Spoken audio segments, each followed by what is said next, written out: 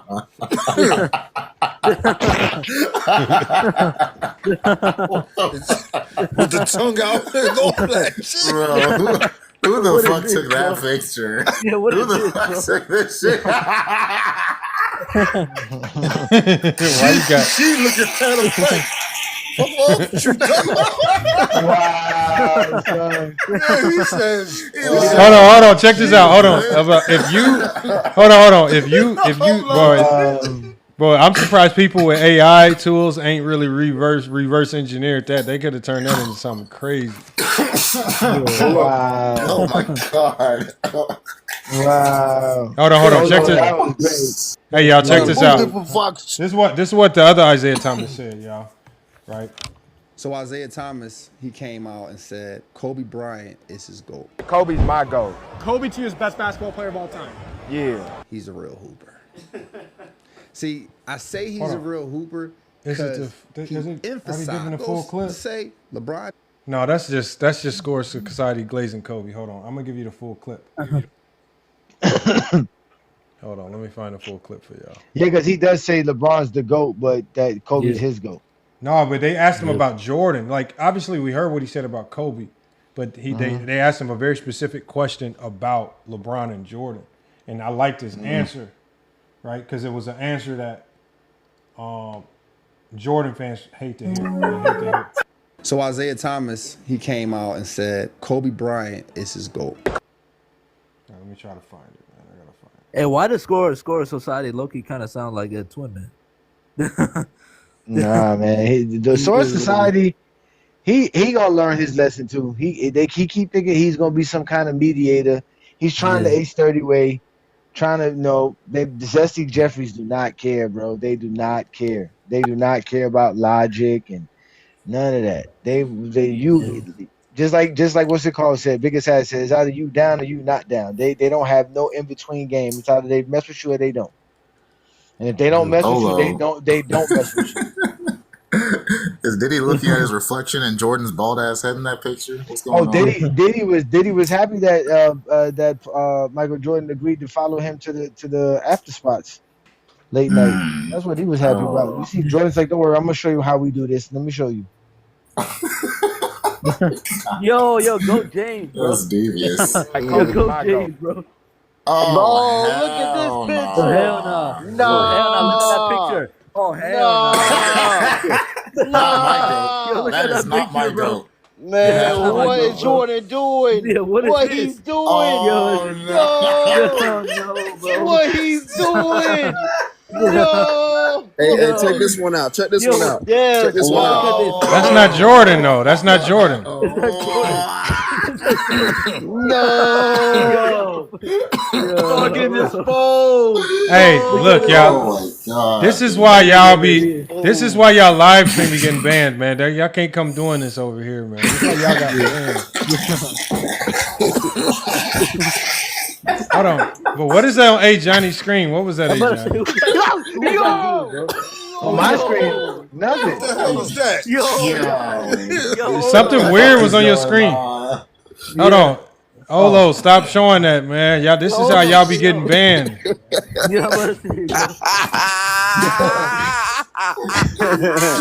Bro. I was just on my computer. Oh, no. It was showing like an old video playing. It was like an old video. Shit.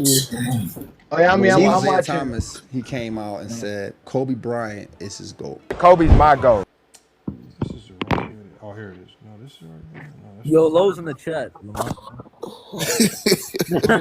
Oh shit, that Yo, what goes up, Lo? Chat GBT low. Lo, we over here having fun, Lo. Lo, you made the All Winers team on social media, Lo. Just to let you know. Thank God for it. They know ball. Yeah, we gotta get Low up here. Low, hit the link, Low. Yeah. Low.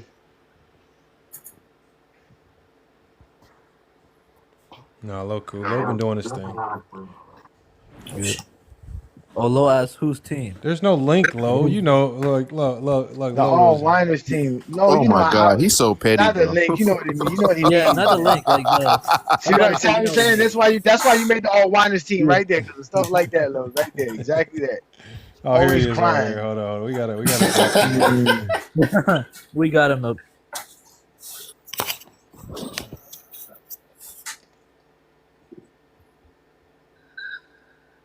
All right, there we go. We got Low up here. Okay. Yo. What up, Low? Peace, Lo. What's good, man? What up? What's the all winers team? Oh, you didn't know this? Recently, we found out that the NBA used to have an all whiners team where the referees used to vote for the players that whined the most and complained the most. For real? Oh yeah, sir. Oh, you know, Coach James Kingdom be on my due diligence, sir. Let me see if I can find something for you so you can see some of this here. Oh yeah, here we go. Here we go. Let me see. Maybe this one's a little bit. Let's put this one up here. That's the problem with TikTok. TikTok always. It says Tripuccia, but man, let me see if I can find the actual one. But either way, they had an all whiners team that guys like Magic Johnson made, Jordan made the team. So we asked ChatGPT who would make the all whiners team for social media. Every night I knew creators. I was getting 30. Yeah. I knew it because I just figured it out. I figured the game out inside and out. What's I that? watched film every day. That's prepared- Lamont playing video. prepared on That's some Lamont Kobe playing. shit. I really did. That's Lamont playing videos, man. Lamont playing videos. But either way, Michael Jordan made the all whiners team, and they had refs talking bad about Mike. That's what a ref said about Mike. They sick and tired of Michael Jordan, and that's something I never thought I'd say. Having achieved all that he, any mere mortal, and yes, that's what he is, can achieve. Jordan has a new calling these days. Once a gracious superstar, Jordan is now in competition of being the biggest jerk in the NBA. So they were talking about players that complain all the time. So they actually had this. It was, I don't know if it was like an award they used to give for it or whatever, but they used to let the referees vote for the all whiner team. And people like Isiah Thomas made it, Magic Johnson, obviously Bill Laimbeer, Dennis Rodman, Alonzo Mourning, Mutombo, Jordan, Charles Barkley. I'll send you the links. Yeah, Barkley made multiple. And him, Michael Jordan, and Magic Johnson made multiple all whiners teams. Completely hilarious. So you ended up making the all Winers team on social media because you be crying and complaining all the time on your channel about stuff. So you was on the second team though. You didn't make the first team. Oh, okay. Well, ChatGPT isn't a reliable. ChatGPT isn't reliable, so it is what it is. Hey, Lo, I had already posted the video of what you said on the thing on the Real Talk stream. Yeah. Tell Lamar. So we use ChatGPT to put you on the. I got put you out there, Lo. I put you out there, Lo. Who was on the first team again? Is Lamont talking? We can't hear you, Lamont. Yeah, I was on mute. No, what I was saying was with ChatGPT, and I have to learn this as the more you use it is. ChatGPT is only as smart as you make it. Which what I mean by that is, it's very limited to what resources it can use until you give it more resources with something called plugins. And so a lot of people, one, will just use the free version, which is just a very small database of information, which will most likely give you wrong information or wrong answers. But once you strengthen it, like obviously the paid version allows it to search a little bit of the internet, but it's still very limited because not all websites allow themselves to be crawled by ChatGPT. But once you start giving it plugins, like the NBA.com plugin or the ESPN or all the plugins to websites that give it more information, that's when you find it to start being more accurate. So again, it's still just a resource. You don't use it for accuracy, or you don't use it to come up with talking points. We just use it to verify or validate talking points, or to at least identify consistency or inconsistency. But I think that's where, like, if you find people using it to come up with a solution on how to, cure a disease, okay, yeah, I get that. Now you're misusing it. But I don't think that's how we use it, Nah, you're still unreliable. But I hear what you're saying. I mean, it's easy. I got the paid one too. It's still. I didn't say. But I just told you the difference between the paid version and then the paid version with plugins. So, like when you go to ChatGPT, you can go. And some of them cost money, but you can pay for additional plugins, like for people who write books or people who are in specific fields. Like if you're in the science field. There's a whole 300 different scientific plugins from websites that it can't crawl, but it can crawl them if you pay for the additional plugin. That's how some of these sites make additional money from ChatGPT, because they don't allow their website to be crawled. Like, for example, StatMuse. ChatGPT cannot crawl StatMuse for additional information. It can scour Reddit for what people say on StatMuse, but it can't crawl StatMuse directly, right? Or it cannot crawl Basketball Reference. You have to add the Basketball Reference plugin. So again, it's only as strong as you make it. And so whatever your field is, you have to, if you're going to use it, and I don't think anybody uses it for accuracy or to find the answer to anything. Nobody, we don't get the answer from ChatGPT on anything. It only confirms or helps us identify consistencies or inconsistencies. And I think if you're using it to get a yes or no answer, you're using it wrong. I don't think we've ever used it to get a yes or no answer on anything, any serious basketball conversations. We have identified inconsistencies. Like when somebody has, what's the first thing we do? We ask somebody their top 10. We ask them for their criteria. And then we say, does this criteria match the top 10? Help us understand this, ChatGPT. You have no biases. It just helps us confirm things that sometimes it's harder for us to confirm in a split second. It's not a yes or no answer. I don't know how people use it to get yes or no answers. I don't know when we use it to get yes or no answers. But even the way you just explained it, it's still unreliable. Yeah, but how? Just give me one example. And we can test it right now. We can test it with your top 10. We've done it. I've done it before. I've done it before with y'all. Remember when we did the Kobe All-NBA thing and it didn't know that Kobe had more All-NBA selections than Kawhi. Yeah, but that was a different version of ChatGPT. Like I say, I've only found ways to make it stronger. That's why it's gotten smarter for me. Ask it. What do you want me to ask? Confirm about who's been the most recent awards over the last 5 years. Okay, so Finals MVP, League MVP, stuff like that. Okay, so tell me what award. Just let's do Finals MVP. Finals MVP. Finals last MVP. 5 years.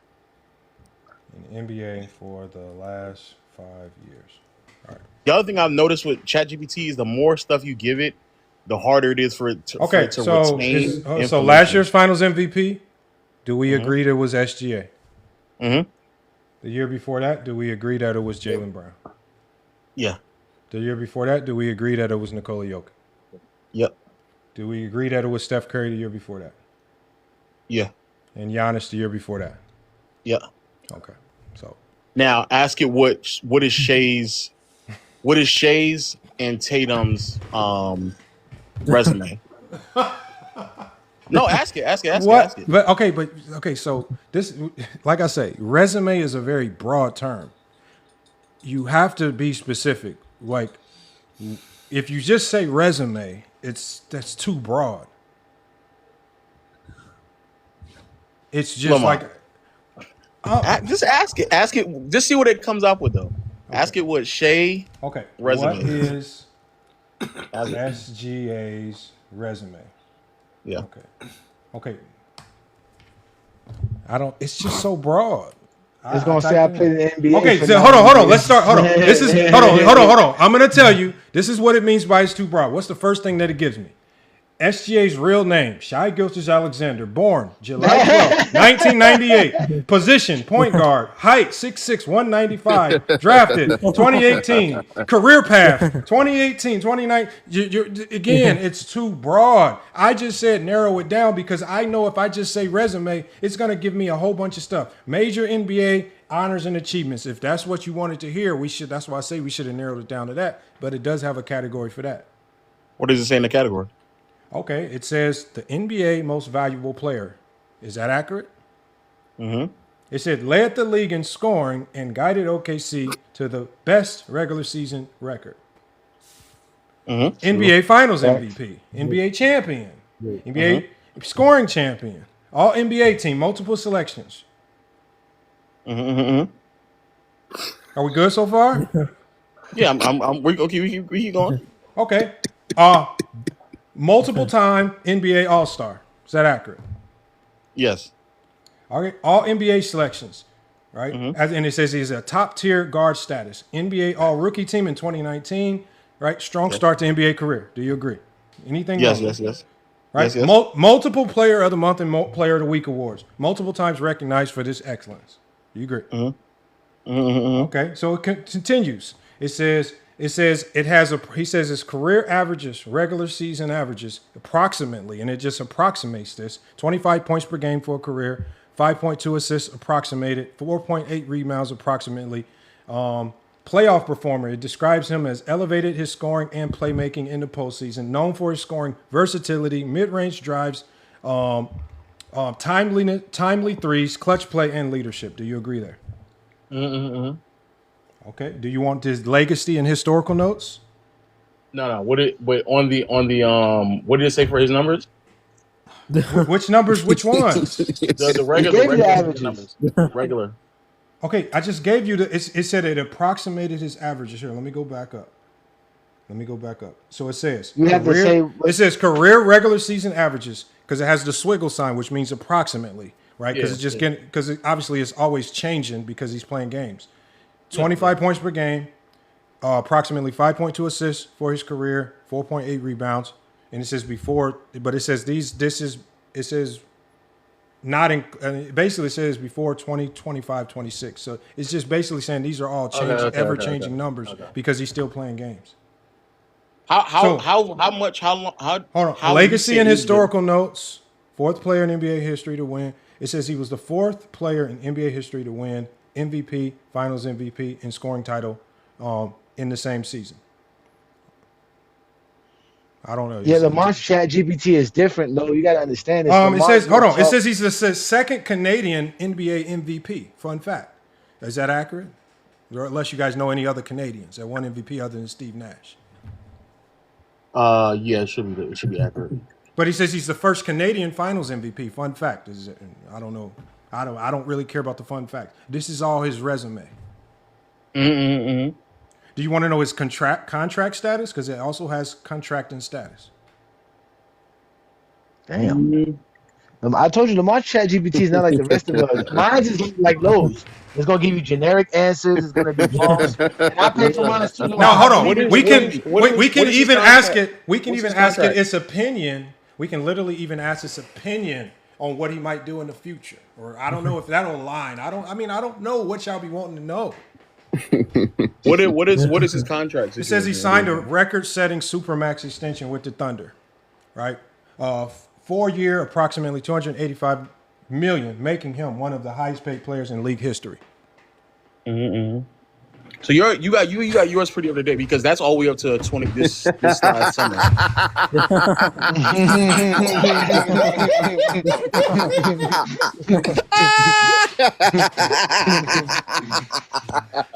And to be honest with you, Lo, we only use it as a tool. It's not like Lo, you're damn near a millionaire. Lo, if you're not a millionaire, you're a millionaire. Go buy the plugins. Just buy the plugins. Lamont, we've done this before and it's been inaccurate while I was doing it with you. Okay, Lo, ask me another question, Lo.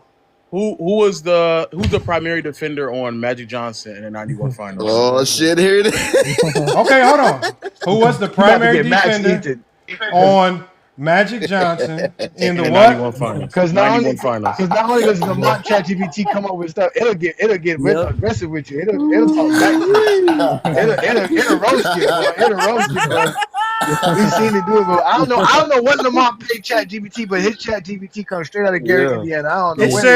It says breakdown primary matchup in that 91 finals. Michael Jordan. It says Michael Jordan guarded. It says Michael Jordan was the primary matchup for Magic Johnson, and it says most notably, and it talks about him, and obviously we know this was one of the more notable moments, but it was most notably late in Game 2.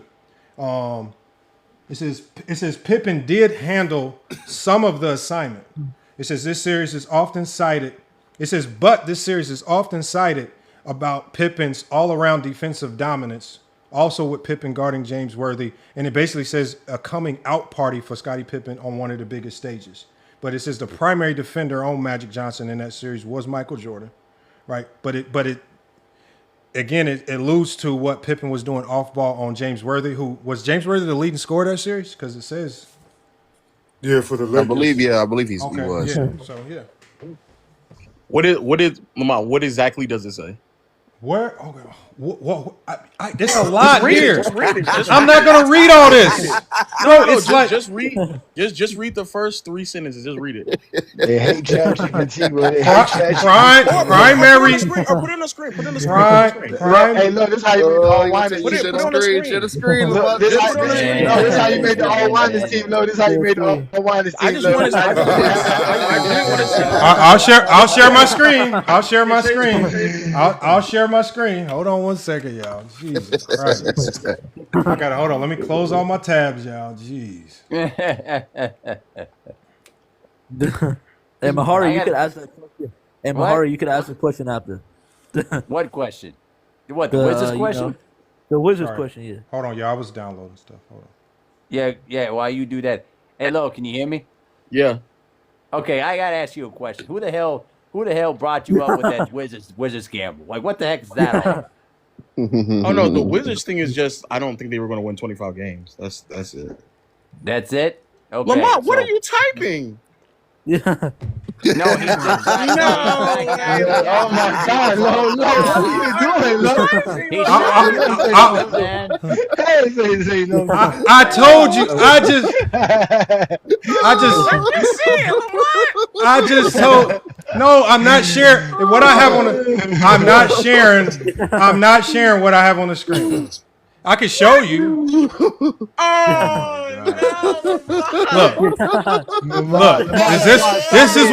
This is what I'm doing. I told you I was doing something else. I'm not sharing it. Let me finish this real quick, and Lamont, I'm about to share the screen. That's not Lamont. Come on, we saw you typing the thing. Lo, you just saw me typing. Oh my God. Okay, okay, hold on. We're gonna put ChatGPT up. All right, fine, Lamont. Let's just see. Oh my God, bro, we're gonna hold on. Let's see what ChatGPT, man. Let's just see the chat. Let me finish this, Lo. Please, just let me finish.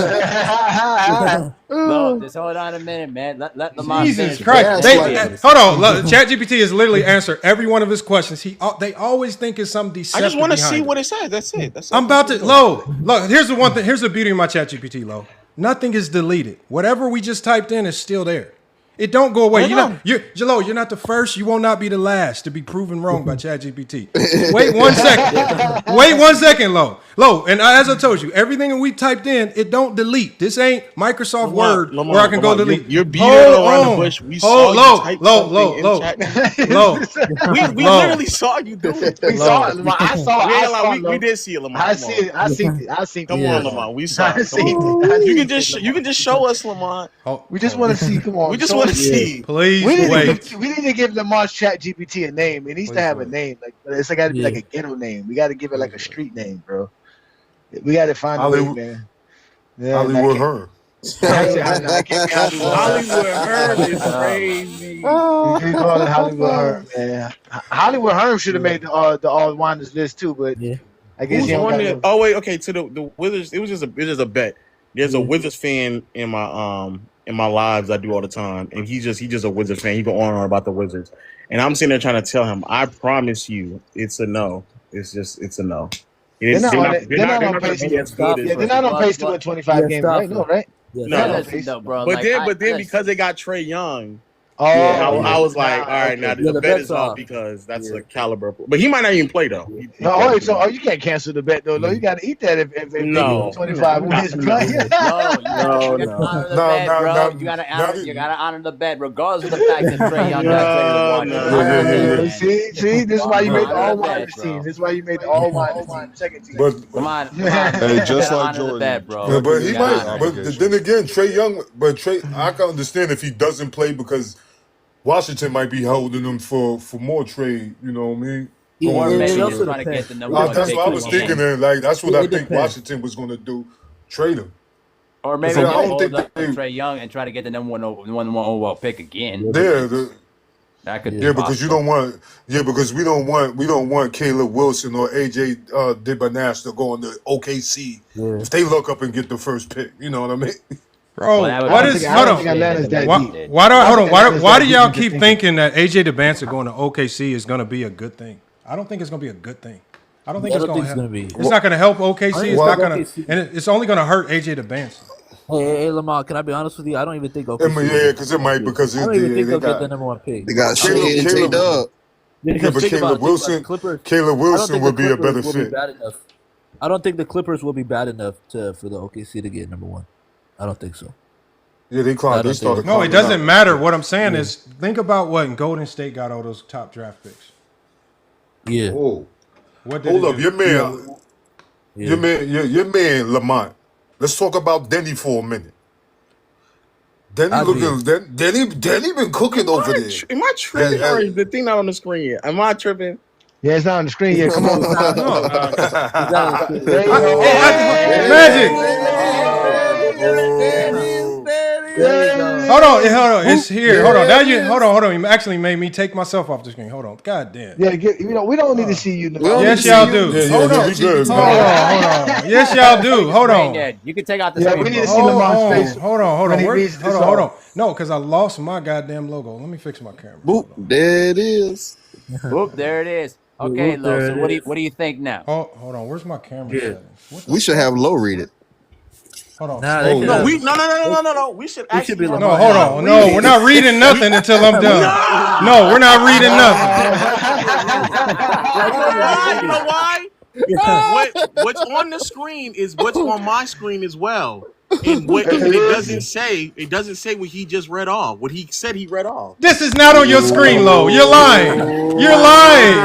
You are lying, Lo. Lo, you're lying. Share your screen, Lo. You're lying, Lo. Now you gotta share your screen. I know that's not true. I know it's not true what he said. I know it's not true.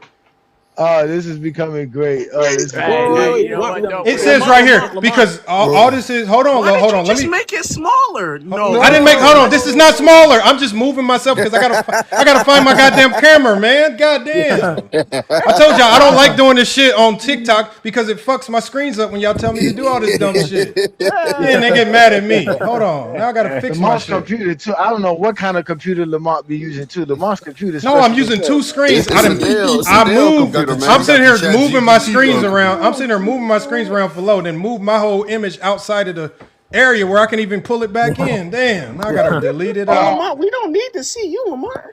I need to see me. This goes on YouTube. I need to see me. What you mean?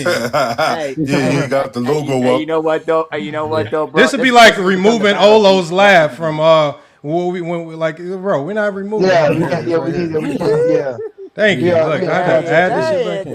There he is. God damn. But just to let you know, Lo, I made the all crash out team, but we had an all crash out team as well. I made the all crash out What team. is this nigga talking about?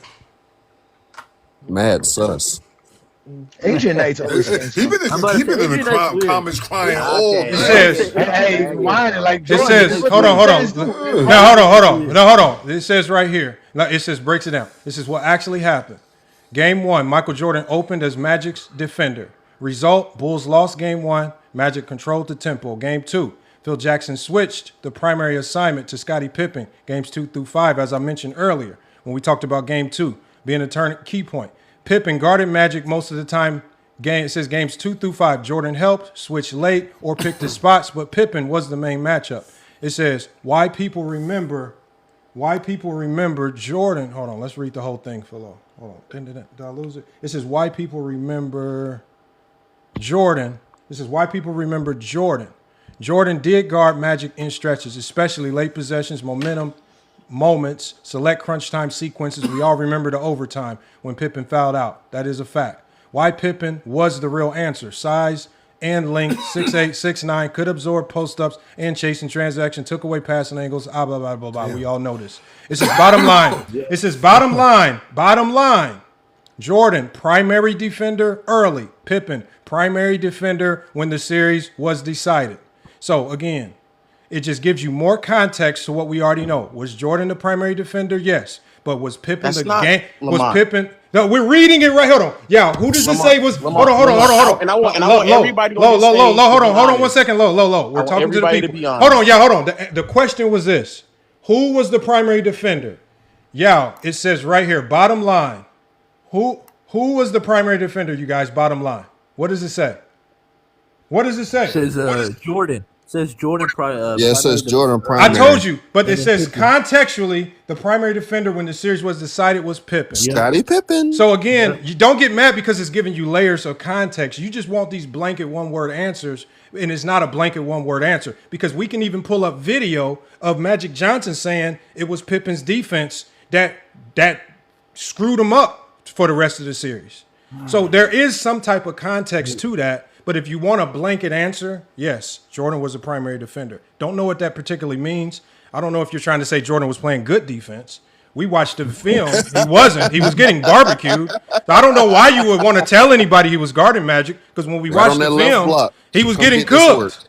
So I don't. Y'all act like this is it's not a flex to say.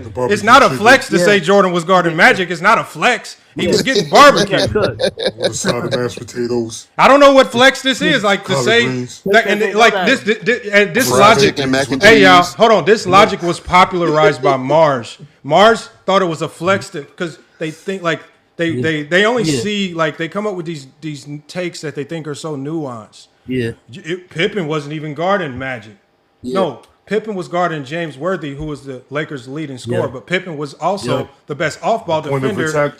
Pippen was the best off-ball defender because Magic's biggest threat was his passing, right? So you want your best off-ball player, which was Pippen, to not only guard James Worthy, but to also try to at least defend against some of Magic passes. But what ultimately started happening was Magic basically said, well, fuck this. I'm just going to take little baby-ass Jordan to the post and score on him. That's what was happening. Can I be honest? That one overtime where Magic Johnson went scoreless is not does not paint a full picture of Jordan's defense. Jordan was getting barbecued. If you watch the full series, I don't know why it's a flex to say Jordan was guarding Magic when he was getting tortured. So again, you know what these dudes love? They No, I don't know. what is Lo? What is your chat GPT say? Go ahead, Lo. No, Yeah. that's Share that screen, no. too. I wanna be clear. I've gotten that exact same response numerous times, but this is. Wait. I wanna. No, Lamont is overreacting right now. No, you're lying. But if y'all, I'm actually not. I can't. But I want everybody to stop and be honest with yourself. I want you to be honest with yourself. Mm-hmm. Is what is on your screen, is that what Lamont originally claimed he read? I summarized it. I said I didn't want to read all this. Lamont, stop. I want everybody on this stage and everybody who listened, and especially if you are going to upload this on YouTube, I want everyone to be honest. Is what Lamont said he claimed he was reading is what is on this screen. Hold on. Hey, Johnny, didn't I say I didn't want to read all this? I summarized it. What is wrong with a summary? I want everybody to be honest. I want everyone to be honest. They try so hard. They try so hard. Lo, he did say Michael Jordan was the primary defender. I'm gonna just say what I heard. He said that he was the primary defender, but he discussed Scottie Pippen's ability to be crucial in helping in the defending. And I can't. If you Lamont, you gonna upload this? Yes. Upload all this. Of course, it's always uploaded. The whole stream. Every week. See, this is why you got an all waters team. Now you gonna make a video about this because I would love to see it. I can't wait. Make sure you tag us. Low. You gotta make sure you tag people though when you make videos of this. I said what I told y'all. I said I do not feel like reading all this. I don't feel like reading all this shit. Sometimes it gives us a whole bunch of useless stuff that I don't care to hear. Right now, do you have any other questions, Lo? If one more question, we'll just type it live and we'll get an answer. Oh, was it inaccurate though, Lo? That's the question because you said it'd be inaccurate. Was it? Yes, inaccurate? that is. Okay, that was the second thing. That is the second thing. Yes, it is inaccurate. It's inaccurate according to you. Everyone here knows that Scottie Pippen was not the primary defender on Magic Johnson. That's not what it said. It didn't say that. It didn't say that. That's not what it said. Scroll up. What is it? It says Jordan primary. What is that? Lamont, just read it. Lamont, just read it. I'm reading it. It says Jordan, primary defender early. Pippen, primary defender when this series was decided. It says this is actually one of the strongest pieces of evidence for Pippen's defensive value, not Jordan locking up Magic by himself. So my question to you is, when you say Jordan was guarding Magic, right, what is the point?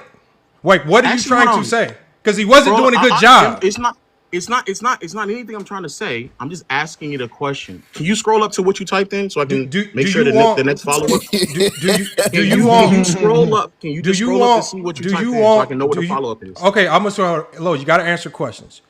What like when you say, like for example, because I don't know if y'all think these are trick questions. What are you trying to teach people about basketball? When you try to tell people, this has nothing to do with basketball. Hold on. No.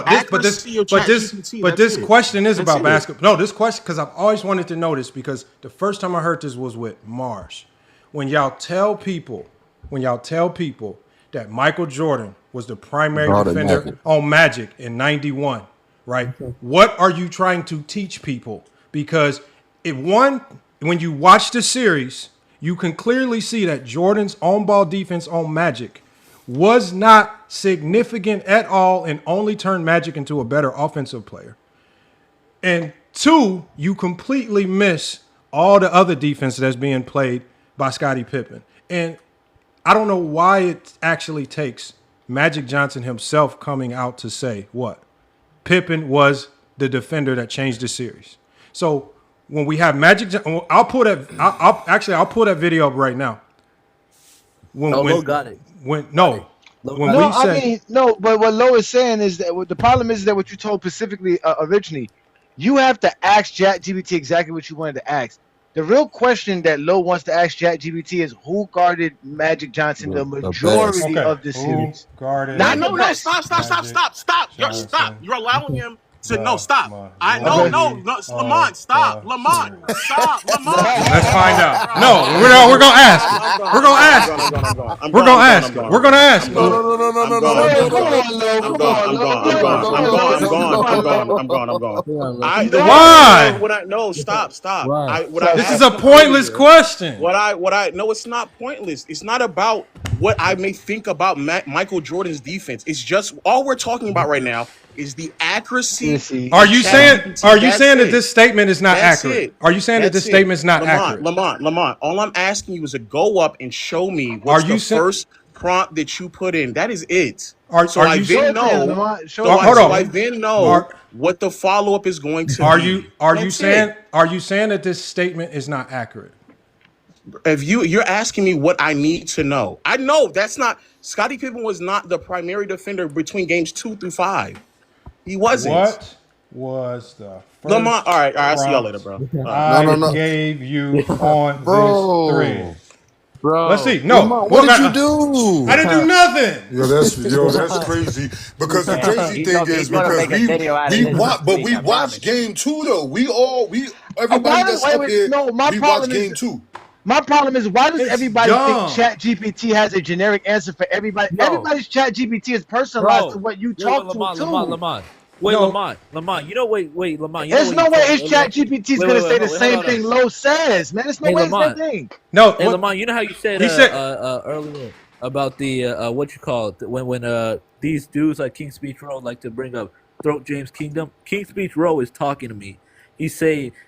You're hold on. Come on, King we don't care about that. King Shaq, we don't care. Hold on. No. Who cares, King Shaq Solomon? Who cares? We don't care. All I'm saying is this right here, y'all. Do not let people, right? And it could be Lo or be anybody.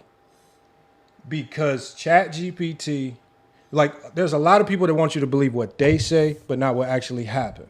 Right. The only thing that ChatGPT does, especially when you strengthen it with plugins, it gives you information that you may not want to hear. Remember when he talked about Pippen guarding Magic, they want to go with the time being like what Go James Kingdom said. Who guarded Magic the most via minutes? That is not defense. That's not how you talk basketball. But to them, that one overtime where Magic didn't score means that Jordan completely clamped and shut down Magic the entire series. That's not what happened.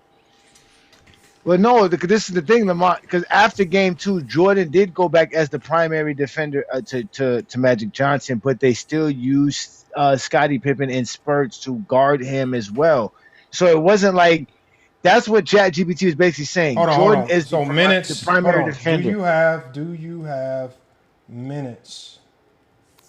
But it's about accuracy. He's saying that it's not accurate, but we're not looking at it to be accurate. It's not going to be 100% accurate. But see, what the only thing ChatGPT knows how to do is evaluate the impact, right? It's not like if they want the minute by minute Jordan guarded Magic 39 minutes. They want the minute by minute breakdown. If you want a minute by minute breakdown, we can literally ask it. But that's not like Lo was trying to say. That is an irrelevant basketball question. It means nothing. The only thing ChatGPT knows how to do is break down the game and what defenders was having the most significant impact defensively. They get mad because Pippen, it comes out as having the most significant defensive impact that series, not Jordan, right? Because they always want to take away from Pippen. Now watch, I can ask it about the minutes. Do you have a minute by minute breakdown? Hold on, watch this. Breakdown. You have to be specific with ChatGPT. That's what people don't understand. Long. Yeah, because that. Remember we asked about SGA's resume. It gave me a whole bunch of irrelevant information we don't need because they don't understand. That's the difference. You have to be specific. Jordan defended Magic each game. It's a tool. I don't understand how y'all like using tools. Not defensive impact. Okay. We can go here. We just do a minute by minute. Like, again, it's pointless. And it's just like TikTok talk. All you're trying to do is find weird one-ups to say ChatGPT is wrong. This is what ChatGPT, when you ask it about a minute by minute breakdown, you guys, this is what ChatGPT is going to say. ChatGPT, it says short answer, no. A true minute-by-minute accounting of how long Jordan defended Magic in each 91 finals game does not exist. And because it is not going to give you wrong information. So if it doesn't have it, it's just going to do what it says right here. We don't know. It's just going to go off impact. It says why that data doesn't exist. NBA did not track matchup minutes in 91. So again, unless they can say that they watched every game in that series and actually tracked Jordan minute by minute, which we know they didn't, they don't even know. What did they say right here? It's not tracked in Second Spectrum, which is one of my plugins. It's not tracked in Sports VU, which is one of my plugins. So if it's not tracked by them, then now we have what we have to do from this point forward is now we have to, trust me, bro, take Lowe's word for it that he watched every single game, that he tracked all of Jordan's minute, and that he knows who guarded Magic the most. We don't believe answer your question. It says right here. It says right here. It says play-by-play logs do not record defensive assignments. It says broadcast film does not annotate who is the primary defender per possession, only what we can visually infer. Defensive assignments change within the possession, cross matches, switches, scrambles, making precise timing impossible, even if you watch the film.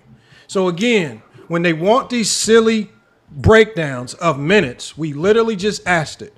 Because remember, Lowe was not trying to hear the defensive impact. He wasn't trying to hear who was the most valuable defender. He was wanting a minute-by-minute breakdown, which clearly ChatGPT says we can't give you that. But we can he wanted to see how accurate it was going to assess the actual series. When it's in reality, like I keep telling these guys, it's everybody's ChatGPT is different. If I ask my ChatGPT who was the primary defender, it's going to give a generic answer because it's going to, like Lamont said, it's going to search the internet, and because it can't get you stats. It says, unless you say, hey, go find me stats. It says right here. In the internet, you're going to find a bunch of people saying it was Jordan. So it's going to tell you Jordan. It ain't going to say Scottie Pippen. It says, what can be said with confidence? It says, based on game film, reporting, Phil Jackson, and Bulls commentary, and series-wide defensive adjustments. It says, game one, Jordan spent significant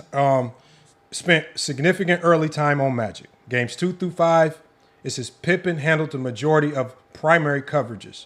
Jordan's defense on Magic after game one was situational, late clock, transition, cross match, and help base, but not the majority of the minutes. It says, what could be done? But that's what Lowe's going to say it was inaccurate, because if you do watch the game, Lamont, he was guarding him a lot. After game 3, for the games 3, 4, and 5, Jordan was guarding him majority of the time. He was. But we know it gets tricky with Magic because of pick and roll, all this other stuff going on. But my transition, point is, it gets super tricky. Yeah, but my thing is this though. Why do we need GPT to be accurate on that when they're not? Nobody's accurate on that because nobody watched it. That's why we're even having this discussion. Mm-hmm. You have to be like Lowe and I to physically go watch the game because it's available and watch all 5 games to see exactly what happened. ChatGPT is not doing that, and that's why you don't go to ChatGPT for that kind of information. Nobody does. But remember what I said.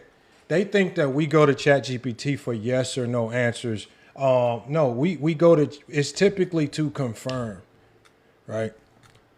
It's sad. It's sad how they try to discredit a computer engine that operates 10 times faster than their brains. We don't go into trust me, bro. We don't go into trust me, bro. Y'all memory, me and Lowe can watch the same Laker game, and what I saw on defense is going to be far different from what he saw on defense. And that's true because he made a video doing that. He made a video about me doing the same thing because we were breaking down that Anthony Davis play, and he didn't get when I was saying that the play broke down initially because of Anthony Davis. But just because Anthony Davis was good enough to recover and block a shot doesn't mean he was playing good defense. It just means he ended the play with a good result. And Johnny, remember when we were watching that same film, and I even had to go back and say, damn, after I watched it, I said, damn, Johnny, you are right on this play. AD just saved it late because of athleticism, but he did fuck it up early because of a breakdown. But this is what we see when we watch the game. Again, Sometimes, even in real time, I'm not even going to see stuff that Johnny see. It just depends on what you're looking for, right? I don't know what people be looking for when they watch, or I don't know what people expect to get when they ask. Like we can literally sit here and ask ChatGPT questions all night. For the most part, if it's information that we can look up and fact check, he's asking a subjective question. Who guarded Jordan the most is not. It was not something that's tracked that we can that is supported by any data. Yeah, no. Who guarded Magic the most? It's a super opinionated based on how you see defense. Are you counting switch minutes? Are you counting transition? Like, what are you counting as actually being guarded? This was a dumb argument in the first place because didn't we hear the Bulls teammates even say that Scottie Pippen's defense on Magic at crucial times? We heard Magic say it. No, it was him trying to find the one up to say, okay, see, look, ChatGPT wasn't accurate here. It was accurate. Because remember, he thought it wasn't going to be accurate SGA because the traditional generic ChatGPT is not accurate. Like, it's not accurate to today. It's not updated. As soon as y'all showed him what happened with SGA, he wanted to try to move the goalpost to something else. But one boy, that's what New World. That's why I said it's always about the SGA question should have already, because you see he didn't want to see no screens about SGA nothing. As soon as he gets to something that's more opinionated, let me see your screen. Show your screen. No, because it's more opinionated. Because again, with that series, he can always go back and say, "I watched." This is not stuff that's tracked. What minutes are you looking at versus what are you considering minutes being guarded versus what ChatGPT might be considering? ChatGPT is very clear about the fact that with Second Spectrum and Sports VU, that's not tracked. That's not even how the game is analyzed. Nobody talks about defense like that. The fact that anybody that thinks they're talking basketball and they bring that up, they don't know what they're talking about. Who cares about who was the primary defender on Magic in '91? Jordan wasn't doing nothing anyway. I don't know why people bring this up as if it helps Jordan. It don't. It don't. And it's to defend Jordan, though. They have to defend him because, again, the rumors was that it was Scottie Pippen guarding Magic. Because remember, Jordan is Mr. All-World. He could shut down anybody. So what happens is that when you have Magic Johnson say it, which is what ChatGPT is going to, when you have people like what's his name, Stacey King say it, right? And all these things these are actually on the internet. These are viral quotes. Point forward. Runs Johnny Low been saying this. Got the film. Johnny Low been saying this. You know we get the film. No, we're gonna hold on. Let's hear y'all. Let's hear who Magic said. Let's hear what Magic had to say about. I did a Friday night show with this. Yep, and Low wanted to know if this was recorded. Yes, it was. Yes, it is, Low. Now, does Lamont not show y'all what he types in? Yes, y'all. Lamont does not show y'all what he's typing in, and that gets y'all even more upset. They be wanting to see. No. Hold on. The only reason why I don't show it, I only really like typing it in real time. That's why I said let's just type in real time because it don't no matter what. I went back and showed people what I typed. I don't matter what I do. Y'all always gonna try to say something's being finessed. We can just type it in real time. We can do it in real time, right? You know what? The theory is in the market. They say you're typing it to say something. They literally think that you're telling ChatGPT what to say. I told ChatGPT to be super accurate. Hold on. I told it to be accurate on SGA. Like, come on, man. I told ChatGPT the glaze Pippen. I might have told it to glaze Pippen. It was yours is different. I keep telling people yours is different. Like I always tell people, and the reason it's different is because again, you talk to it all the time. The more you talk to your ChatGPT, the more, like he said, you add plugins, you tell it where to go find information.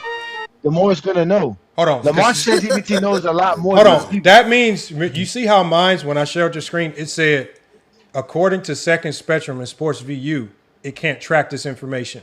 I promise you that on Lowe's ChatGPT, it won't say that because he hasn't added those plugins for them to even go check that resource. Because Second Spectrum and Sports VU are paid plugins, and those are paid sites where you have to have accounts. So you're not even going to be able to pull that information, even if you're just searching on the internet.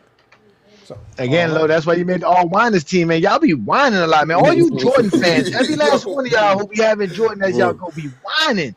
I'm going. I'm wait, gone. What did we say when our chat GBT? Because our chat GBT and Goat James Kingdom is just as zesty as any zesty Jeffrey, right? It was defending Michael Jordan every Sunday, all throughout Sunday. Hold on, let's hear this, y'all. Let's just want to hear this real quick. Let's hear this. Think a little bit. Scotty gave me some problems, and it made it a little tougher for us to get into our offense. And so it was a smart move on their side. And Phil doesn't get a lot of credit for being a great strategic coach.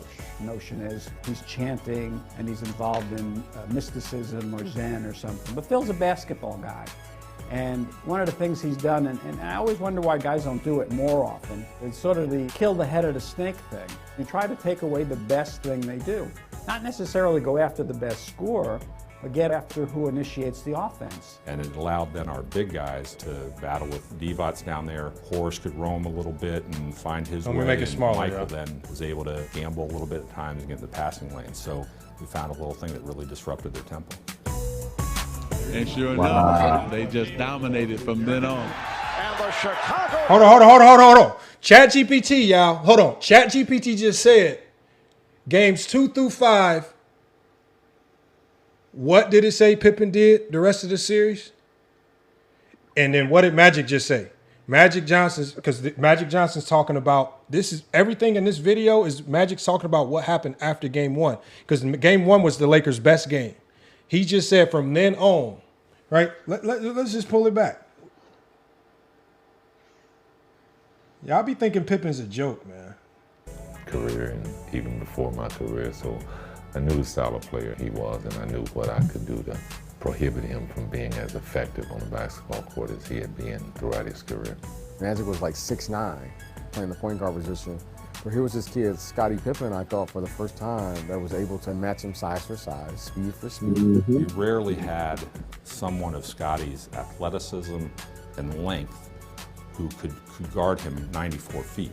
So now Magic was in a situation where he was having to back his way down court. He's facing backwards just get by Pippen's aggressive defense. The Lakers really thrived on Showtime and Magic making plays, and you can take them out of rhythm, then you can make them have to think a little bit. Scotty gave me some problems, and it made it a little tougher for us to get into our offense. And so it was a smart move. Did he say Jordan made it a little tougher? Did he say B.G. Armstrong made it a little tougher? No. We're going to keep going. And Phil doesn't get a lot of credit for being a great strategic coach. The notion is he's chanting. Hold on. Think about this, y'all. He said great strategic coach. What's more strategic? What's more strategic than not starting a series with Pippen guarding you, put Jordan on you, right? See how that works. And then when it matters most, you completely throw a monkey wrench in the game plan. You throw Pippen on him strategically. Not just you all out, just go on him, but strategically, we're going to contain you in moments. Just like ChatGPT said, we're not going to stick you on the whole game, but strategically in the biggest moments, we need you to disrupt Magic. We're gonna hear it all the way through. Mysticism or Zen or something. But Phil's a basketball guy. And one of the things he's done, and I always wonder why guys don't do it more often, is sort of the kill the head of the snake thing. You try to take away the best thing they do. Not necessarily go after the best scorer, but get after who initiates the offense. And it allowed then our big guys to battle with Divac down there. Horace could roam a little bit and find his way, and Michael then was able to gamble a little bit at times and get in the passing lane. So we found a little thing that really disrupted their tempo. And sure enough, they just dominated from then on. And the Chicago Bulls have won their first ever NBA championship.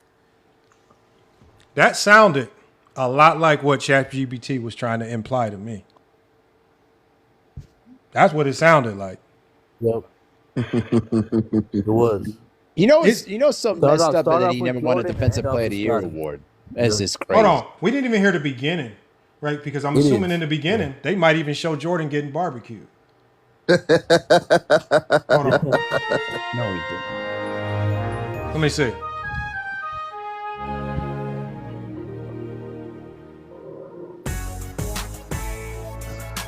Going into the Lakers series, Phil had in his pocket the strategy that, look, I've got Pippen, who really plays point guard for us, point forward, runs the offense, and we'll put him on Magic at some point. We went to. What did he say? And we'll put him on Magic at some point. Not right out the gate. This is not like all this stuff where the reason why people say Pippen disrupted and dominated Magic that series is because he was the most impactful defensive player of that series. I don't care if people get the minute-by-minute allocation of who was on Magic wrong or right. The point of that statement is who had the biggest defensive impact on disrupting Magic in the 91 playoffs? It was Scottie Pippen by every metric. Everybody always fighting. I want y'all to think. Everybody's always fighting to get these one-up talking points that mean nothing just to say Jordan did something. This is sad what they be doing to Michael Jordan. Just so they can give Jordan credit. This is the link that they're willing to go to take away from what Pippen did. Pippen was the most significant defender in this series. Well, let me see if they talk about Jordan game 2. And it made all the difference in changing the Lakers' offense. Michael had picked up 2 fouls early, and so it became necessary. And one of the things that Scottie did was he, on dead balls, he'd pick them up in the backcourt. He'd make Magic work. And Magic was good. He wasn't going to turn it over. So it said situational. He would pick them up on dead balls. Not all the time, because as Johnny said, Jordan was guarding him a lot. Paxson just informed he would pick him up on dead balls. Not all the time. There were certain situations where they deployed Pippen. That's a fact. Over a lot. Yeah, that's fact. That's how they did it. Work to get the ball up the floor. I knew that I could cause him a lot of problems. I watched Magic my whole career and even before my career, so I knew the style of player he was, and I knew what I could do to prohibit him from being as effective on the basketball court as he had been throughout his career. Magic was like 6'9".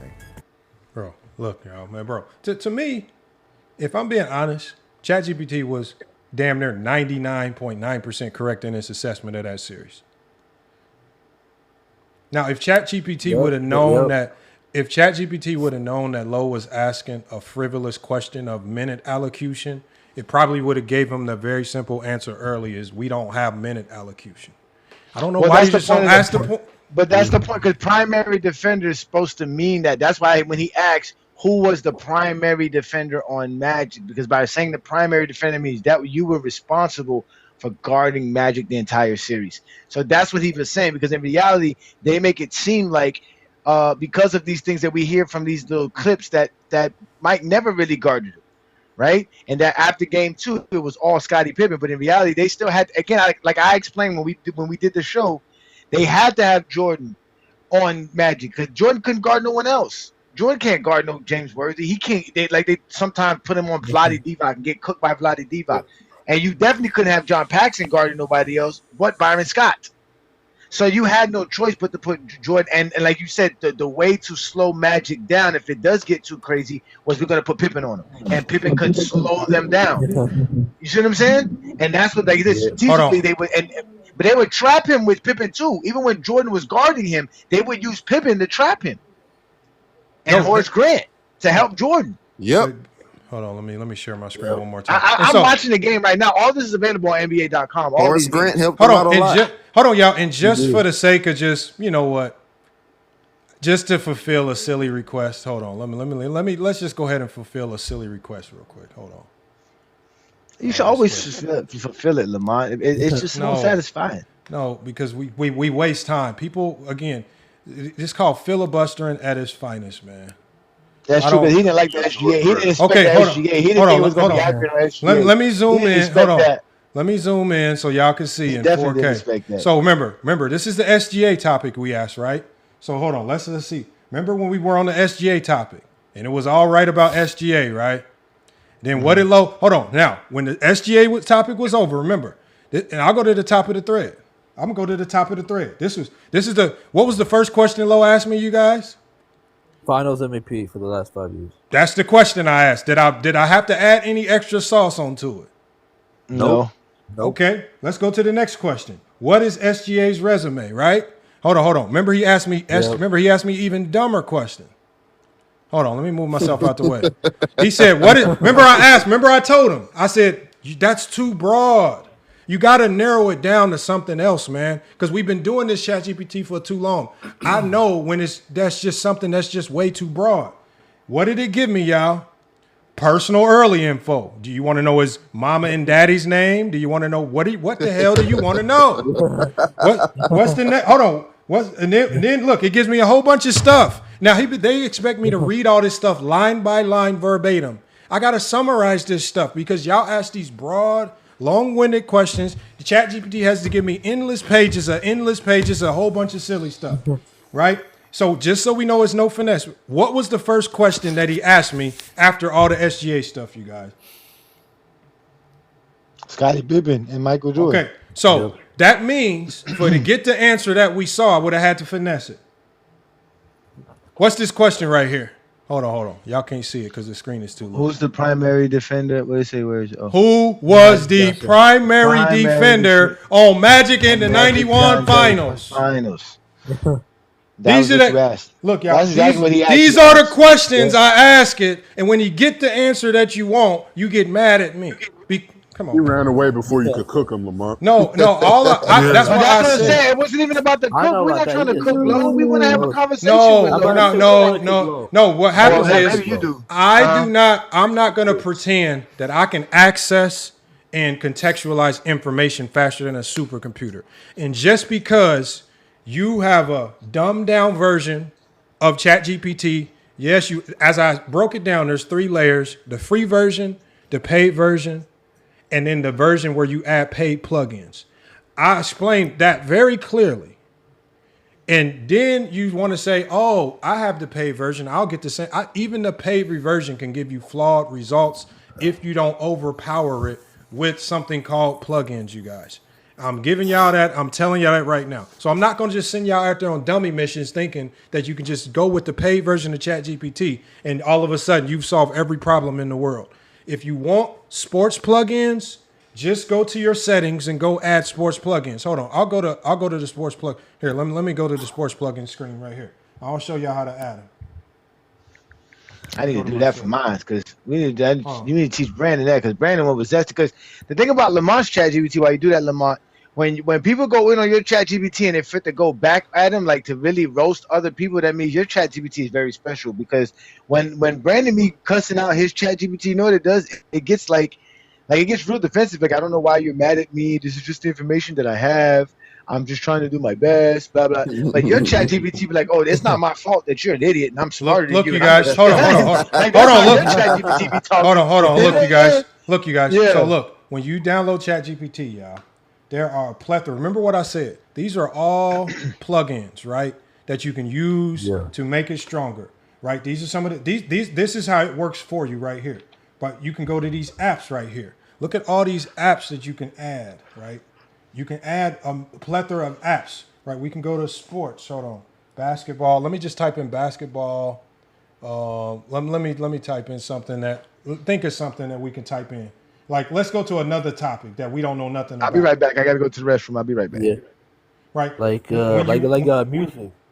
When you want to make it stronger, you guys, there's a whole plethora of plugins that you can add in to make it more productive, make it more stronger, right? That's all you have to do. There's writing plugins if you want to be a better writer, right? You see these additional plugins? Grammar checker. Let me ask yourself, why would ChatGPT need a grammar checker plugin? Because it's installed grammar checker isn't the best, right? All of these things just make it stronger, y'all. What it says, education. Some of y'all need to add educational plugins, right? You can add all these plugins. It's millions of them. Come on, y'all, man. I told y'all. And I only learned this through trial and error. I generally don't see the problem, though. Like, there's a little thing people are just going to go to ChatGPT instead of his videos. Here's the thing is, I don't like when I tell, I don't even tell y'all to trust my word for it when I watch film. I say, y'all go watch film, right? Just because I saw Scottie Pippen do something well in a game, I'm not going to tell y'all to take that as the Bible. Go watch and get your own conclusion. I know that Oh, y'all I've gonna been watch. seen it. Y'all might watch, and y'all might come out that series thinking, "Damn, I saw some stuff that Horace Grant was doing that was a little bit better." And there's no right or wrong answer to this stuff.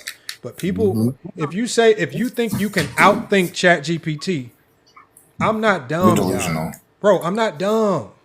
I'm not gonna Their fight. egos that big. Look, Esau, y'all. you heard him. I'm not dumb. Yeah, once again, computer. hey, yeah, look, hey, once again, Olo, look, the biggest thing is I don't fight like is this, for example, if you have a bolt on the goddamn wall, right? Yeah. And you need to take that bolt off the wall, and a motherfucker hands you a wrench, right? And you sitting here trying to wrench this motherfucker all day, and you got a power drill goddamn laying over there. What are you gonna take your dumb ass and keep using a wrench? Or are you gonna pick the motherfucking power drill up? Motherfucker, I'm gonna use the power drill. They be wanting us. Bro, I'm not about to sit here and keep using goddamn hand wrenches or a handsaw to cut a tree when I got a chainsaw sitting over there. No, but you gotta do it the hard way. This is why the motherfuckers created a goddamn chainsaw. So the motherfucker don't have to keep chopping down trees with a motherfucking axe. Bro, I'm not about to sit here and the hard way. Bro, research takes a long time, right? And also, if you chop down a tree with an axe, you're a lumberjack. If you cut down a tree with a chainsaw, you still a goddamn lumberjack. Don't change nothing. like I don't know, like I don't get this logic between you can't use resources to make you better, man. This is all it is. Right? Don't be afraid, like you telling people not to use a strong resource. I always tell y'all research purposes only. Go research. Do not take my word for it. But if somebody ever tells you don't use ChatGPT, boy, that is highly suspect right there, y'all. That is very suspect. It's weird. Lamar, why you think I screen recorded it? Don't use ChatGPT. It's actually weird. Bro, it's people out here. It's people out here passing doctoral classes with ChatGPT. Yep. And I'm not supposed to use it. Man, Guilty. No, facts. Hold on, watch this. We can act like you can hold on, think of it. Like we can just go any random question. You're not allowed to use performance enhancers. Well, that's what I'm saying. That's the free version. Hold on, too. hold on. Let's just further fact check it. We can ask it sports questions. Oh wait, Lamar, you got to remember what I told you about hanging out with zesties. I keep telling you, Lo hangs out with a lot of zesties, so they're not willing to learn, man. Johnny, now look, I showed y'all. Hold on. We're gonna do it live. So, because since y'all think, what are questions that people have asked me in the past that they say I finessed? We can ask it, and I can type it live. Because on TikTok, I keep telling y'all, it's just harder to share my screen, right? So again, come on. What's a question, right? What is a question? Hey, yo. Hold on. Just stay locked in, Olo. Give me a question. Give me a basketball question. Give me a basketball question, y'all. Well, what was it that they were complaining about recently that the other person was upset about when you were doing the ChatGPT recently? Damn, I forgot who it was. Was it Big? Hold on. That was Cheese, wasn't it? I don't remember that. Cheese. Hey Johnny, me and you both know that they will. It doesn't matter if I type it in front of them or I do it off camera. They still gonna accuse you of something. I'm inviting you. Yeah. We can even ask ChatGPT if we can. You want me to ask ChatGPT? Is FYF programming you to give programmed answers? Right. We can ask it if I'm just doing a finesse. Hold on. Let's ask it. Yeah, they still won't believe you. Is Lamont, hold on, watch. Is Lamont from FYF programming you to give selective answers that always make him look right? I don't know how. When you don't even know what they're gonna ask. And you didn't know Lowe's angle until I told you what Low angle was, so you didn't even know why Low was doing that. So I don't. Hold on. When you said it there, Johnny. Hold on, the request was canceled. Why did they cancel the request? All right, so it says right here. It says, I don't have loyalties to creators, channels, or people. I don't take sides. I don't coordinate with users or tailor answers to protect their image. I respond only to what is asked using logic, evidence, basketball context, or whatever constraints, framing the user sets in specific prompt. Remember, this is why I say do not ask general questions. Don't ask stuff that's general. This is why you say you have to frame it and you have to direct it towards what you are specifically talking about. When you say resume, it's going to take that literally and give the entire resume, right? It says so let me.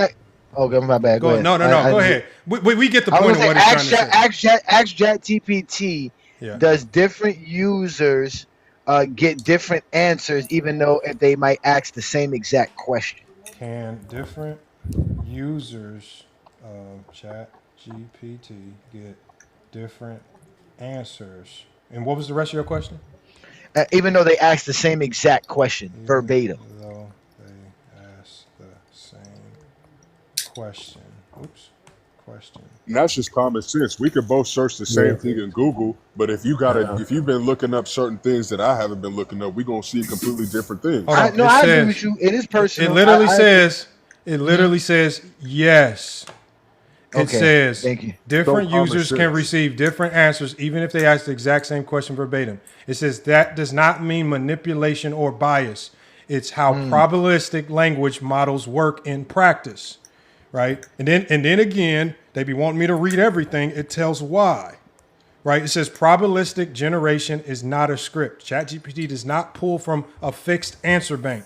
It generates responses based on probability distribution. Small variations in internal sampling can lead to different examples, different wording, and different emphasis. Now, in my particular case, the only thing that changes my probability distribution is the plugins that I've added. Synergy. Sports VU. And the countless times you've asked it questions as well.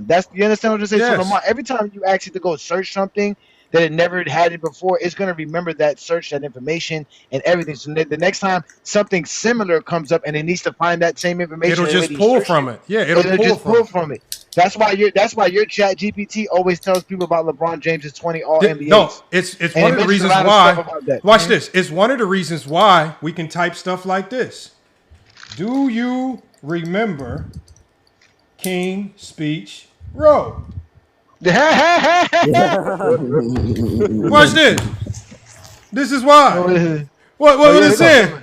Yeah, I remember King Speech Row. This is why. Let's say some talking points to King Speech Row. Go ahead. Let me see what ChatGPT remembers. Look, it says. Erase the memory. Look, it says. I remember him. It says I don't remember people in the way humans do. It says what I have is contextual awareness from prior conversations, just like Johnny said. He says he's a reoccurring voice or personality in NBA debate spaces. That is accurate. Someone often mentioned alongside FYF GJK circles. That is accurate. A figure involved in heated LeBron Jordan style discourse. That is accurate. I'm not tracking him personally like some people we know. I do not retain private details beyond what is discussed. I do not have evolving opinion about him. Again, this is why Johnny is right. It remembers what we talk about. So when I tell it about King Speech Row, it's easily can start roasting him because it knows all of the dumb stuff that we've had to type in because of the King Speech Row. That's why. I don't have to program it to say stuff about King Speech Row. It already knows about King Speech Row. Hold on. Can we ask it? Have you had to... It says if you want to ask for a neutral breakdown of his arguments, or it says ask him or ask for a critique of his debate style, ask how his takes compare to FYF, GJK, and other platforms, or ask me to. Does it say Steelman? No, Steelman is positioned fairly. What is Steelman? Hold on. That literally means it can pretend to be King Speech Row based on his logic and argue against us. Wow. Which one y'all wanted to do? Which one of the 4 questions y'all want to do? I don't want to do the Steelman. I want to see. I want to see how it compares his take to us. That was okay. Hold on. Let's copy and paste this one, y'all. Let's see what it says. Okay. Okay. Hold on. Okay. So again, y'all. We're doing this So I did the one where it's comparing the debate styles. All right. Hold on, let me move this screen. Yeah, my bad. Hold on. The hell, Lamont, you and your screens. Oh my god, bro! I keep telling y'all, bro. That's why I don't like it on. That's what y'all see why I don't like doing this Like, bro, moving the screens and shit. The shit. That's how y'all know Lamont's almost 40. He can't work the computer no more. No, I can, bro. But this is like OBS Live. This is like using OBS Studio Live, man. It's stupid. This is hilarious. Okay, so it says right here, King's Speech Row versus FYF, GJK, and other debate platforms. Right? It says, so this is what it says about. Now, if we're wrong, if this is wrong about King's Speech Row, we'll find out. It says King's Speech Row, narrative driven and conviction based. Do y'all think that's it? He is heavily narrative driven. That's a fact. Accurate. Remember, he asked about accountability. Yep. That's all narrative. Has nothing to do with basketball. Leans heavily on certainty. This is obvious. No debate. That is exactly King's Speech Row. Often prioritizes tone over confidence, and confidence over layered evidence. Remember, I had to give King's Speech Row literally evidence of LeBron James taking accountability, pure statements year after year, taking accountability. And King's Speech Row rejected just pure evidence, already documented right in front of him. Arguments are usually linear.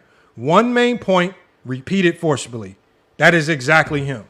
Okay, let's see what it says about FYF Sports. That's crazy because I don't even tell it much about me. It says FYF Sports, cross-examination style debate. Do y'all agree? Yes, that's exactly what you do. You think you're a therapist. Okay. It focuses on exposing contradictions in popular narratives. Is that accurate? That's exactly what you do. That's you. Uses comparative logic, era versus era, criteria versus criteria. Willing to sit in uncomfortable nuance, even if it weakens fan-friendly conclusions. That's true. We're quick to tell them to shut up so we can have our clickbaits. Okay. Draymond now, Green. GJK is going to be the real test. Structured defense platform. Yes, because you are the minister of defense. I'm the minister of defense. Okay. Emphasizes contextual analytics, error translation, and standards. I don't know if that. Well, what is contextual analytics? Is that just pure stats? That's basically contextual. Like, it's basically saying like stuff that we can actually talk about, actually things that are measurable. Analytics. No intangible shit, basically. No intangibles. And translation and I mean it's basically stats, accolades, and achievements. Okay, here we go. Okay, hold on. It says less emotional, more framework based. That's true. Our content is not based on how me and Brandon feel. It's based on framework. We have an actual premise on what we're trying to do. And you do say that a lot. Yeah. All right. And it says the last thing is rebuttal oriented rather than declarative. You do that a lot because you always say you want to hear people talk. I can't cook them. I can't hear they take without hearing them talk. We got to hear what they have to say. We tell the panel, we don't have a script. We don't have a script for sure. Yep. And what does it say? Other details. It says other debate platforms. What does it say? hot take driven engagement, precision. What does it say? Other often recycled legacy media narratives without. Okay, hold on. Are you talking about King's Speech Row? No, I'm just reading it before it gets to number 2. With that little part where it says. It says often. It says often. It says this talks about. This is not about you, I don't think. It says other debate platforms. It's just saying on other channels. Right? Oh, okay.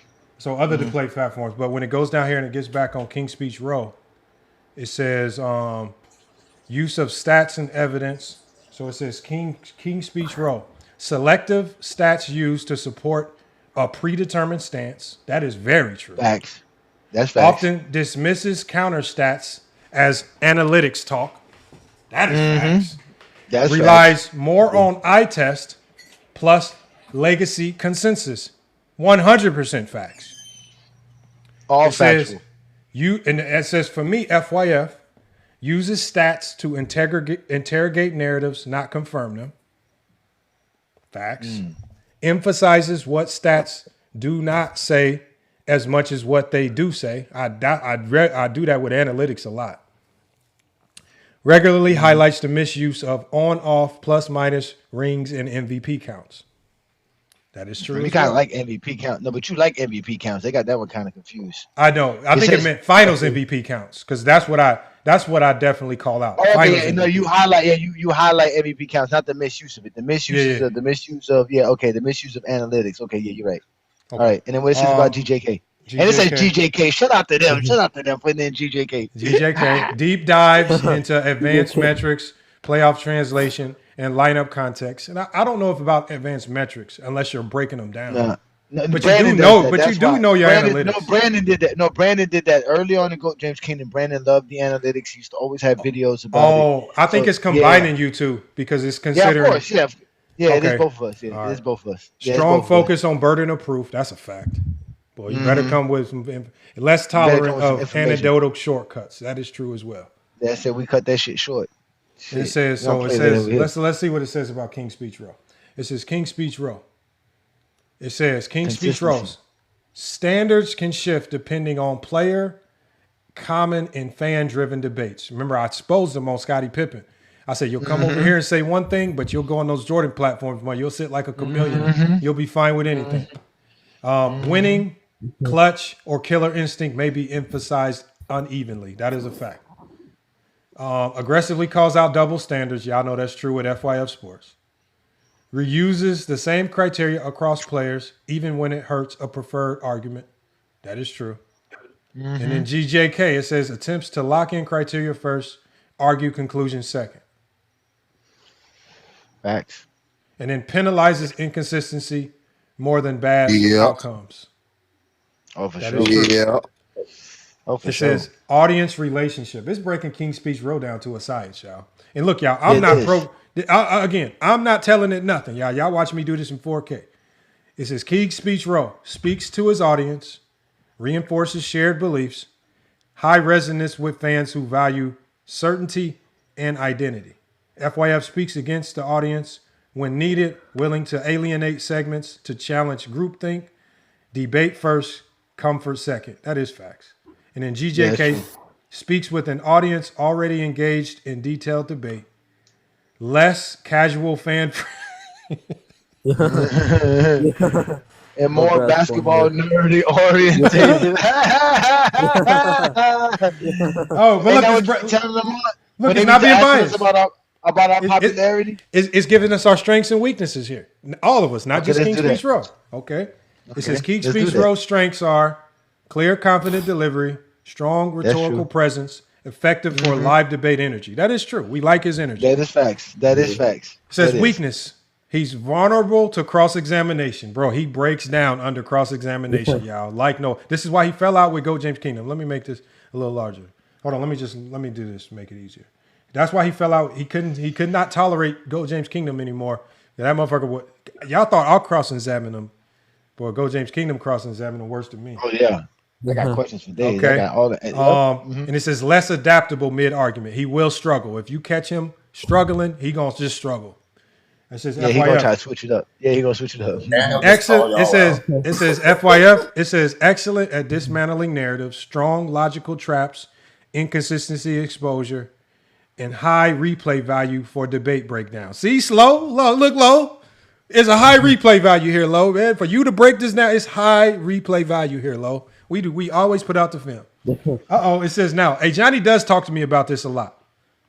Can feel confrontational. Right? That is true. I don't talk about like in a bad sense, though. I just let you know that you be going in. You be going in. Go ahead. And then secondly, it says requires more audience engagement and attention. I don't know what that means, but it could be true. I'll just take it. No, basically meaning, like, to be honest with you, Lamar, like you like the crowd. You like the full panel. You don't feel comfortable doing a live just by yourself, just doing your own stuff. You want, you know what I'm saying? Like you need the audience. You know what I'm saying? Engagement for you to, and that's, some people say that's a weakness because that means you're kind of depending on all of us to do what you do, which is kind of false. You just like who the fuck wants to talk to themselves all day long besides Dreamers Pro? Oh my God. Go ahead. Okay, hold on. GJK. Okay, let's hear GJK's. Right, you got GJK. Hold on, let me scroll up so we can see it all. Best at long form, criteria driven analysis. That is true. That's why you got the Friday Night Exposure. That's a great show, and Sunday show. And then strong historical contextualization. Boy, y'all hate when he pulls up them newspaper clippings. Boy, he's the master at finding newspaper clippings, y'all. I'm telling you right now, bro. I've even had Gil ask. His clippings are so good, Gil asked for them, y'all. No joke. GJK, it says your weaknesses. Less viral. See, this is if we Less let emotional punch. No, that's what 93Z was claiming. You ain't go viral like me. You ain't got no motion. Yeah. So ChatGPT sides with 93Z. They saying you ain't got no motion. I can't go viral because LeBron fans don't need Gold James Kingdom to feel vindicated for their actions. They really don't. Okay. Oh, but this next one, I don't even know if this is a weakness.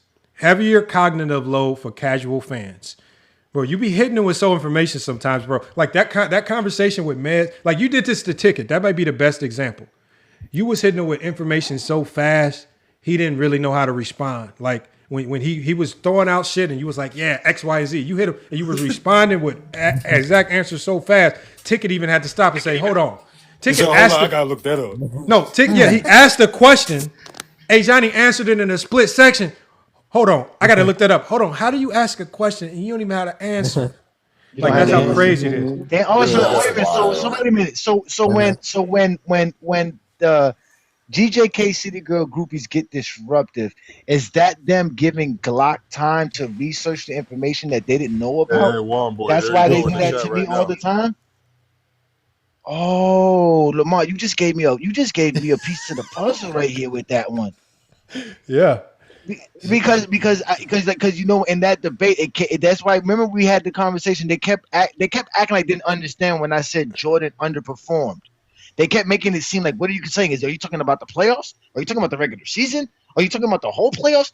They kept confusing what I was saying on purpose because they didn't have a way to respond. So instead of being like Ticket and just saying, well, hold on, let me look this up, they derail it for a little bit while somebody is looking it up. Mm-hmm. Wow. Okay, go ahead. Continue. Let's continue this ChatGPT that's inaccurate compared to look. I kind of want to see if ChatGPT pretends to be King's Speech Row, how close to King's Speech Row it can be. So, hey, Johnny, what we're going to do right here is we want to see if you can defeat the ChatGPT version of King Row. Because we know King Row's not coming back to FYF, not for a while at least, right? Especially after what we did to 93Z. 93Z might not allow him over here, you know.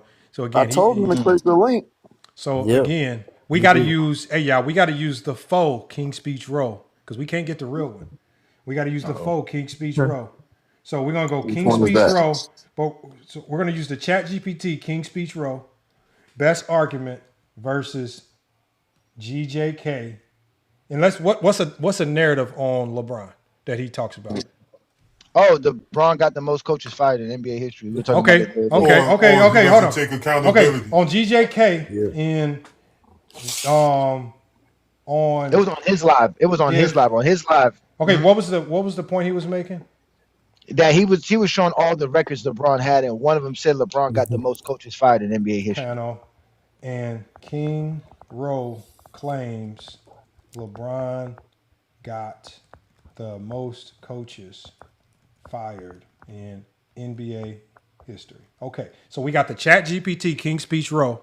ChatGPT, as we've already agreed, has a very accurate depiction of who King Speech Row is. So it should be able to mimic King Speech Row since we cannot get the real version. We have to get the faux King Speech Row because the real one has now definitely tucked tail and ran after what we did to 93Z. All right, here we go. So hold on, we got to tell it the format. So I'm going to say let's just do one round. We'll do one round, all right? I don't want to do too many rounds with ChatGPT. One round, give your best King Speech Row logic to support, and GJK will rebuttal. If you could beat the ChatGPT King Speech Row, that's a motherfucker right there. All right, we ready? Did I word it correctly, y'all? As y'all can see, I'm not finessing it. I'm not programming it for A. Johnny to win. Is everybody cool with how I typed this? Yeah, that's cool. Okay, is it pre-programmed for King's Speech Row to lose? Okay, we good. It being King's Speech Row is kind of a disadvantage. I mean, King's Speech Row in and of itself, he's programmed to lose. Just his brain. Yeah. Hey, Lamar turned into Dr. Robotnik. He out here making AI robots to handle Go James Kingdom. So we have, since King's Speech Row, since the real King's Speech Row can't do it, we have to get the Chat GPT King's Speech Row to fight Ajani. Oh, we got King's Speech Row in the chat. King's Speech Row is in the chat watching the Chat GPT King's Speech Row debate Ajani since he can't. All right, let's go. Don't worry, bro. I'm gonna pop up on one of your lives again, bro. I'll pop up. You know I was okay, hold on, y'all. It's about to cook. It is about to cook. So I'm gonna try to. Hey, y'all. I'm gonna try to read this. I'm gonna try to read this in my best King speech. I don't know if I can mimic his voice because I don't know if any of us can. But... Yo, man. I think Womboy. No, hold on, y'all. Can you do it? Nah, Womboy can't. Womboy. Hold on, y'all. Let's just read it. James. Hold on, hey, y'all. Man, okay, hold on, y'all. Let's get. Hold on, y'all. Hold on, y'all. Let's just do it. Let's just get through it because I want to hear what it has to say. So it says King's Speech Row, best version of his argument. So basically, King Row, you're watching. ChatGPT has refined your bad argument to make it as strong as a bad argument can be. All right. And it says the claim LeBron has gotten more coaches fired in NBA history. The most coaches. It says the logical chain. King's Speech Row framing. So his strongest points for you, Ajani, are LeBron's career shows a repeated cycle. Coach hired, tension, the coach is now gone. That's essentially what he was saying in the stream anyway. Mm-hmm. Cleveland twice, Miami, Los Angeles, different markets, same result. When the same outcome follows one player across franchises, there's a common denominator. That's LeBron James, according to King's Speech Row. All right. Now, y'all, I'm speaking for King's Speech Row. This is the ChatGPT King's Speech Row. He says LeBron's power is unprecedented. He isn't just a player. He's the franchise authority. Remember, that is true. It says coaches must adapt systems, rotations, pace, and even assistant hires around him. When things go wrong, front offices protect the asset, which is LeBron, not the coach. All right. And it says indirect control still equals responsibility. Even if LeBron never says fire the coach publicly, his influence shapes the decision. Body language, public comments, passive-aggressive praise, and silence sends the signals. Because he said that about Darvin Ham. Front office reads the room and they act. That's what they do, according to King's Speech Row, ChatGPT. And the last point, other stars don't bend organizations this way. Jordan didn't rotate coaches mid-prime. Kobe clashed but still won titles under stable leadership. LeBron's teams often choose resetting the coach instead of resetting the roster. The conclusion for King's Speech Row is if every stop ends with the coach gone, that's not bad luck. That is LeBron James. Now, it gave us That's exactly what Rose says. That's exactly how Rose feels. Exactly how he feels. Now, what it did do, it gave us a Chat GPT version of a Go James Kingdom response. Do you want to do your response yourself, or do you want people to see what Chat GPT thinks you would say? No, yeah, let's see what ChatGPT says first. My response is going to be different, but let's see what ChatGPT says first. Okay. It says GJK. Hold on, let me go back so y'all can see. It says GJK. It says GJK's rebuttal. It says coaches being fired during LeBron's era does not equal LeBron firing coaches. Johnny did make that point. It says NBA. I do say that. NBA fires coaches constantly, especially during roster transitions. You did talk about that with Mike Brown. You must prove LeBron uniquely increased firings beyond league norm, not just names. You actually mentioned that as well. And you did that comparative to Kobe because you mentioned the coaches that he actually got fired versus other players who've gotten more coaches fired. So you did do that when I heard you talking in that live. It says most firings were tied to front office failure, not LeBron. I don't know if you mentioned this point, but this is what it thinks you'll say. Cleveland's first stint, rebuilding, chaos, weak rosters. Miami, Spoelstra was not fired. Cleveland's second stint, yes, David Blatt fired. After finals appearance, replaced by Ty Lue, they won a title. Vogel was fired. I don't think anybody blames Vogel's firing on LeBron after injuries, plus the roster teardown he didn't control, right? It's kind of in alignment because obviously some of the coaches mentioned here you conceded to, but some you didn't. Key point, coaches weren't fired because LeBron failed. They were fired because organizations failed to support competitive continuity. I don't know if you'll say that, but you can let us know what you would say in a follow-up. It says superstar leverage. Magic Johnson, you did mention this. Magic Johnson, Shaq, Duncan, Kobe, all influenced coaching decisions. The difference, media visibility, all player empowerment post-2010. LeBron did not invent power. He played in an era where the power is visible. Good point. You did mention that to a certain degree. A coach has benefited from LeBron, Ty Lue championship, Spoelstra dynasty, Vogel championship ring, Mike Brown, 2 Coach of the Year awards with LeBron. Did he win 2 with LeBron or only 1?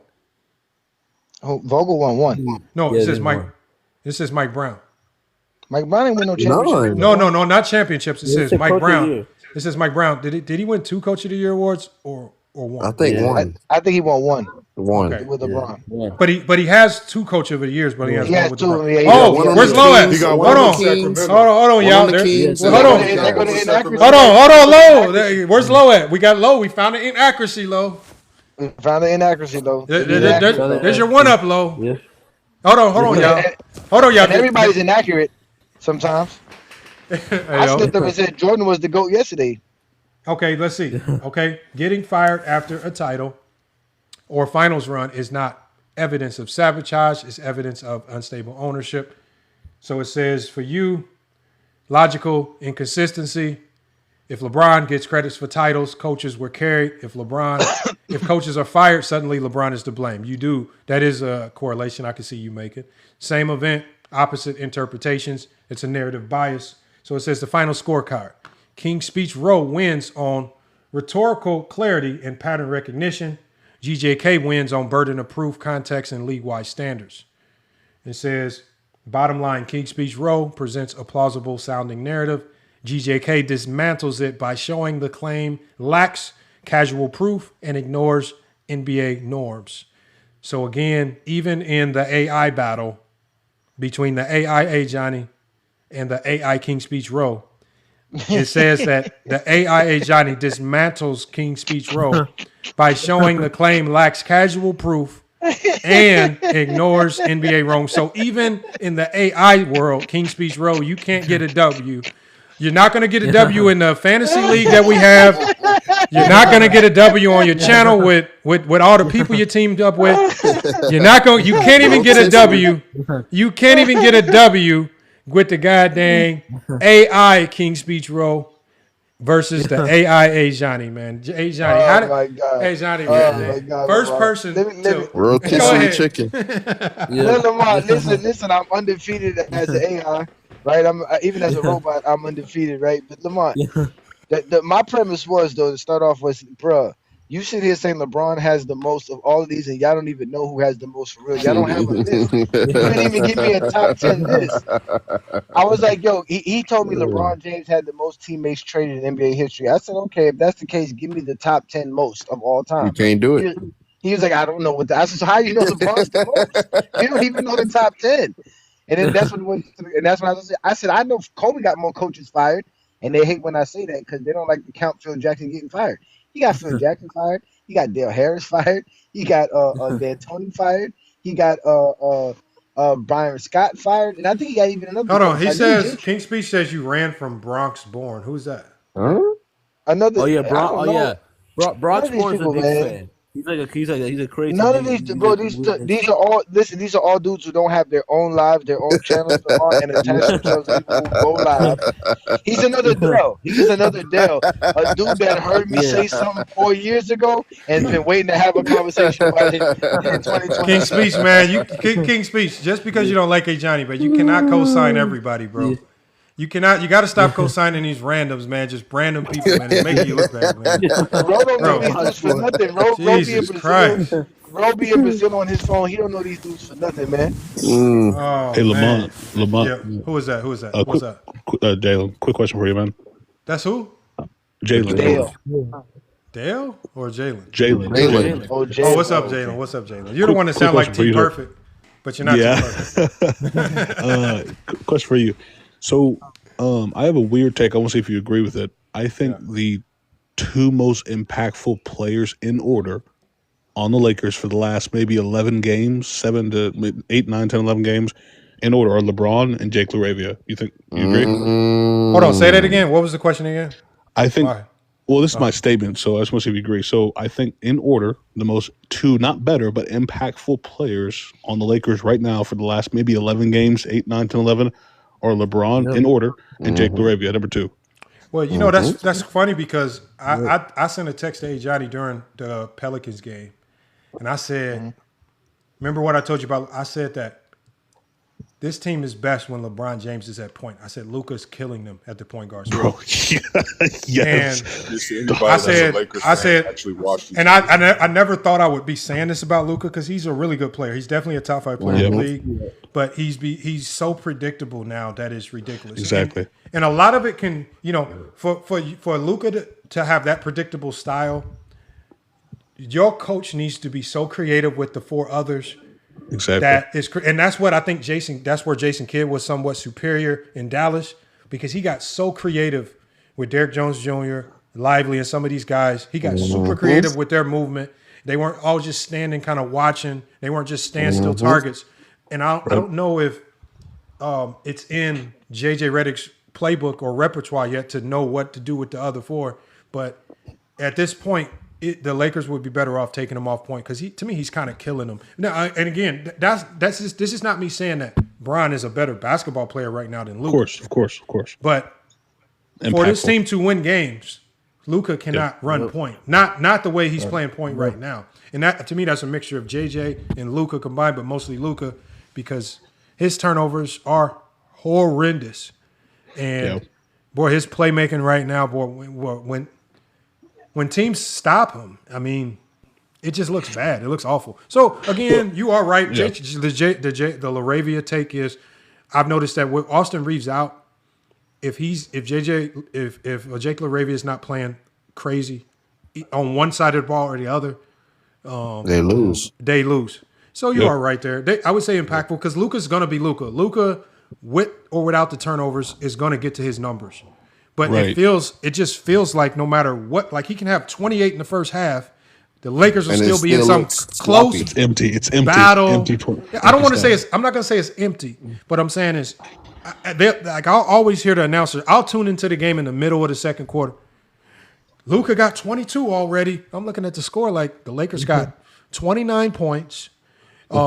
They're down 6 points, and I'm like, God damn, what is going on? Luka's cooking, but it's just like, what the fuck? Like, but what else would empty be? Because when LeBron scores 22 points, or if he scores, if LeBron scores 6 in a row, it's almost a fact that it's helping his team actually come back or helping. Well, the beauty of LeBron is this right here. Taking retarded ass shots. The problem with Luka, Luka's approach with this team needs to be LeBron's approach.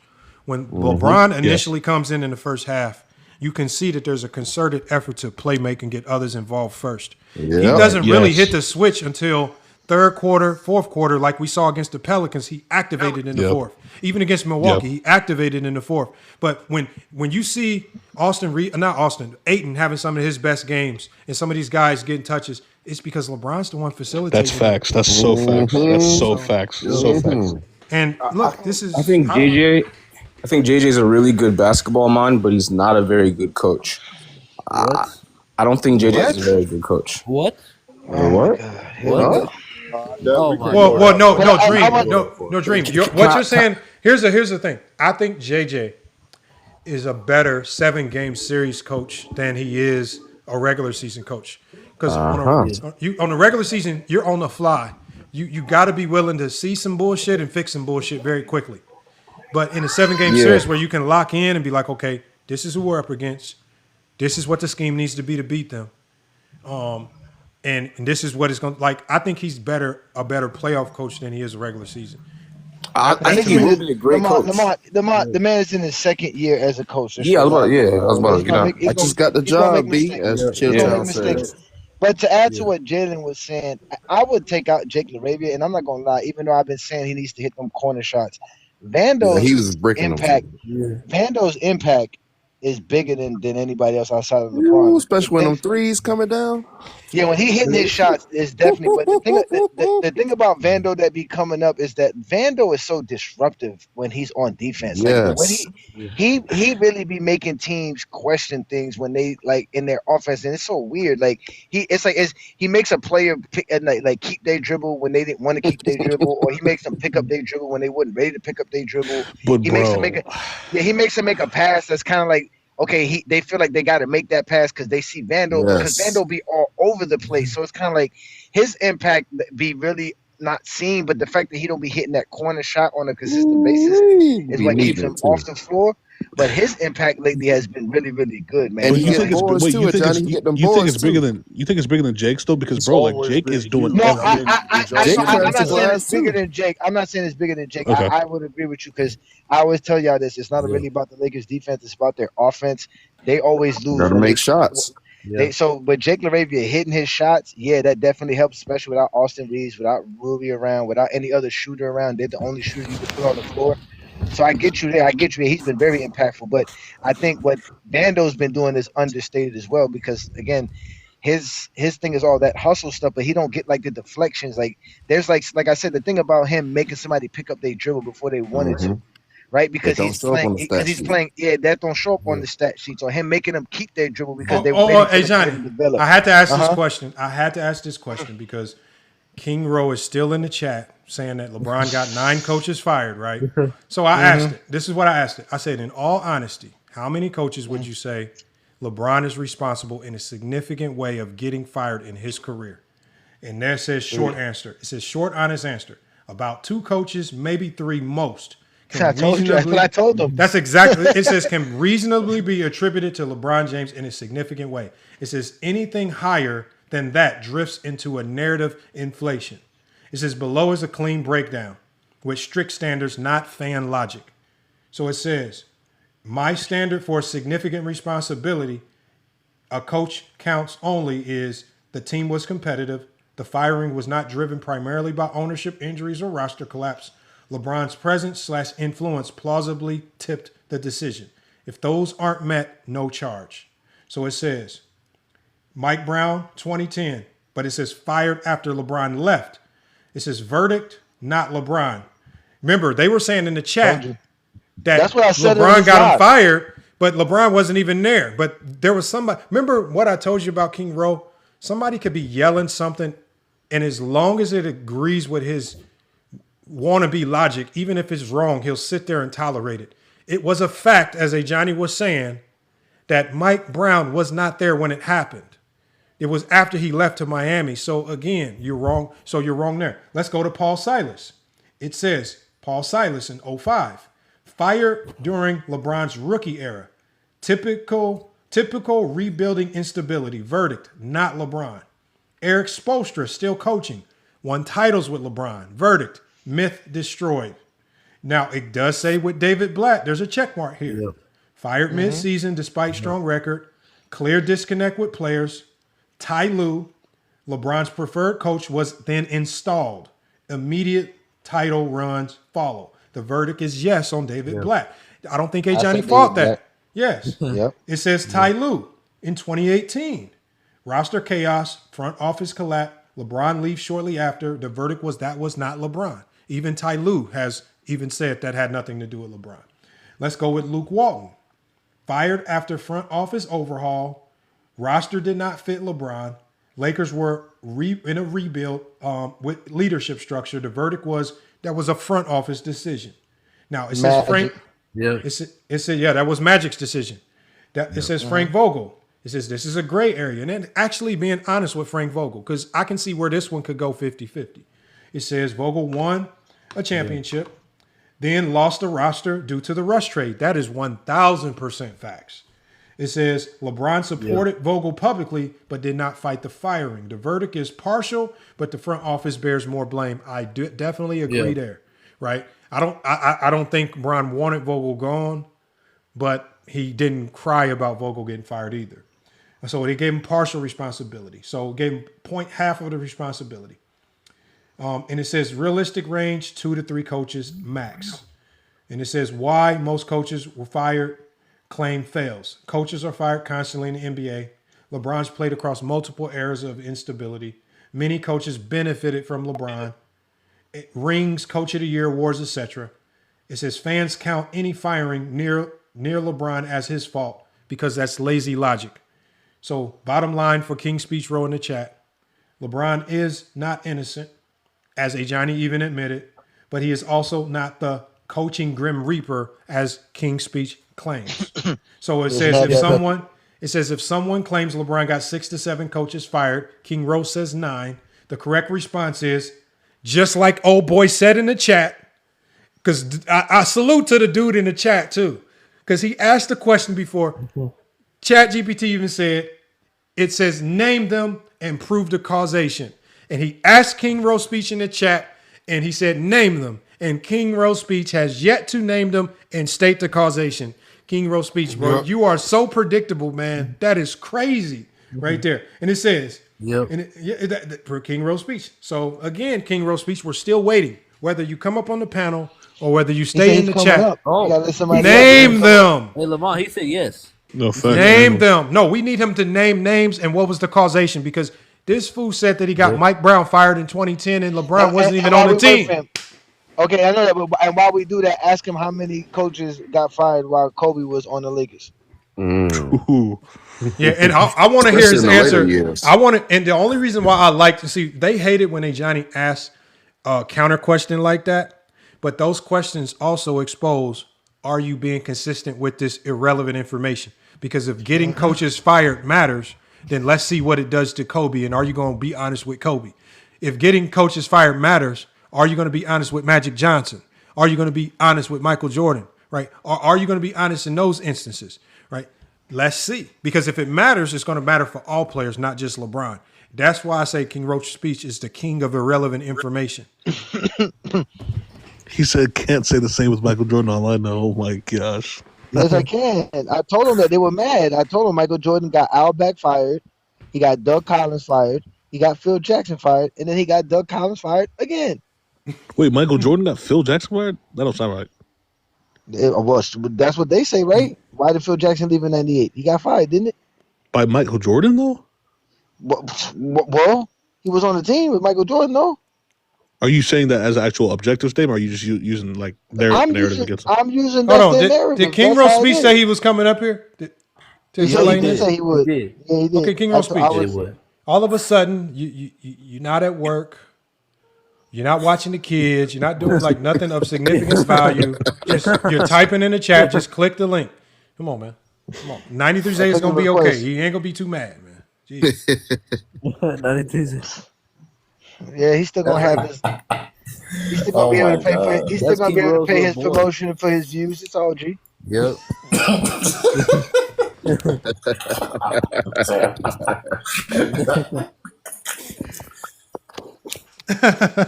Hey, while we're waiting, if I have a question for you, do you think that Nick Wright in 2017 is the main reason for the push of the GOAT debate between LeBron and Jordan?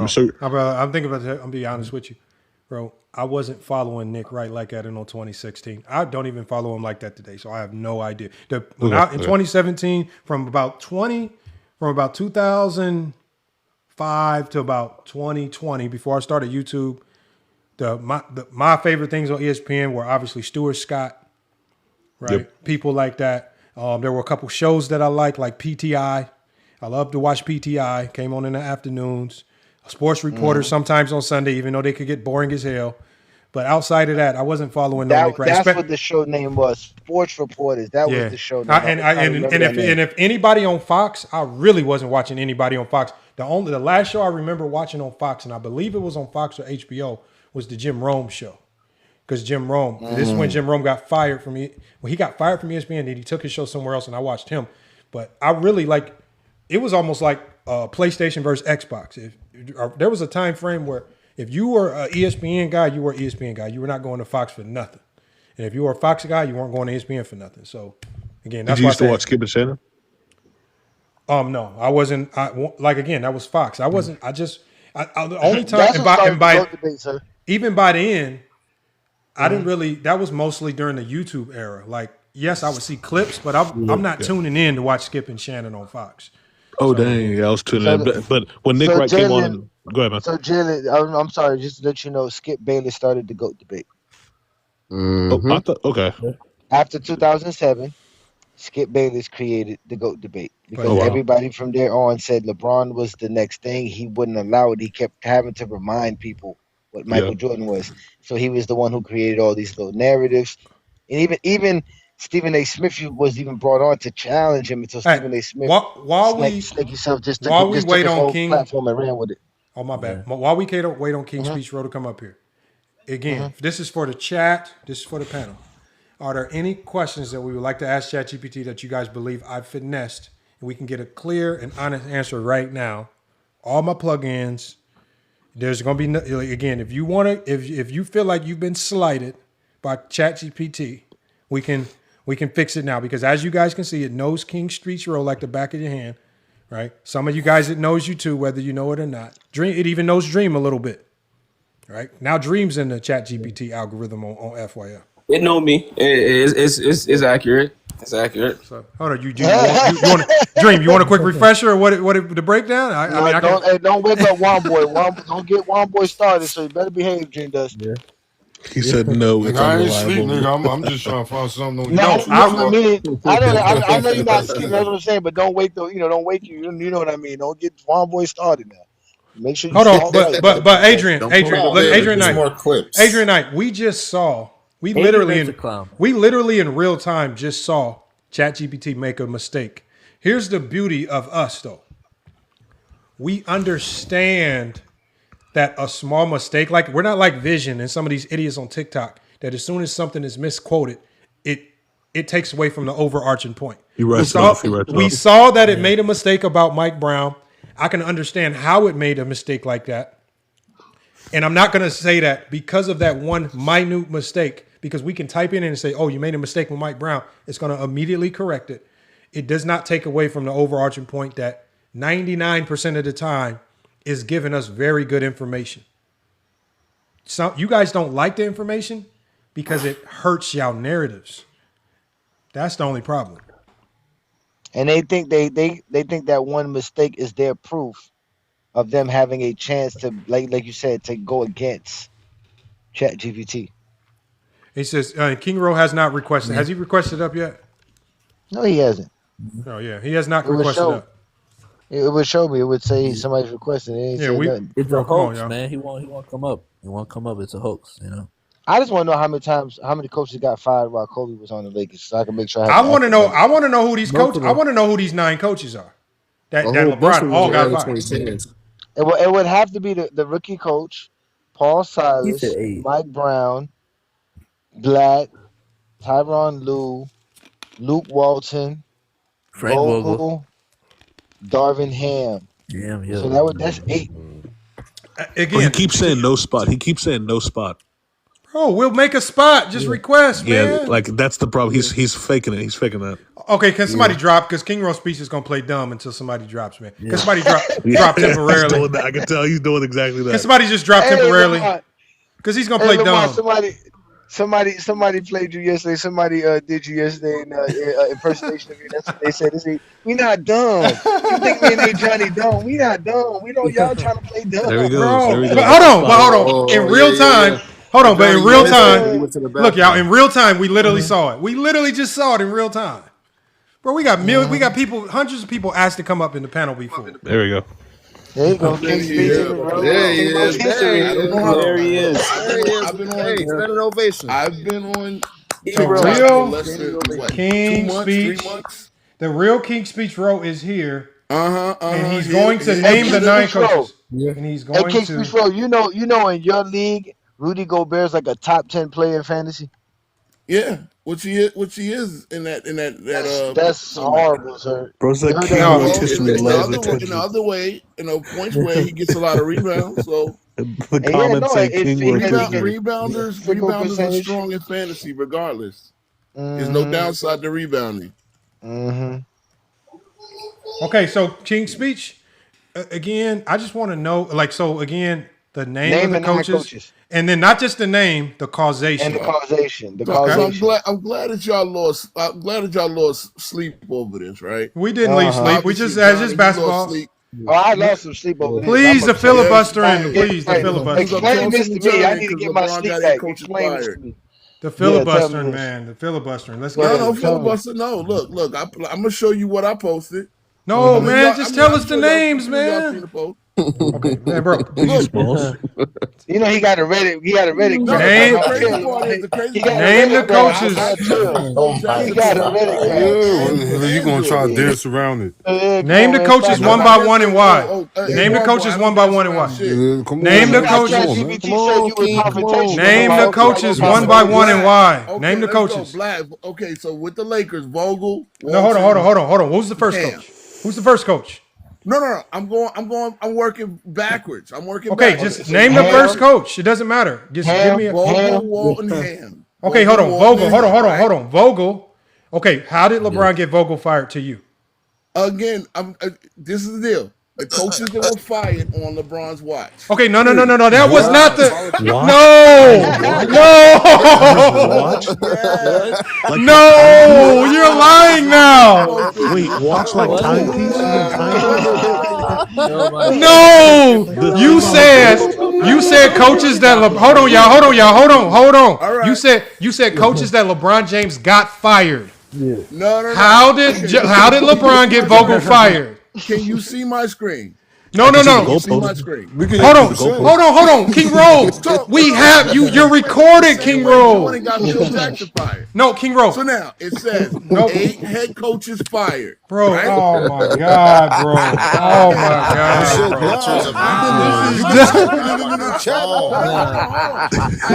So many pictures of I commend you, brother. Hey, yo. No, hold on, y'all. No, bro. Hold on. King Roll. You said LeBron. You got all these records. No, hold on. You said LeBron got 9 coaches fired.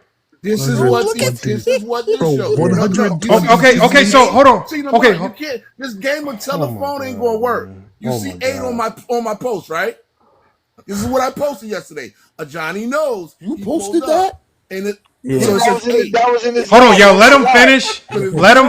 Hold on. Let him finish so I can ask some follow-up questions because remember, this is where my classic saying is going to come into very strong territory. You're going to quote me correctly. I'm not. No, King. 8 coaches fire, right? No, okay, yeah, no. That's what it says, King Rose speech. But and so that's go. What I said. First of all, this no. I'm gonna put you on the big screen.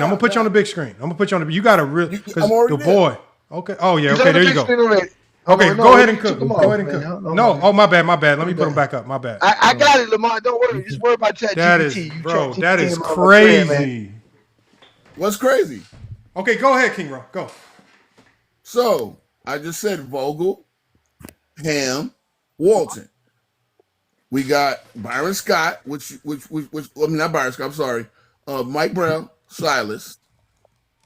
Right. Then we got Blatt with the what's the name? Lou. Mm-hmm. Okay. So that's 7. And wait, wasn't the other coach's rookie a different one than Silas? Yes. He had a rookie coach. So that's 8. Silas. That's 8. There you go. So now, so Johnny, you know I counted Doug Collins, even though that was against. No, hold on. King speech. You're moving to Jordan. Hold on. Let us not. We are not moving to Jordan just yet. Okay. So the entire conversation that you were having with Ajani, right, that we were all listening to, because we have snipers that are republishing this information. Hold on, can I finish? Hold on, King Roy. I'll let you get through your explanation. I just want you to hear me out. The snipers, re-released it on YouTube. In 4K, we have you and Ajani going back and forth about coaches who were fired because of LeBron. Now, it's what you're saying is, so are you saying that you're not talking about coaches fired because LeBron got them fired? You're only talking about coaches fired just while LeBron was a part of the organization. On his watch, yes. Okay, so let me ask you, why were you then arguing with Johnny about coaches fired because of LeBron? That's not what happened. First of all, the one talking to Johnny most was Bronzeborn. Now I tried to tell Bronzeborn, chill out, let me handle this. Johnny ran after what, 5 minutes? So you got that what, okay. a 5-minute clip? Okay, so let me ask you this then. Damn, okay, so I gave you 5 minutes. Okay, so again, as ChatGPT said, I have to ask these questions. Again, if you did not mean coaches that LeBron James got fired, then what does this information mean? This information are records. Eight coaches were fired while LeBron James was on the team. Okay, now that's not what I asked you. I know that you think it's a record. My question was, if you're going to post it, it's either posting it to the good. If it's a record, it could be a bad record or a good record. I'm assuming that you're posting it as a bad record. What does it mean? Of course. What does it mean? So again, number one, here's the basis of my lie, because I was told by one of your boys, Ernest. I don't know Ernest. Okay, yes. Ernest told me I was lying. That's a GJK member. We get that correct now. But my bad, bro. Go ahead. One of your peoples. Yeah. I was told that I was lying because I said LeBron does not have a second all-time career record that's a positive record. So I asked Ernest several times, give me a second all-time record. We all know the first one is points scored. Bro, what are you talking about, King Ro? This is not the question that I asked you. Okay, see what I'm saying? I don't care a damn about no Ernest. You don't understand the backstory. Okay, now I get it. You don't understand the backstory. So I saw this. I saw this, and I saw these are all-time career records, right? Like the 104 playoff losses, the most missed field goals. Those are records, right? 8 head coaches. He was the only player swept in 3 different decades. That's another record, right? I mean, because we need to understand what are records. So I said all-time career record. LeBron has points, and I'm asking for a second one. The other 3, which I can acknowledge, are in the playoffs. He has the most playoff points, playoff steals, and playoff wins. Okay, King Speech Row. We know what they are. I said they can be records to the good or the bad. We don't care. I'm saying. No, King Row. I'm saying to you, because I want to hear you. I want to know what you think about basketball. Because when I post stuff, I'm really trying to get into the basketball. What does being in your career, 8 coaches being fired when you've been on the roster? Because since we know now that you don't mean coaches that LeBron got fired that you can use as an indictment on him. Hold on. Hear me out so you know the questions or you'll filibuster for hours. So we know, because you've already clarified that you don't mean coaches that LeBron James got fired. You're just saying coaches that have gotten fired since LeBron James has been in the NBA while they've been with the organization that he's been a part of. What does it mean? For example, if Johnny says that LeBron James is the all-time leading scorer, it probably means he believes, or we can be led to believe he's telling us something about LeBron. Scorer. No, that it means we can allude to LeBron James being one of the greatest scorers of all time. So what do you mean? If you're going to show us this record to the good or to the bad, what does it mean? It means 8 coaches were fired on his watch. It's that simple. However y'all want to word it, 8 coaches were fired on his watch. What does it mean to you? 8 coaches were fired on his watch. Okay, hold on. Is it an indictment on LeBron's legacy? Does it what does it mean? I mean, look, Tim Duncan played for one. Oh, no, you're the one giving us irrelevant information. You got to tell us what it means. Am I? No. My post asks, what are these records? My post asks, my live was asking, are these records? Everything on this list right here, you see, are these records? Because I'm asking. I'm told that LeBron you know what I'm told? That LeBron has the second most NBA official all-time records in NBA history. I don't care about all the records. I'm just talking about this. Since you've already moved the goalpost, hold on. Since you've already said, King Rowe, listen, you're going down a tangent of nothingness. So King Rowe speaks. King Rowe.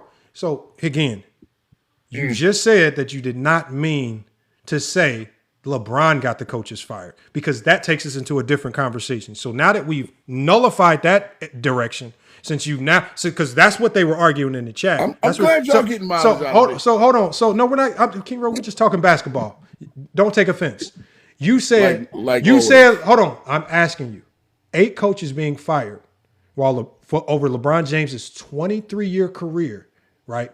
Since the why to these coaches getting fired means nothing now. What does this record mean to you? It means 8 coaches were fired while LeBron was on the team. I know what it means on face, but what does it mean? Where it's important enough for you to tell your fan base. You said it means negative, bro. You said it means negative. I'm trolling. Have you not gathered that something negative, bro? I'm trolling one of your members since he came on. He came on a stream.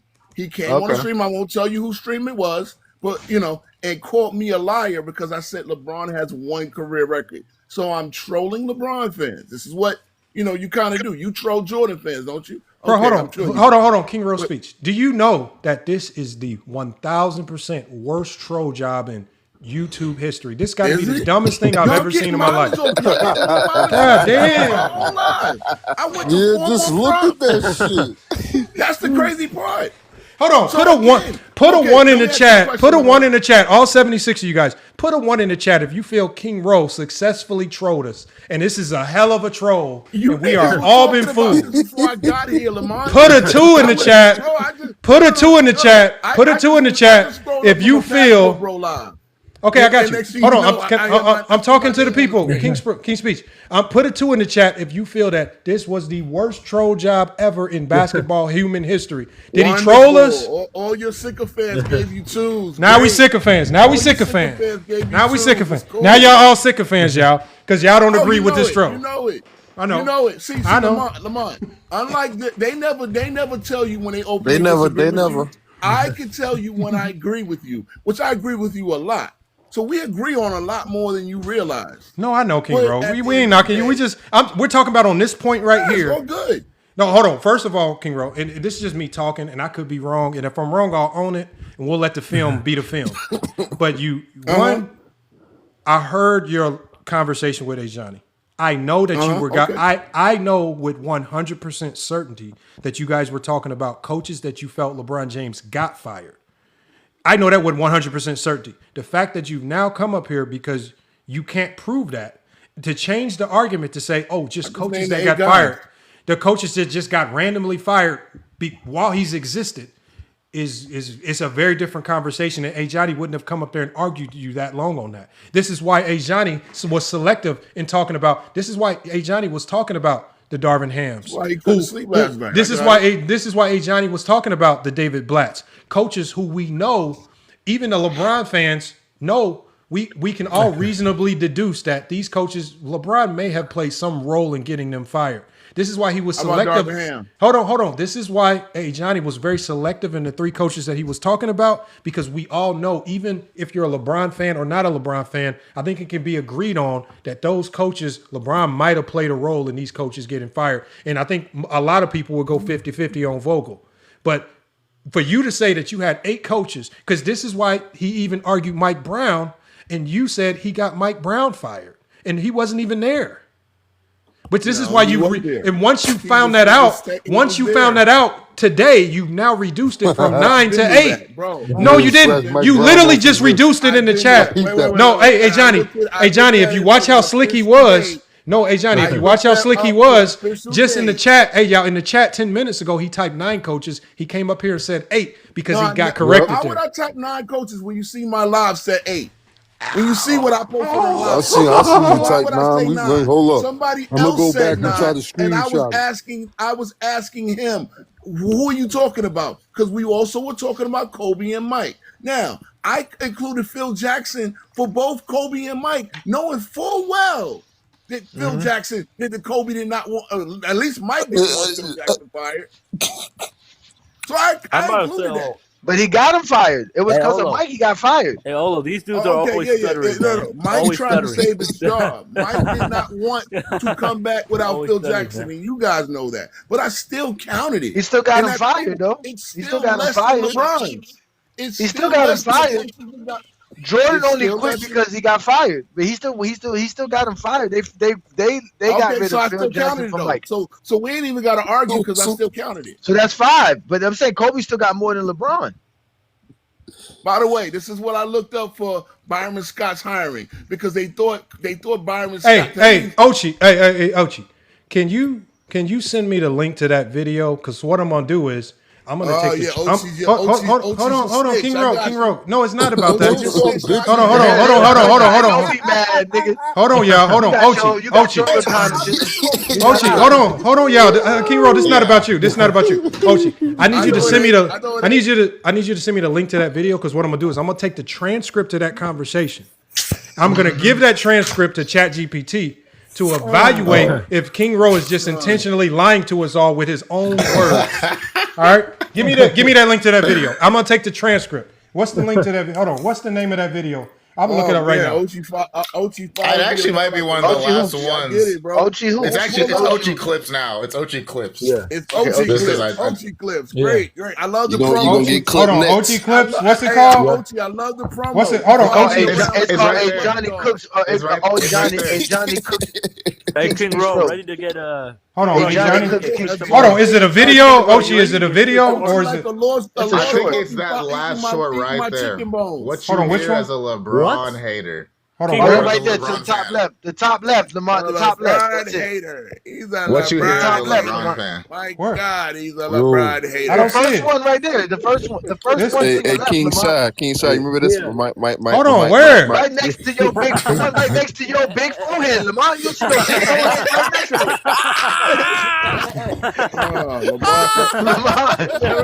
Hold on, y'all. Hold on, my screen. Hold on, what y'all see on my screen looks different. Y'all gotta help me find it. Now your screen is different. Hold on. Which one? Just tell me the first. The first short. The first short. The first short has me on. It's the first short. No, it's not. What you hear as a LeBron fan? That one right there, all the way to the left. Yeah, okay, my bad, Lamont. The second one. Okay. See, that's what I'm saying. That's what I said. It was confusing me. The second. Because we can't see we can't see your other big head. Hold on. Better yet, let's let the audio play. Hold on, y'all. Let's let the audio play. Hold on, y'all. Let's just let the audio play. Mute up. Hold on. Let's let the audio play. Now, we're trying to deduce right here, y'all, is the conversation just coaches that randomly got fired, or if LeBron got them fired? Let's hear the audio, y'all. As a loser. One at a time. Name what are the coaches that got fired? Rudy Tomjanovich 1, Dale Harris 2. I'm trying to think of the other ones. I mean, he only played for Phil Jackson for a long time. Are you saying Phil Jackson? Anthony Davis? He got fired too. Didn't he get what they call fired? How many coaches did they have between 2012? Mike D'Antoni, that's 4. Mike D'Antoni. Didn't they have another coach too? What was it? Wait. He got Byron Scott fired. Byron Scott was a coach. Byron Scott was a coach. Hold on. Didn't LeBron get Frank Vogel after they won the fucking championship? And then he get Darvin fired too. Come on now. Come on. Bill got fired. Hold on. They asked the question, did LeBron get Vogel fired? That's a clue. But King Rowe speech isn't talking yet. So maybe he still has an out. Too. And then he get Mike Brown fired too. Bill got fired too. No, I counted Phil. So that's 5. I need more. I need 3 more. Johnny. You said no. You said Dale Harris, Rudy Tomjanovich, Phil Jackson, D'Antoni, Byron Scott. I mean, come on, bro. Wait, hold on. Come on, man. Let's not start with this now. Kobe had a bunch of players fired, man. Jordan, too. Jordan got a bunch of coaches fired. Jordan got coaches fired, too. Remember that. Doug Collins got. Here's another clue. King Rowe speech is talking. Hey, Johnny just said Jordan got coaches fired, too. I wonder why they're talking about players getting coaches fired. But you know what? King Rowe speech. Hold on, King Rowe speech. I'm talking to the people. But King Rowe speech hasn't given us a definite identifier what the conversation is yet, right? Remember, I don't want to use my classic saying on King Rowe speech just yet, that he thinks we're all dumb. I don't want to use it just yet. Maybe King Rowe speech is right in this one instance. Let's keep playing. Fired a bit against Albert got fired. His rookie coach got fired. Phil Jackson got fired. Albrecht, Laurie Albrecht. Doug Collins got fired twice. Jordan got a coach fired twice. Throw James. Okay, so that's off the top right there. So let's continue. So Johnny says again, Jordan got a coach fired twice. I want you guys, as we play this video, I want you to be thinking to yourself, why would Johnny be talking about Jordan getting a coach fired? Not coaches getting fired while Jordan has existed, we can just go to Basketball Reference for that. He's talking about Jordan getting a coach fired. That's another context clue. But let's keep playing it because maybe King Rose Speech is just doing this elite troll job, and we just can't pick up on it because maybe we're the dumb ones. All right, let's keep playing. Oh my God! Again, what continue with some more of these lies. Your throat jams. What happened in 2020? What happened in 2020? Didn't he get Frank Vogel fired? Come on, bro. Yeah, he did. Don't be disingenuous now. Then he got Darvin Ham fired. Again, Kobe got more players. Kobe got more coaches fired. Kobe got more coaches fired. Kobe got more coaches fired. Kobe got more coaches fired. And Johnny has to give me 3 more coaches because we counted 5 with Jordan. And we Hold on. Hey, King Rose Speech. Why would a Johnny have to give you 3 more coaches if we already know all the coaches that got fired?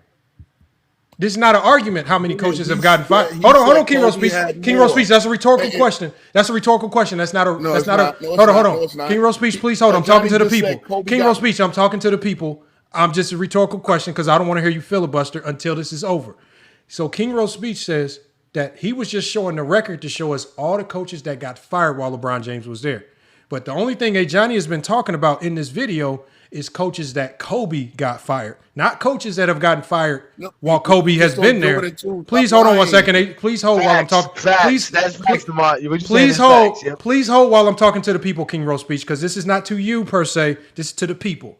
So again, y'all, I want y'all to listen because this is for research purposes only. Okay, we're gonna play this because we're gonna let the video tell the tale, not FYF tell the tale. We counted 5 with Kobe. LeBron, what coaches did LeBron get fired? He didn't. Only coaches he got. What coaches did LeBron get fired? I want to ask ourselves, what type of conversation could they be having, y'all, if A. Johnny in the moment said, what coaches did LeBron get fired? Why would A. Johnny? I don't perceive A. Johnny to be that dumb. Sometimes he could be pretty wild and crash out. I don't perceive him to be that dumb, but yeah, let's just see if we hear a little bit more. Paul Silas, Mike Brown didn't get fired. Wait, hold on. Yo. LeBron wasn't on the team when Mike Brown got fired. LeBron was on the team. My God. Yes, he was. No, he wasn't. LeBron James was not on the team. Yes, he was. No, he wasn't. Go. LeBron went on the team when he got fired in 2010. LeBron left. Y'all forget that? He never got. He got Black fired, Vogel fired, and Ham fired. 3 coaches, sir. He said they got Black fired, Vogel fired, and Ham fired. Hold on 1 second, please, King Rose Speech. Hey, Johnny just said he got Black fired, he got Vogel fired, and he got Ham fired. Again, in the conversation that we're talking about, why would A. Johnny be telling us about coaches that he believes LeBron got fired instead of telling us coaches that just got fired while LeBron was on the team? Again, one question does not require an argument. One question is subjective and will require an argument. I don't think he would argue about coaches that have gotten fired while LeBron was there. That is not an arguable question. That is embedded in fact. Coaches have gotten fired while LeBron is there. We can go look that up on Basketball Reference. I don't think we need to argue with King Rose Speech about who's gotten fired since LeBron has been there. That's not an arguable question. So again, let's play the rest of it.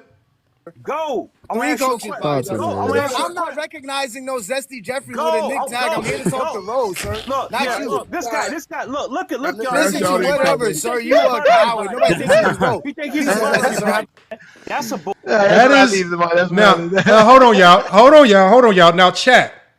We just listened. We heard what A. Johnny was arguing, right? We heard what A. Johnny was arguing. A. Johnny was literally talking about coaches that LeBron James got fired. I want y'all to ask yourself in the chat, and let's talk to the panel. We're going to go one by one in the panel, right? What do you guys believe the conversation was since King Rowe was hiding behind other people? He did talk a little bit to expose himself. Hiding behind let me go to Dream, because Dream goes at us all the time. So I don't want to go to Juan Boy right out the gate because we know Juan Boy is just going to crush you. Dream is going to Hey, Dream has no problem with battling us. Dream does not agree with us a lot of times. He talks basketball with us, but we know he's not going to be biased. Dream, what did you hear? What the hell do you think they were implying? Do you think they were just talking about coaches that got fired or coaches that LeBron James got fired? Coaches that LeBron fired. Because I haven't heard A. Johnny make arguments that no one's arguing. Shadow boxing. I call it shadow boxing. So like he would have to be making an argument in response to coaches that LeBron got fired for him to even be bringing up Jordan and the coaches Jordan got fired. Funny Okay, though, that's I logical. counted- Hold on, Olo, what do you think, Olo? We'll go to King Roll last since it's his take. Olo, what do you think? What did you hear? Did we just get ultimately trolled? All I heard from the guy that was saying the zesty name of throat, James Kingdom, talking about the coaches that LeBron allegedly got fired. That's all I heard. Okay, that's two. That's 2-0. Jalen's not a normal FYF sports. He does sound like T Perfect. I think it's T Perfect in disguise. Whoever he is, I know it is. Jalen, whoever it is, Jalen, what do you think was being argued there, Jalen? Are we crazy? Or what's or is King Rose speech just pulling the wool over our trying to pull a fast one on FYF Sports Day? What's going on? Yeah, no, he was for sure arguing against. He was basically saying that LeBron got coaches fired. And how we know that is anytime there was great questions asked to the opposing view, he kind of just not answer it or just kind of move on and just get back to his narrative. The lying right in front of our faces. King Shai Solomon, what did you hear? Yeah, I heard Johnny arguing against Rose's meaningless ass argument that LeBron that had fired 8 coaches, and what Johnny was saying in response is the amount of coaches that Jordan and Kobe got fired. Okay, got you. Ochi, what did you hear? And you're the one that took the great snippet for us, right? You were listening in real time. What did you hear, Ochi? Yeah, since I did take it in real time, I'm not a snitch. I'm just a content creator. I'm gonna just get that out there. And then the second of all, pull up though. No, King Roll, let him cook. King Roll, let him cook. King Roll, let him cook. It's okay. Ochi, go ahead with your take. King Roll, let him cook. King Roll, let him cook. Ochi, go ahead with your take, Ochi. Go ahead with your take, Ochi. Well, yeah, I just wanted to say that, first of all, and then none of it is AI. It's real. Everything you heard about this argument, I was there longer. King Roll, can you let him talk? Come on. No, I'm disagreeing. Clearly. Okay. Yeah, exactly. Thank you. Even Rowe knows that he was talking 720p, so that's what it is. Okay. Oh, and then we're going to go to Juan Boy. Juan Boy, what did you hear? And try not to, you don't have to lambaste him all the way. We'll save that on his exit on the way out. Nah, they ain't gonna do that. I ain't gonna do him like that. I heard the same. I'm gonna say the same thing because I'm agree with Dream on this because I want to just move on. Every time, the only thing he gonna do is try to get the one up. Anything that Johnny is responding to is to him because that's what they do. They want to nitpick. They want to get the one up. Corny shit. Now I get to flame you. You know what we would have did to you in school in Brooklyn Row? Every time you came to school, we'd have took your hat, your coat. Please tell me. We'd have just pushed you around in the hallway. We'd have took your lunch tickets. Tell me, Please tell me. Yeah. You remember taking them fucking Jordans too, nigga. You were them dusty ass Air Jordan ones. I know how nice it is. That's where all the condos is at. We can keep it ball, or we can do that. Tell me what you would have done to me. Stop trying to gang up on dudes that know basketball. They gotta go to the big screen. What was the sense of you? What was the sense of that graphic you put up? Can I say what my live was about? Okay, hold on. That ugly ass graph you had. Hold on, King Roll speech. Now, King Roll speech. We're gonna let you cook, and nobody's gonna interrupt you. Maybe you have an explanation, right? And I don't know if you do or you don't, but maybe you have some form of an explanation for this. But what you got for us, King Roll speech? So again, I'm half trolling with this live because I told you the backstory is I asked several LeBron fans what is his all-time records, right? Since I'm told he has the second most records, only to Wilt Chamberlain in NBA history, right? We all know Wilt Chamberlain's rebounds in a quarter, all that shit. His records, some of them will never be broken, right? We know that it's going to be hard to get 101 points in a game. Okay, cool. So I brought that up because I saw somebody posted some dubious LeBron records, right? These facts. Okay, so now, I get gospel music. Okay, cool. So notice. Hey, y'all, clap with him. All right. Okay. Wait, am I even on the panel? Yes, you are on the panel. We can hear you. Cook. Oh, okay, I don't see my name, but okay. Come on, put the volume down a little bit. Turn the music down, son. We all know that They put Kobe them didn't want like Phil that. Jackson fired. There you go. Oh, that's disrespectful. Hold on, let him cook, y'all. Let him cook. Let him cook. Well, Go ahead, bro. We can hear you, bro. Go, bro. I told I was Hold on, bro. Hold on, bro. It's all good. Yo, that's insane. It's all good. I counted the 5. So guess what? I counted Doug Collins twice. Guess what? LeBron is still more coaches fired on LeBron's watch. So I can have the same standard for all 3 greats. That's it. Have a good night, guys. Hey, yes, this is funny to Hey, y'all gotta mute up when this happens, y'all.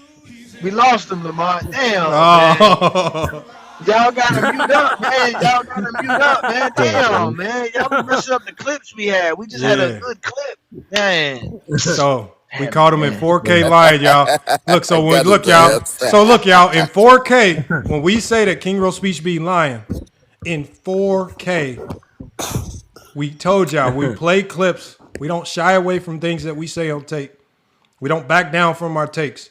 We just heard him in 4K switch his entire take of what his intent was, try to lie and wiggle his way out of it as if we weren't going to go to the film in real time. And he probably didn't even know that Ochi had snipped and sniped him real time, right? And he was probably super surprised to see that clip on YouTube in 4K. Oh, man, that's bad right there, man. That is bad. And what makes it so funny, you can't strike nobody with your TikTok lives because that ain't a YouTube content, so you can't even strike it. That's what this is. Again, all this stuff comes back to haunt y'all. This is what y'all get. Y'all can't run from the GOAT debate. And this is the funny thing, Lamont, because again, this is why I joined it, right? Because I saw all the little records that he has. Which off the top, I could always, it's easy. Like it's like a tiger just getting his prey. It's very simple for me, right? So I already knew what I was gonna do. So when I saw the 8 coaches, I said, man, these dudes gonna bring up 8 coaches. They really want to do this. Let's just have some fun. And I went up there and I already knew what they were trying to say. So that's why I was told you, Lamont, that I let them have the GOAT debate. That's what they want to have. That's why they're so obsessed with GOAT James Kingdom, because they're allowed to have the GOAT debate, but they can't win the GOAT debate. Because these dudes sit around all day long plotting. Like he said, I was plotting. He was trolling. He was plotting. He thought about this. He said, oh, Ernest thinks LeBron has the most records. Okay, well, let's add these negative records, even fake ones, and see how much they want to praise them. They think there's such thing as negative records. I don't know what to say about it. I mean, if there is a negative record, you show me anybody who lost 3 times versus the same team 3 years in a row. That's a record. That's a record. I don't even want to talk about that. Right? After being swept twice. And Lamont, can you check that for me? Didn't Hakeem Olajuwon get swept 3 times in 3 different decades? Didn't he get swept in the 80s, 90s, and 2000s? Yeah, let me pull it up. Let me pull the ChatGPT back up. Because I love having it queued up, man, too. I like having and it also queued up. Hold on. Let me get this question in too. Because I was typing something in that I wanted. So I said that. Look at it. So I typed in as King Rowe was talking, I said, the real King speech Rowe is here, and he's going to name the 9 coaches that he says LeBron got fired. Please fact check. But then there was a 360 thrown in. So I had to tell ChatGPT. I says, but King Speech Rowe is now saying he intended to say coaches fired while LeBron James was on the team. But rather than let me say that right. Rather than LeBron getting these coaches fired is a record, and that he's just trolling about LeBron's records. How would you grade this troll? And going forward, what does this do to King Speech Rowe's legacy here in ChatGPT?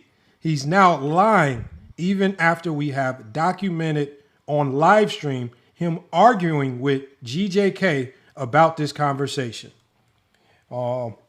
After confrontation, another one bites the dust. He left the panel. He left the panel. Boy, this is with no. Oh my God! This is why they hate ChatGPT, Lamont. No words. Your thoughts. This is why they can't. They can't deal with it. Hey, They hey, can't deal with Johnny, ChatGPT, ladies and gentlemen. Johnny, you know what ChatGPT be saying? King Rose back. Hold on. It Another says one right. bites the dust. Hold on, y'all. This is what it says, y'all. Uh-huh. It says right here. It says Hey, right by here. the way, I just looked it up. Akeem wasn't swept in the 2000s.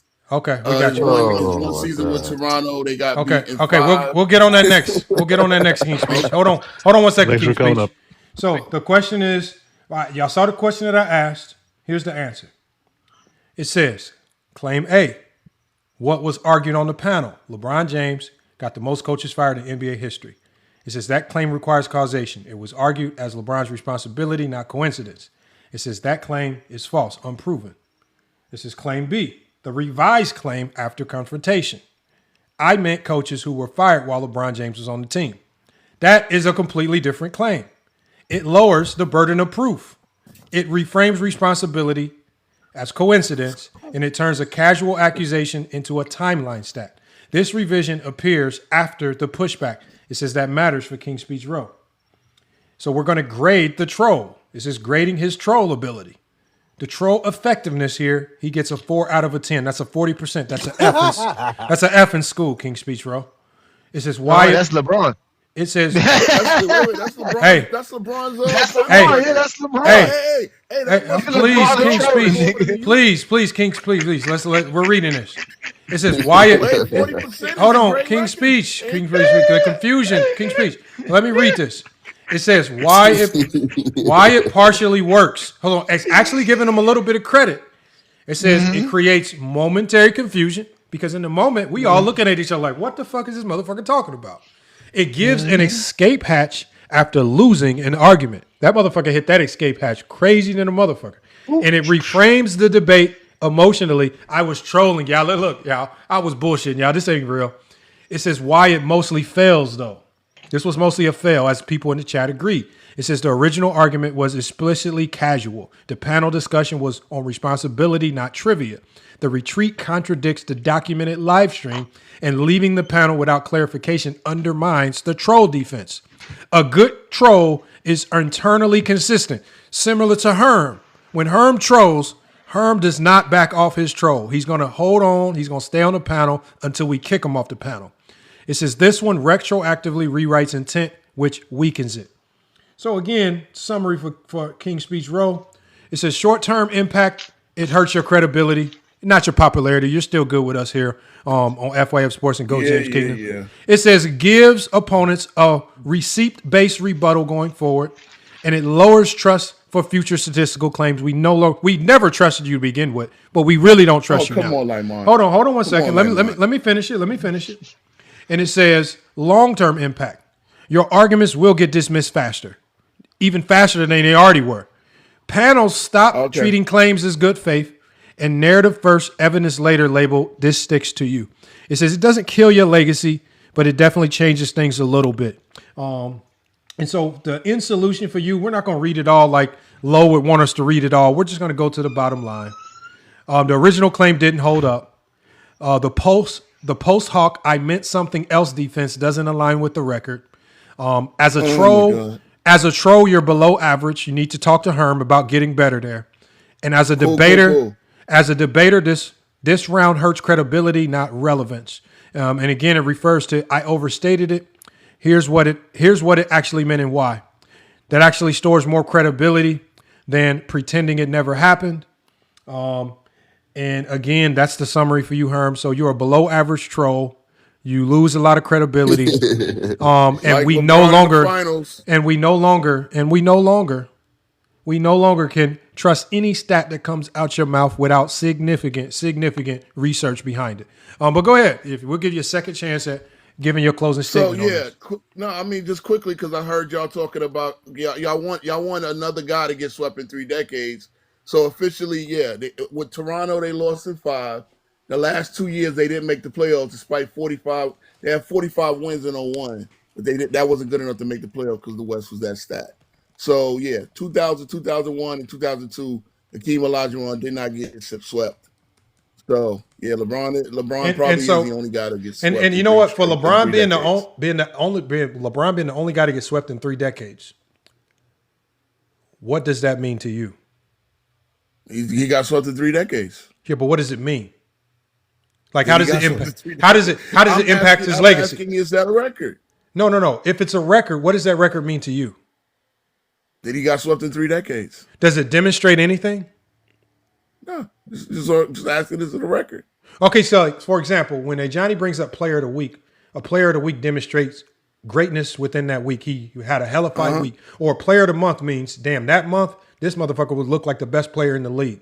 Those records mean something, and there's an explanation to it. This record, since it is a record to you, what does it mean? It means he got swept. He's the only player to get swept I know that. in 3 different decades. That's the face value. We want you to tell us what it means. The same thing that winning for 3 different teams did, or winning the championship, or But King Rose speech. People say when people say that. Ask you this, no. If Zay asked him the same question, he would answer it specifically and directly.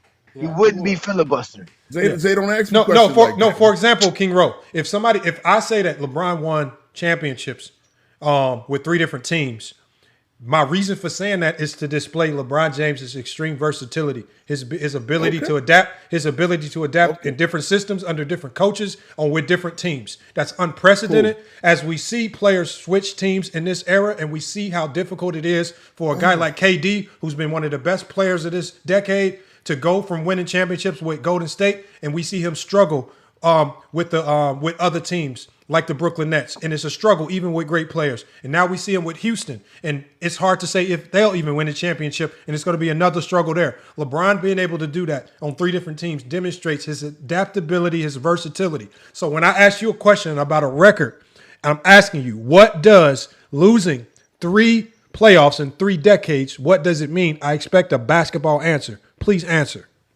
So his unprecedented ability to get swept in 3 different decades, despite having considerable help around him, at least enough not to get swept. Here we go. That was a better job trolling than that graphic he had. That whole scientific breakdown.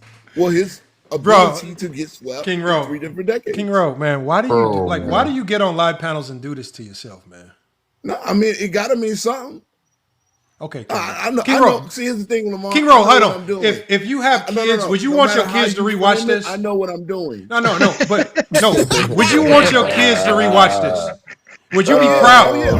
You would be proud. Hold on. Would you be proud of yourself? What you mean? Lamar, his kids be right there next to him while he talking to us. No. I'm saying no.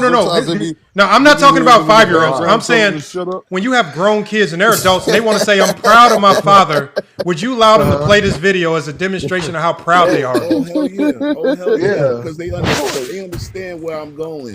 See, again, they understand where I'm going. If you want to sit there and tell me LeBron has the most records, yet none of you can tell. Like right now, if I ask y'all what's LeBron's all-time career, regular season, a career record, what's it other than points? Give me one. Bro, what are you asking again? That's easy though. The most 25 points per game. The most 25 points per game season, sir. Thank you. Okay. So 25 points per game season. The most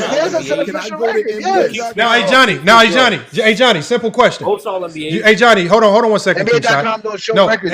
Hey Johnny, you said the most 25 point per game seasons. Now Johnny, when I ask you the question, what does that mean to you when you say most 25 points? What does that demonstrate for LeBron to you?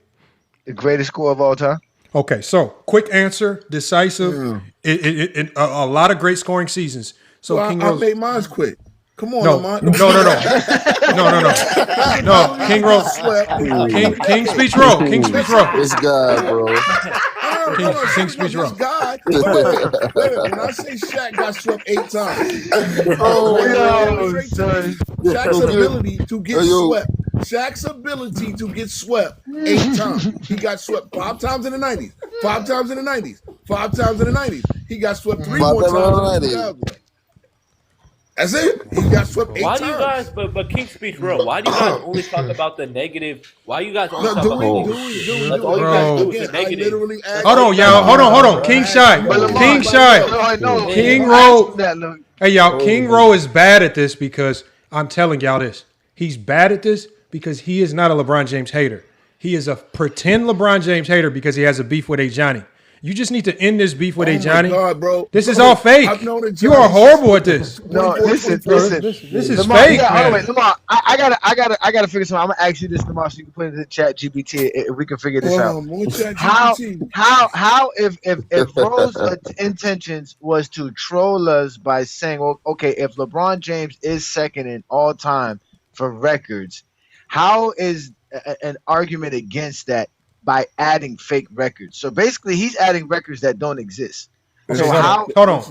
Say it again. Say it again.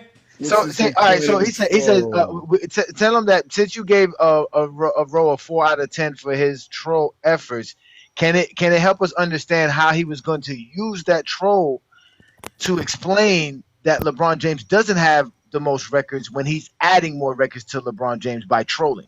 So can you use that troll? Yeah, because he's saying he's trolling, so he's adding all these other records that were not the records that was initially brought up. So he brought up things about head coaches being fired, teammates being traded. So how is that isn't that counterintuitive against his argument? You understand what I'm saying? It is pretty much. It is pretty much. But hey, maybe it helps y'all. It hurts a guy like Ernest who told me I was lying that LeBron has the second most records in NBA history. Ernest.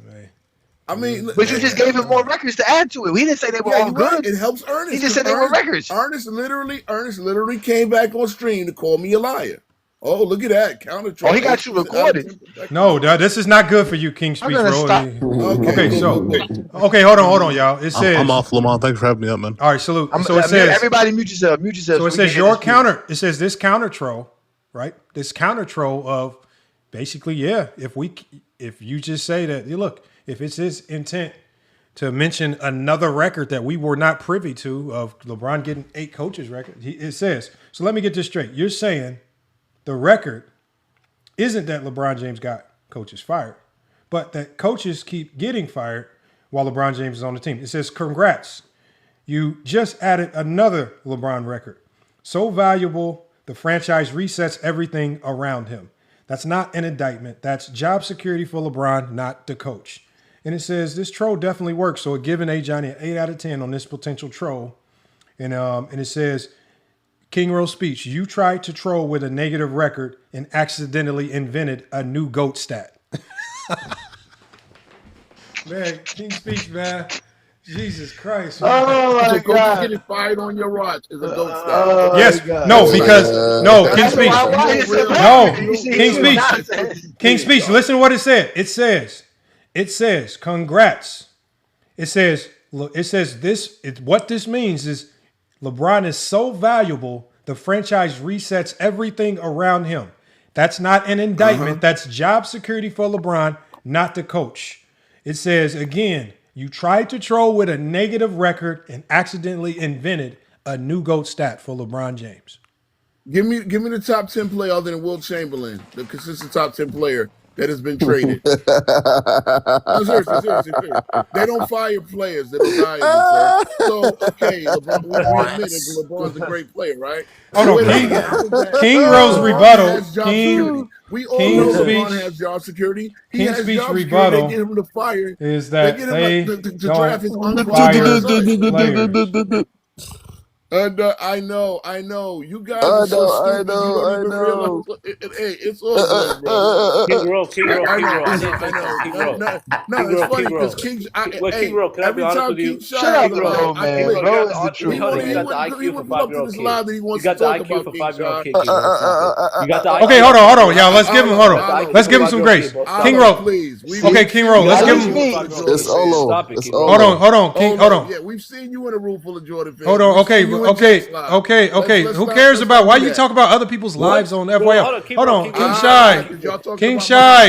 Hold on, Ro. I'm giving you opportunity. Let's just get back to the topic. I don't care about all the other stuff. So, King Ro, just to give you opportunity to take. Okay, maybe some things got misconstrued and your original point got lost. I don't know what the joke was with you and Ernest. The only thing I know is your conversation with Go James Kingdom. It seems like your conversation with Go James Kingdom had a different meaning and separate from some Ernest guy. Those are two different things because Go James was clearly arguing on your channel or on your live about players who got coaches fired. again, and we clearly heard Goat James arguing that on the playback. Do you have anything to say about that? What was he wrong about that? Again, he knew what I was talking about. He basically knew that I said, okay, look at this prompt, and I asked everybody that came up, which one of these are records? So again, the whole thing is a troll job. Everything was negative. Again, I asked Ernest, give me a positive record, because guess what? LeBron does have the record for turnovers. LeBron does have the record for missed field goals. But come on now, we don't count those as records. But it is when Jordan missed the most shots in 7 different seasons.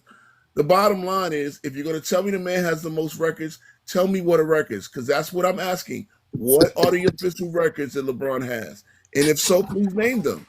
But King Rowe speaks. You played basketball, right? So this is yes, sir. We talk about these stuff from at least a logical perspective. When we trust you when you say you played basketball, so we trust you to understand that when you walked into your high school, the records that you saw on the wall, all-time points leader, all-time rebound leader, right? All the championship banners. There is no record that we use to uplift players, right, that is negative. So there's no such thing as, like, nobody counts most turnovers as a record, even though you want to try to use it now. So hold on. So what we're saying is we are having these conversations from the base logic of what we all define records as, which is a positive attribute that elevates your career. So in the grand scheme of things, when these conversations are all said and done, these are the records that make you great. And so we don't, just like I know, that when we talk about records, it's all the records that have put you into any conversation where we're talking about your greatness. And Understood. for you, and once again, we're going to close this out. We're going to move on to another topic. Keep talking as if me and Johnny are dumb. And everybody on this panel I'm not dumb. See, again, you got to understand this, Lamont. No. I understand. I understand, man. I understand, King Rowe. But no. Free to tell me. No, King Rowe. But all I'm saying, King Rowe, is if you don't go into these conversations pretending, and then if you get caught up and fumbled up on something you might have screwed up on, just concede to it and don't. I didn't screw up anything. Okay, I got you. I know. Well, I got you. I guess you didn't screw up anything, and I'm not going to harp on it too much longer. But the fact is when we talk about records, you don't have to pretend that Johnny, when he talks about LeBron having the most records, he's including things that are negative. Just like when as you just admitted, records that make Jordan great are not negative. So I don't know why you got to So it's cool. But you want to continue on this charade of a dumb conversation. No, I don't. See, here's the thing, sir. When I first read an almanac, right, and I looked at the NBA record book, there's a list, there's official, and before all this Google shit, there were records. No. Please, understand this. What this generation has done, they've made like youngest to score 30 points a record. That's not a record. That's a time to an arbitrary number, because you can say youngest to score 32, youngest to score 35, youngest to score 40. Those are not records. Lamont, this is the last we can do with it. What? The Scott Skiles now, hold up, before y'all laugh, the Scott Skiles not have the record for most assists in a game. Yes or no? Yes, but what does that have to do with so that's no. What I'm telling you is that's a record. I don't think you guys realize. Please record this. I don't think you realize. Okay, so I'm asking all of you, what other records does LeBron have? The official, not youngest to do this, not the most triple doubles on Taco Tuesday, all that other shit. Bullshit ESPN makes up. What are the official NBA records, like points in a quarter, like points in a playoff game that Michael Jordan still holds? What are the records that I got a bunch of records for you, bro. I got most points in the record. Hold on, y'all. Let him finish, y'all. Go finish, King Rowe. It's that simple. What are the official records? We know that LeBron has the most all-time career points in NBA history, right? So what are the official records that LeBron has? That's all I'm asking. So now, if you think it's a bad chat job, because you don't know where it came, a troll job, you don't know where it came from. It came from me asking several of you guys who call me liars, what are his records? If you can't tell me, then guess what? He don't have them. Wilt Chamberlain has the most. That's it. Wilt Chamberlain owns 75% of the NBA record books because the shit he did was fucking unworldly. 55 rebounds in a game will not be broken in any of our lifetimes. That's simple. Okay, you locked that in. Let me. Okay, so I got you recorded. Okay, so I recorded that for you. And so I took, these are your words verbatim. I'm glad you did that. No, hold on. I'm talking to the people, King Speech. That's why we let you cook. So we're talking to the people. Let me turn my headphones back on. Okay, so the biggest thing here is talking to the people. We I recorded. did say unworldly, not unworthy. Hold on 1 second. We recorded your words verbatim. So look, y'all see everything here. Hold on. So y'all see everything here. This is everything that he just said, whatever it means. All right. And okay, these are King Speech's recorded words to you. Please explain. Please explain, because we don't know what he's talking about. Okay.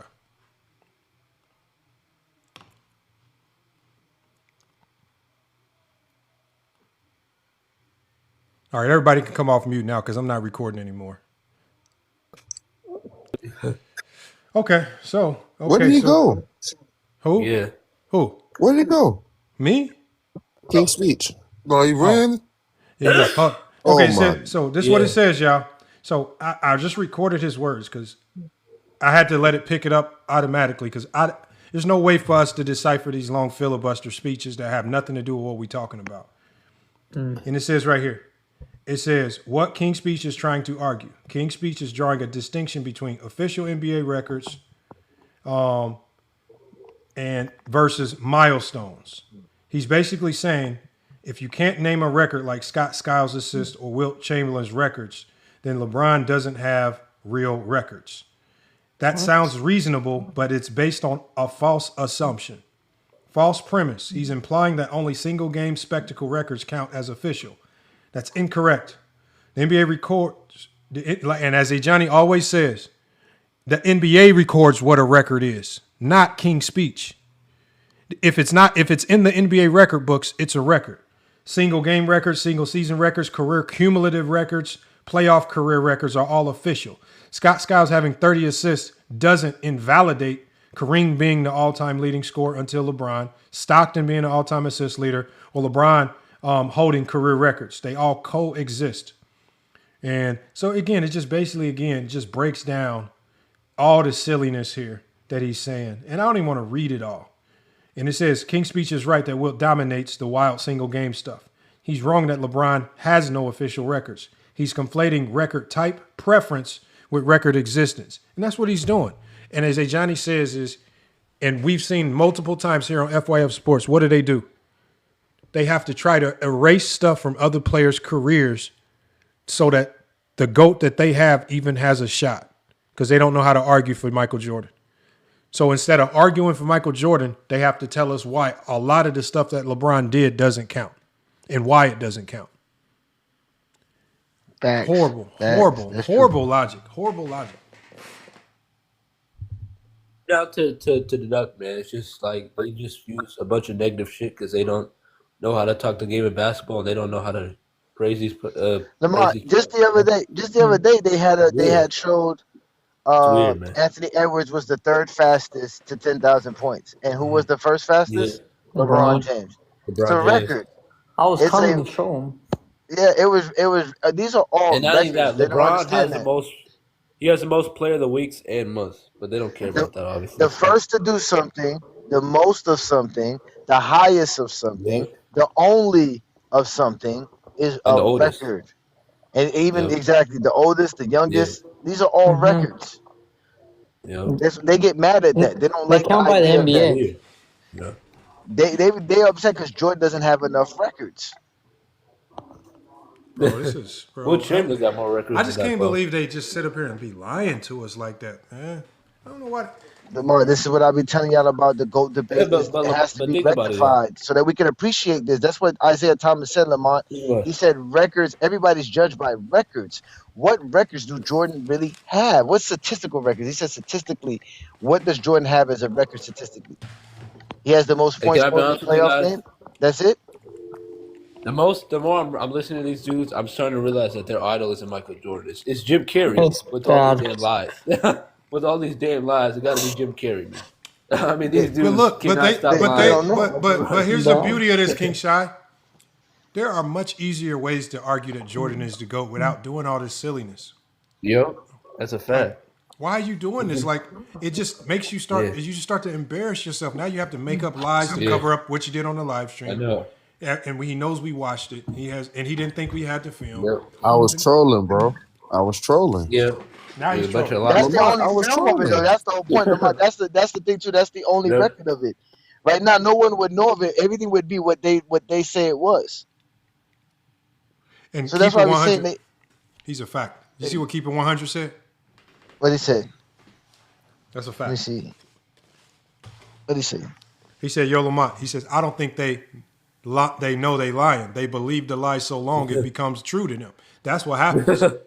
No, that is true too as well. Remember when he Yeah. came up here and said LeBron takes no accountability? He's believed that so long that when I pulled up all LeBron's post-game statements from all his massive playoff losses, and it was all LeBron James taking accountability, and I read it to him, he still didn't accept it, even when the truth was right in front of his face. Bro, Weird, man. But I told y'all this is what it is. It's the GOAT debate, and one thing I kind of noticed recently was the GOAT debate is not only because of LeBron James, but in reality for them, it's just to prove LeBron's not the GOAT, not to prove who is the GOAT. They just want to prove to y'all that LeBron's not the GOAT. And then you get to some that say, nah, they want to make sure Jordan stay as the GOAT because that's like, again, that they want to ride the cool train. But in reality, the whole premise is to make LeBron James not the GOAT because there's enough people who look and watch basketball and can clearly see this is the greatest basketball player we have all ever saw. why would King Road come up here after he saw what we did to 93Z?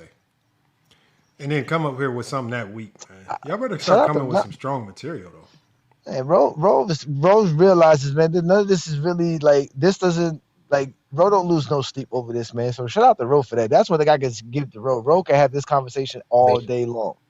The rest of them, they get in their feelings. Ro don't get in his feelings. I hope not. Jesus Christ. He don't, man. Ro live a good life. He said he got a Brazilian wife. Yeah. That's what he say. His wife is Brazilian. Yeah, salute to Ro. So, Just like Tom Brady. yeah, like I said, I don't really have no problem with Ro. That's why when y'all be going in on some people, y'all be calling them names. I be like, yo, I don't really do that. I really just be pointing out how they display themselves right here in the conversation. If we have two men conversating, you are clearly a coward. You are clearly delusional. You're clearly just making shit up at the like Lamont said, just right here, like we dumb, like we just stupid, like we were born yesterday. But that's what he did. Like, all I'm saying is, like, I know he like talking basketball, but like if you're gonna make a take like that, like he was literally arguing it with the dude in the chat. What's his name? Was it Dr. Manhattan? Dr. Manhattan challenged him and was like, bro, who are all the coaches LeBron got fired? He said, name them. And he kept saying it. Well, just name the coaches he got fired. And Ro was arguing with this man 10 seconds before he pulled up. He was literally arguing with, and then he comes on the panel and reverses course about everything, man. I said, man, oh man. That's not basketball talk to me. That's just you just wasting our time, man, just playing dumb. He said he was trolling. He said he was trolling. He's not Johnny? trolling. That's not trolling. Trolling is me or Johnny taking Jordan fan logic, using Jordan fan logic that they use on LeBron, flipping it on Michael Jordan, saying, just like a Johnny does all the time, oh, if this is a choke, well, look at this motherfucker. He choking the same way. That's a troll. This was not a troll. This is just you coming up here lying. Lying and trolling are not the same thing. Yeah, because trolling is actually telling the truth. You're just flipping the logic on something else, right? You can't flip what he did into the truth somewhere else. He just was lying. I mean, it's a big difference. He could say I was trolling. Oh, I was trolling. No, you're lying, bro. He said he was half trolling. What about half trolling? Does it count? Bro, he's not half trolling, man. That's not a half troll. You heard how satisfied he was to beat 4-10, to be 4 out of 10. He was happy. He loved that. Hey, look, man. He was happy to be 4 out of 10. And these dudes are special, man. Lamar, I'm telling you, man. A lot of this. Listen, man. You'll find zesties at work, bro. Again, their character is everywhere. It's not just with basketball. That's how they. You heard what Big Assassin says. When you don't fuck with somebody, you don't fuck with somebody. That's how they are in real life. So again, when you be at work, or you be at the grocery store, or you pumping gas, and you run across somebody on road rage or something like that, trust me, you might run across a zested Jeffrey. Like, nah, that's a Jordan fan. Just remember the words of Lamar. Oh my God. Y'all think we dumb? We not dumb. I'm not dumb. We not dumb. We not dumb. Yeah, but he does this. You know, he can sit because there's other panels where he can sit on. He can have these conversations in depth for a long time. Bro, they would just sit up there and be like, "Yeah, King Ro, man, you cooking, King Ro." Bro, he can't stand that we don't do that, man. Like, bro. Yeah, Queen Rotisserie, you cooking, man. Yeah. You heard what what's it called, the zesty with the New York Knicks logo was trying to bring up Vogel Bronx. like 6 times. Yeah. He kept bringing up like, okay, yeah, we know. I already admitted to that, but you still don't want to address Kobe. Nobody want to address all the coaches that got fired under Kobe's watch. But that's how you know it's irrelevant. That's the best way to handle it. Yeah, we got Score Society. Hey, Johnny, that's the best way to handle it because as soon as you ask them, okay, what about the coaches Kobe got fired? If it means anything, like when you ask them that and then they say, well, it don't mean nothing. It's like, bro, why are we having this conversation? Let's get Score Society up here because, bro, Score Society, he's gonna. Score Society's in here. Yeah, Score Society reminds me of. Here, I'll get off for him. He kind of reminds me of me a little bit, where I had compassion for the Zesty Jeffries, man, for a long time. Y'all are witnesses. Y'all are witnesses. He's too nice to him. You say it like that, that's crazy. Hold on, am I lying? Hold on. Hey, Johnny, am I lying? That's what I told you. We know you ain't lying. He taking the Martin Luther King route. Ain't none of that gonna happen. He's gonna keep talking bad about you. He said give him 3 minutes. Give him 3 minutes. He said give some time. Give him 3 minutes. The more you try to be understanding with them, the more you try to just have a mutual dialogue with them, the more they're gonna talk about you in a negative way. And shout out to him because he doesn't take it personal. He just like he says, he just wants to talk hoops. King Angel was here from the beginning. He said I was too soft on the JDRs. No, he was a little too soft on us in the beginning. No, he wasn't. I mean, kinda. Well, I tell you what though, I ain't gonna lie though. As soon as Low challenged you, Lamar went back to regular Lamar. Lamar went to. I don't know why Low did. Nah, Low's cool. Low's cool. But again, y'all don't understand. Y'all don't understand. He don't like being on the losing side of arguments. So it's not about just losing. That's not true. That's not true. It's not about just losing. Nah, listen. He heard us laughing again. When Olo gets us laughing, it doesn't go well for them, bro. Once Olo starts laughing, we all go right behind him, and it becomes. Oh, they making fun of me type of stuff, and it's not really that. We just having fun. Low did not like.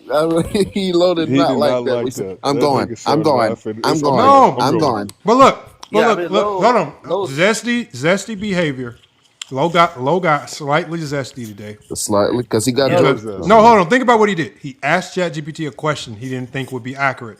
That motherfucker was right on the money with SGA. And then you know what? The notorious Olo laugh came. Once that notorious Olo laugh came, hell no. That's what I'm saying. It'd be Olo and Goat James Kingdom. And then he had to say, fuck that. I got to ask you a subjective question. A subjective question that I'm going to pretend is not subjective. I don't think King speaks like the Jordan photo, Lamont. When you put the Jordan photo on the big screen, I don't think he like that. Obviously know the answer to. And when I saw ChatGPT's response, I was just like, nigga, we didn't heard Jordan's teammates, the Bulls. We've heard Scottie Pippen. We've heard fucking Phil Jackson. We've heard the niggas that he beat on the Lakers. Even Magic Johnson talked about this shit, even before you pulled the video up, Lamont. So I'm just like, why is he asking these dumbass questions when he knows ChatGPT is accurate? No, it's not even that it's accurate. The thing is, what you do, you ask a question that, again, as ChatGPT admitted, there is no minute allocation, right? There's no way to precisely know who guarded Magic more. Now, with our own eyes, we could probably watch the game and try to track it as best we can, right? But even in doing that, that is extremely erroneous as well, because how do we track transitions? Are we tracking that, right? What are we counting as defending? Is it, when there's a breakdown and Pippen has to pick up or he has to help, like, what are you counting as minutes? Like, are you only counting half-court on-ball minutes? It becomes so subjective that now what you call Jordan guarding Magic the whole game might not be what I call Jordan guarding Magic the whole team. That's why I say it's a subjective question, right? And secondly, I have no clue why they bring this point up to begin with, because Magic was cooking Jordan. To say he was guarding Magic a lot does nothing. Yeah. So it's pointless. Yeah. So I think it's just for them to say that Jordan guarded him a longer time, but to leave out the part that Scotty had more of an effect in slowing Magic down. And that right there, one boy. Is but that's the thing, one boy. How can Scotty? How can we? Even Magic Johnson said that Scottie Pippen played a significant role in slowing him down. Even if we can see to the minute, let's say, for example, somebody like Marsh has done a tactical, surgical, minute-by-minute breakdown of who was guarding Magic. And let's say Jordan was guarding Magic 79% of the time. That still contradicts what Magic Johnson said out of his own mouth, which was it was Scottie Pippen's defense that changed the entire series. So again, that tells you right there, your eye test, when you start to track irrelevant stuff, you're so focused on worrying about one thing, trying to prove one point right, that you completely miss what defense really is. This is why Pippen gets overlooked, because people don't know how to track what he does well, because they're so worried about either hyping up Jordan, over glorifying something that he did, right? Mm-hmm. Trying to create. I mean, that's a take that didn't even need to be disproven. Nobody's running around arguing who guarded Magic more. That's not even a real conversation. But because you just want to try to sound right in a small, minute conversation, now you're arguing something that's super subjective, and it means nothing. They just want to attack your ChatGPT, Lamont. They tired of you using performance enhancements. Yeah, I know, but look, all it's doing, even every time. Oh damn! Hey, I tried to accept Score Society and it says service error. Yeah. Hold on. No. The only thing they do when they don't realize, like as Johnny said. Every time I ask it questions like that, they make. I'm like who's the motherfucker on Superman? I'm like Doomsday, motherfucker. Every time y'all keep hitting me with shit, I'm getting stronger. What's going on, fellas? That's all that matters. Score Society. Hey, you got to go live on IG again, bro. Score Society. You missed it, man. You missed it, man. It seemed like some real Hooper talk going on, bro. We just did a thorough breakdown on what Johnny, and you know Johnny, you had him on the show. On a Zesty Jeffrey, man. These dudes get caught crossfire lying. Like I said, man, you're gonna have to do like me. I had a soft heart for these dudes for a minute, man, but now I just starting to realize, man, it's just pure stupidity at this point, man. Absolutely, it's just pure stupidity. 1000%. I promise you, man. Peace and blessings, Sean. What's good, brother? What's up, big dog? How you doing, brother? Yeah, man, we doing good, man. Listen, man. I was, because they call you a LeBron sexual now, right? Like you've been officially a part of college sports, right? And I was trying to tell Lamont that there's no basketball discussion that's not the GOAT debate, because they literally make every discussion the GOAT debate. So someone like you, who's a real hooper, who just want to have basketball discussions, somehow always get dragged into the GOAT debate, because you're just trying to show people how great today's NBA players are and highlight it. But you can't do that because the Zesty Jeffries won't let you. And what happens is with people like you is you don't want to really not call them out for being zesty. You want to think they're like you. They're just basketball fans that don't understand. So you try to give them understanding. They don't want understanding because, again, they're zesty. This is why I always tell people we have identified, marked, cataloged all Zesty Jeffries for their burial, because we have to get rid of these people so that we can actually have real hoopers talk on a daily basis. If not, you're going to have silly dudes trying to troll, trying to be ticket TV, and they trying to be Skip. They can't talk hoops, bro, and they make it so hard for us. And now we got Isiah Thomas letting people know, like, hey, y'all supposed to praise these players. These players are balling. They look good. But instead, we got people trying to tell us guys like Larry Bird is better than Kevin Durant. Like it don't make no sense. A lot of these guys, man, what I learned from doing this, bro, is that they don't like basketball. They like basketball stories. So when it come to MJ, is a story that's in their head that they don't want you to ruin. You know what I'm saying? Like, yeah, like the 6-0 story is great, but let's be real, he had to wait until the big dogs leave first. But he got a good story though, and his skills was amazing. But it ain't it wasn't better than what LeBron is doing and did. You know what I'm saying? So that's the biggest thing with a lot of these guys. And then a lot of these guys are old heads who stopped watching basketball after the 90s. You know what I mean? After the 90s, 2000, 2002, Jordan retired for the third time. They like, you know what? We done with this. We just gonna critique for the third everything. time. But they barely watched the 90s. If I'm correct, I mean, I'm about to be 45, Sean. How old are you? I'm 40. Okay, so you're 40. You and I both know we barely watched the 90s. Right? No, so they never, and whatever you did see, you weren't old enough to even comprehend. Exactly. I didn't know what screen and roll was in basketball when I was 12 years old watching the Bulls go for a second three-peat. Right? I mean, for the first three-peat. Like, I don't know none of these things. I don't know these conversations. I don't know the rule changes. I don't know nothing. All I know is I'm a 12-year-old and I'm watching highlights on SportsCenter. And on SportsCenter, they're not showing you no negativity. They're showing you all the great things that happen on a night-to-night basis. Now, obviously, they show you the physicality part because that's interesting, right? The 80s and the 90s was weird. People like to see fights. People liked that stuff, right? That was a part of sports. Physicality was a part of sports. They used to highlight it. But at the end of the day, none of these dudes watched the 90s. So in reality, these dudes really only watched the 2000s because they stopped watching after Kobe. So here it is. These are the dudes that claim to be basketball savants, even though some of them don't claim to be, but they act like it and claim that we are the LeBron sexuals. We the ones who've been tainted. We the ones who've been following stories and narratives, not them. You like you said, they the ones who love stories. We don't love stories, but they tell us we the ones who just love stories and fantasies, and they're a problem, bro. They're really a problem. That's why I go in on them at every site. Here's the proof of it all, though, is that the NBA didn't really get their first mass media deal until 1991, which was like a $600 million deal that David Stern did. So all the stuff that they're arguing about, they didn't even see. Because there wasn't a lot of every team didn't even get covered. So in the 80s, you had your Boston Celtics, of course, you had your Lakers, and you had your Rockets. But for the most part, most of these teams never was saw. And then it was Chicago. They was on most of the WGN channel, but before that, before Jordan, or not before Jordan, but before like Jordan started really, doing this thing, there wasn't a NBC type of thing. So these guys are saying that they saw Jordan in the 80s, and they saw him in the first 6 years. They didn't see him into the playoffs. So they don't see his mistakes.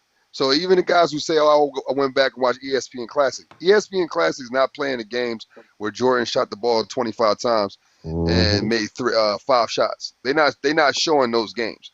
But last year, was it last year? I believe last year you had LeBron James playing against the Chicago Bulls team, a team that wasn't even making the playoffs, and the Lakers lost in the last 4 minutes. Like, you've seen all LeBron James' flaws. That's the biggest difference in all this. The biggest difference in everything that people are arguing about is we got a chance to see LeBron James' flaws from high school all the way until now, versus like seeing Jordan's best years, which was in the 90s when they had mass media.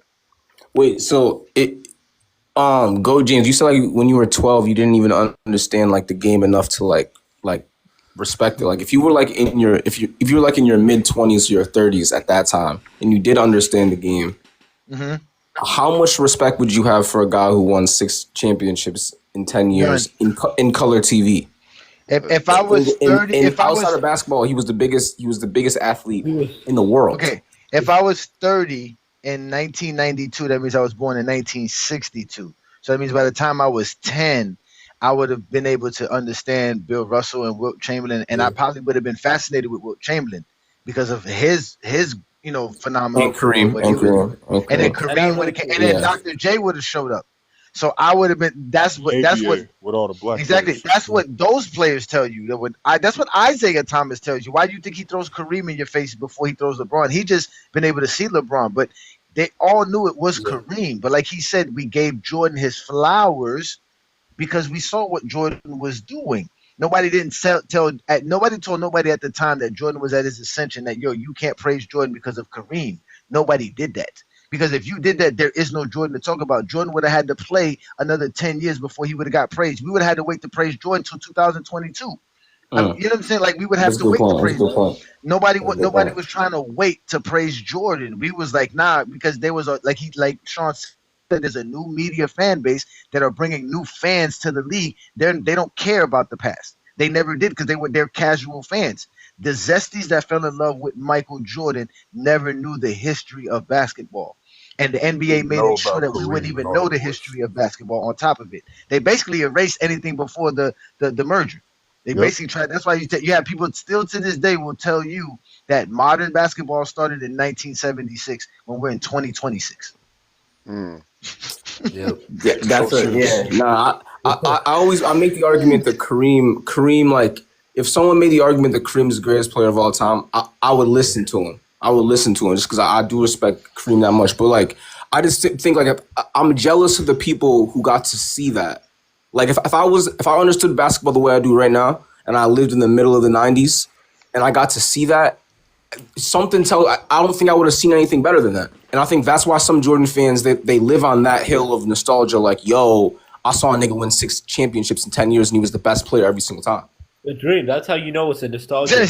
Lamar, you heard what he said? You heard what he said, Lamar? Dream. 6 that's championships, how you know it's just nostalgia. Winning the best out of every time. You know what he said? 6 championships in 10 years. It's not about King Shot. Let me say, it's not about nostalgia. There's nostalgia with Wilt Chamberlain. There's nostalgia with Jerry West. Nostalgia just means praising a certain era. The problem is that nobody's it's like memories and vibes. It's not actually database. Nobody's listening to a 60-year-old and 70-year-old talk basketball today. No 76-year-olds will waste their time on social media. They're just not. They're not going to waste it. That generation is not trying to be on social media. They're not trying to get society ain't listening to the old niggas. Defend not at all. And what he did in the NBA and the fact that he was the first Finals MVP. You don't hear nobody caping for Jerry West. If you have a life, listen, if you're a Zesty Jeffrey and you live in these streets, of course not, because nobody on the streets lived till 50. But if you're a normal working human being like me, when I was 20 years old and I was talking to older men, they were telling me about Jerry West. They were telling me about Bob Cousy. I mean, I obviously knew about Jerry. The problem is that Zesty Jeffries don't have jobs. They don't be around older people. They're hard-headed. They don't learn. Yeah, that's true. They all criminals. They don't learn. They're all criminals. No, but like, I'm just saying, like, I get smoke cigars. They love to drink. No, you know, hold on. You know, I'm gonna tell you this. And hey, Johnny, some of y'all could like. I think that they more so relate to, you know how when the kid finally get good enough to start beating the shit out of his dad on the basketball court. Oh, there you go. But this motherfucker still giving pushback, thinking his old moves and them broken ass knees is still gonna work, man. This motherfucker. Bro, come on, man, bro. That's what it is, man. These motherfuckers. That's what I'm saying. They really think that they can keep pulling these same tricks and just saying mythical stuff and like for example, like with you, Johnny, Johnny, me and you hear it all the time. Score Society, you hear it all the time. They say Jordan got beat up, right? Well, you know what? That used to work until we go watch, and I'm like, well, YouTube. So I start watch right. Maybe I'm a hooper. Maybe I want to learn how to play through physicality. And I start watching, and I'm like, okay, I don't see no physicality in this series versus the Pistons. Damn, let me go to this another series. Damn, I don't see no physicality here. What's going on here? Damn, then you start watching games like me and you, Johnny, that it starts surprising us. The announcers said in game, I'm so mad at the league today. Nobody touches Michael Jordan. Everybody lets him go to the rim. And I'm saying to myself, hold on. Why do y'all keep saying all this about physicality? And I'm watching, and the announcers in game are saying, don't nobody. Then you see the infamous footage of Magic Johnson standing over Michael Jordan's shoulder. Can't touch Michael without it being a foul. Like, all I see is examples of nothing physical with Michael Jordan. Yet y'all didn't put this lid like this. It don't work no more, y'all. This is over with, man. Y'all got to let it go. We watch too much film. We know too much, man. It's over with. And this is not saying Jordan's not great, but all the extra glaze, man, it's over with, man. You can't trick us no more. Can't do it no more. It's glaze, man. I mean, most of them hate LeBron because he posed that much of a threat to their childhood memories. Mm-hmm. That's all it is. They don't want to admit that. Like, there's no way you can't even think of, if you go look at Jordan highlights, show me a crossover where he gives somebody a hezzy, a tween, and step back to a three, you see none of those in his highlights, but somehow that's the best era of basketball. That's why I bring it up. If you understood basketball the way you do right now, and you lived at that time, you'd never see. You don't know what AI is yet. You don't know what like a double shimmy you don't know what that is yet. Your basketball imagination's not there yet. So you have to imagine what you see Jordan doing is ahead of the time of what you would think that's the best shit you would see. Hey, we know watching Jordan in the 90s was phenomenal, but again, we're not in the 90s. Also, they can't grow because we're in 2026 now. Oh yeah, like they're stuck there. You're saying like they're stuck. Yeah, exactly. There's no way you're gonna tell me that what I'm looking at 30 years ago is still the best ever. It's impossible. I said in 2000. Like think about it. In 2010, you could argue the 90s is the best era ever, but you can't do that 30 years away from the decade now. That's it. It'd be weird to do that. No, facts.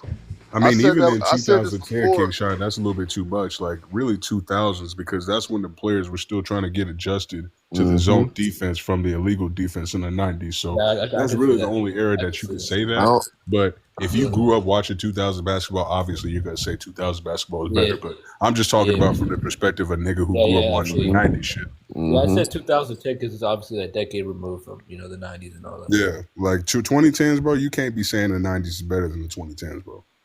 You just can't. No, but what I don't like is the consistent.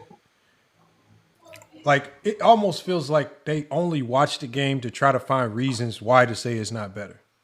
Hate watch. They hate watch the game. Like, for sure. They don't. He passed they the don't ball watch. layup. That's bad basketball. I mean, I'm talking about like last night. Like last night, I was telling them about. I'm watching a 41-year-old LeBron James where the Milwaukee Bucks had to ditch all their defensive strategies. You got to put Giannis on LeBron James to close out that game. I'm saying to myself, hold on, stop right there. I don't care what happens. That's impressive. The fact that he at 41, you got to put your best defender on LeBron because he cooking that much, and he's like a top 5 defender in the world right now. But they would much rather push the narrative. Oh, he blocked LeBron James' shot. LeBron James got the ball stolen. Oh, he's not clutch. And it's just like it's crazy because LeBron did the same thing to Giannis. Even though he's the reason why they got the lead in the first place. But he assisted and scored on those but points. it's just like there's so many more bigger points that we miss. All these things. The game is so crazy. Like we miss so much listening to them. Like if we just listen to them, like imagine if King Rose Speaks' channel was the only place where we can get basketball information. Like think about how much of the game we would be missing. It'd be crazy. Missing out on so much, so many gems, especially if you one of them people that just listen on the radio, so you ain't watching the game and you gotta listen to a nigga like King Speech Row tell you about how the game went down and how to break the game down. That would just be terrible, man. Yeah, but like Sean said, they want stories. Go ahead, Sean. No, you know what I say, man? I said this before. If Jordan played in 2006, he'd still be a killer. He just wouldn't be the only killer. Like if you look at that 2006 top 5 scorers, you had Kobe Bryant averaging 35 points, AI averaging 33 points, LeBron averaging 31 points, Billy Gilbert averaged 29, Paul Pierce averaged 26. You throw Michael Jordan in with 32, how you gonna tell me he the best player all the time? How you gonna tell me he was the best guard at that point? But when you go look at the 90s, he was the only guard on the top 5 list for the vast majority of it until AI came in. Well, do you think that's because the league was bad or because Jordan was ahead of his time? He was ahead of his time. That's what I'm saying. The league was bad. The league was bad. They had nobody else. Both. There was only one player besides Michael Jordan in the 90s that actually had a 30-point per game season, and that was Karl Malone. And that happened once. That has nothing to do with Jordan being more dominant than anybody else. In every other era before him, they had multiple 30-point per game scores. The 90s was watered down. But you could immediately look at possessions. There's less possessions per game, and there was that's why it wasn't even like the 80s. Like the 80s was a faster pace than the 90s. Dream Dust, pay attention. Stop bringing nonsense to these lives. We've heard this before. The reason the pace slowed down was because the play got bad. You had to slow it down. You couldn't let Greg Anthony out there shoot jump shots. Greg Anthony sucks. You gotta sit there and dribble for 20 seconds and wait till he gives it to Patrick Ewing. You can't do nothing else. What else you gonna do? We watched the 1998 Game 7, and they were sitting there dribbling the ball to give it to Dale Davis in the post. That is trash basketball, bro. Yeah, it's trash. Okay. Stop it, bro. Stop playing the Sesty Jeffrey lives and coming over here and thinking we're gonna have some understanding. We don't. We are not scoring society. I'm just saying, like, Sesty Jeffrey logic, and we destroy it. You pointed out that there's only Hold on. Watch this. Hold on. Dream. I'm saying, like, there's. Hold on, Dream. I'm gonna give you the test, Dream. I'm gonna give you a quick test. 90s. So, for example, we're gonna say that you're the coach of the Milwaukee Bucks in 91-92. All right. Hold on. Yeah. And so I'm going to give you some players. All right. I'm going to give you some players, and I want you to tell me about how you're going to push the pace with these guys, right? To run it up on Michael. Remember, I want you to pretend as if you got to go up against Michael Jordan and the Chicago Bulls tomorrow night. All right. So this is your starting. This is your starting lineup. All right. Your center is a 17-year Moses Malone, right? He's going into his 17th season. Your power forward is Larry Kristoviak. Your small forward is Dale Ellis. Oh shit! Okay. Hold on. Okay. It might get good. Ellis. Your starting point guard is Lester Connor, and your starting shooting guard is Jeff Grayer. Tell me what you're doing to push the pace. I probably can't push the pace, but I know Dale Ellis could get busy in the half court. I know Dale Ellis could get busy in the half court. Hold on. Maybe you can. Hold on. Maybe you can get some help. Maybe you can get some help off the bench, right? Yo, maybe you got some young guys coming off the bench that can help you push the pace.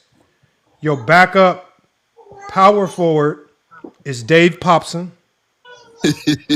Your backup small forward is Brad Lowhouse. Okay, I ain't gonna lie, I don't know some of these. Your backup. Okay, your backup shooting guard is Fred Roberts. Okay. And your backup center is Danny Shays. Sounds like players made in 2K. Wait, wasn't there like some Ricky? I swear, I know about the. Is there like a Ricky Pierce? There's like a Ricky Pierce guy. This is 91, sir. You're talking about the 80s. He played in the 80s. They were better in the 80s. The 80s had better players. There was this team. No, Ricky Pierce was in the 90s, but he wasn't on this team. Yeah. Oh, he wasn't? Okay. Yeah. Damn. That's what I'm saying, bro. No, I get what you're saying though. Like, hold on, you want me to give you another team? I'll give you another team. I'm sorry about the Bucks. Let's give you another team, man. Hold on, let's give you. This is the fierce Eastern Conference joint station. I'm gonna give you. Maybe it was top heavy. Let's say it was top heavy. We know y'all think top heavy mean good. That's why y'all think the 2011 Heat was good. Go ahead. I'm gonna give you the Celtics. You know the Celtics is a storied franchise, all right? You know, maybe you can rock with the Celtics. All right, let's see. Yeah, you can push it. 90 Celtics or 80s? Okay, so let's see. 92. Maybe it's a little bit better. 91, No, 92 we're talking Celtics. 90s. Yeah, 91, 92 Even Celtics. then, though, the pace was still high. Okay, it's a little bit better. D. Brown, starting point guard. You can work with D. Brown. Okay. D. Brown can push the pace. Shooting guard. You know, Kenny Battle. You can work with Kenny Battle. I don't know. I remember him. Okay. Yeah. Small forward. Rick Fox. Look. Hell of a young Rick Fox. I could do something with Rick Fox. Okay. Power forward. You have power forward. You have in his 11th season, Kevin McHale. Okay. And you still have in his 15th season, Robert Parrish. Talk to me. Okay. Talk to me. Push the pace. Push that He pace. left. Dreamers left. He left. See, this is what happens, Sean. We start trying to talk basketball. All of a sudden, they don't get no internet. They get coffee breaks.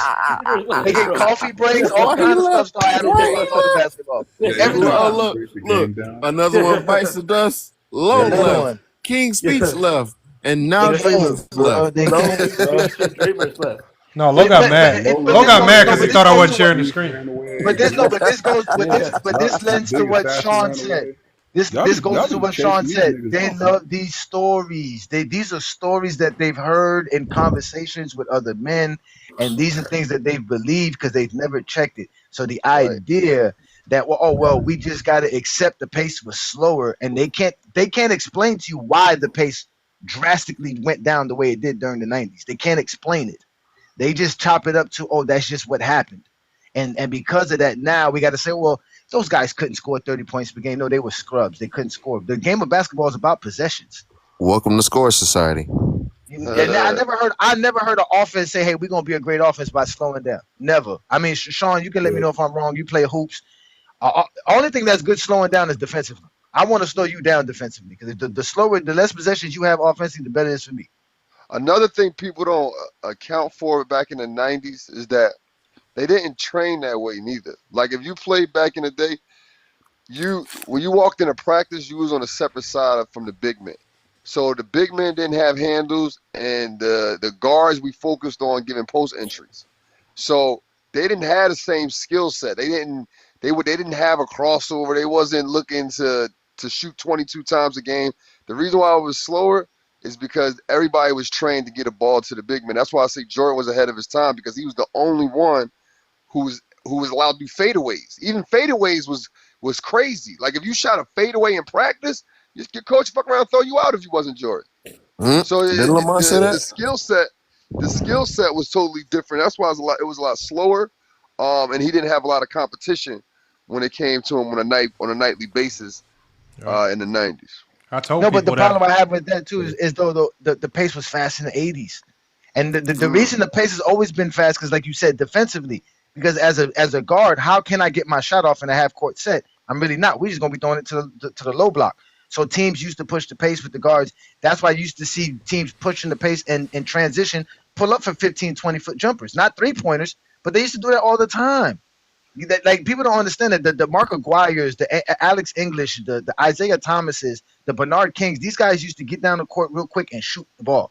Because once they get the ball, I'm shooting it. I can shoot. I'm gonna make it.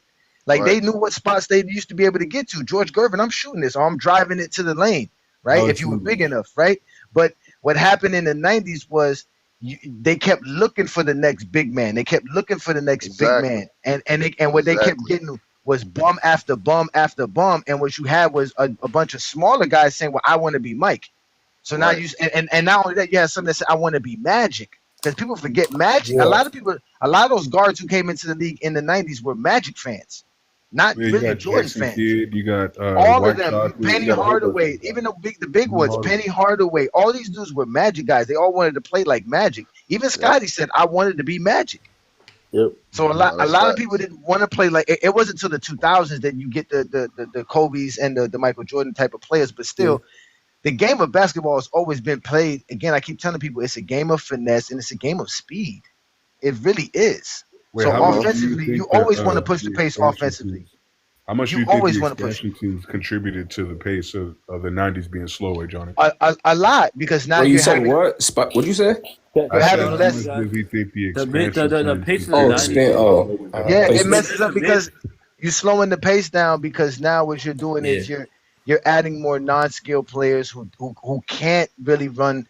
You can't just say run. You have to tell them slow it down. You have to tell them just go down to the low block.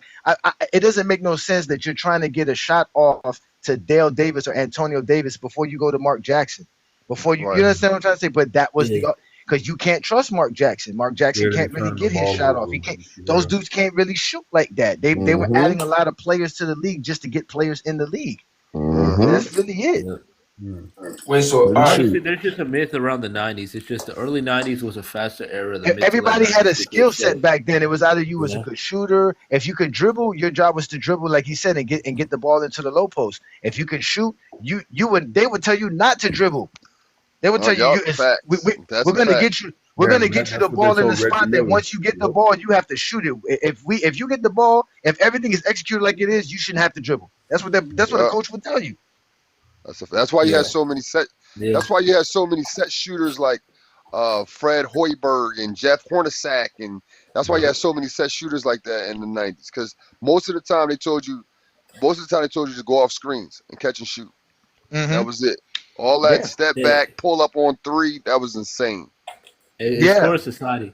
And what if I told you that your Eminem and Sports and Fitness Reds is MGK, man?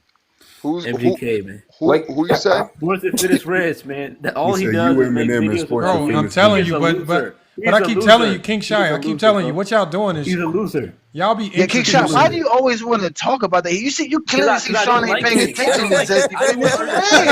I don't know what it is. Exactly. Sports Society's a basketball guy, bro. He's not a. He don't know who those people are, bro. Yeah, but King Shy Solomon, it's the same. King Shy Solomon, the same principle can be applied that we apply to basketball talk. We can apply here. We don't talk about the negative, my guy. We gotta. That's why I be trying to do my best. Look, man, we can only that's why we can only tolerate King Ro for only so long before this shit gets annoying. It's like, bro, come on, man. Like, and that's why we created DJ K Flowers. So people like Sean too as well to highlight real content creators, man. Damn! Look, you know what's so crazy, bro? King Shy, whatever you did was so zesty, right? That on my screen right now, it says. Remove King Shy Solomon. King Shy Solomon's live content contains themes. Hold on, y'all. It says contains themes that some may find uncomfortable. If they remain in real live, your audience will be unavailable to some audiences. You said something so zesty, bringing up sports and fitness rants, that is telling me to remove you. Look, it's a button right now in front of me saying that I need to remove you right now. Yeah, because you brought up those two little. Hey, look, I'm gonna screenshot it so you know I'm not capping, but I might have. No, I believe it because it showed up on my screen. Feminine bodies. Yeah. All right, my bad. You take that punishment. That's a lesson learned. I didn't have to even tell you. That is crazy, man. What did he do? What did he say? Well, he said something about those two rappers. That's what I'm saying. Bringing up silly gossip that nobody want to hear. Man, nobody care about that. Man, Sean goes live twice on what is it? Wednesdays? What's the other days you go live? Mondays and Wednesdays. Mondays and Wednesdays, man. Where? Yeah, so he tries to talk hoops. He's not trying to sit here and have conversations about dudes who are emotional in their car about LeBron James. Hey, that being said, Score Society, you had a take. I did want to ask you about this. Because this is one I disagree with. You was talking about the most overrated players. And you said you agree with LaMelo being overrated. I agree. When I say overrated, I mean overrated in regards to what we hoping for. Like he's hardly ever serviceable.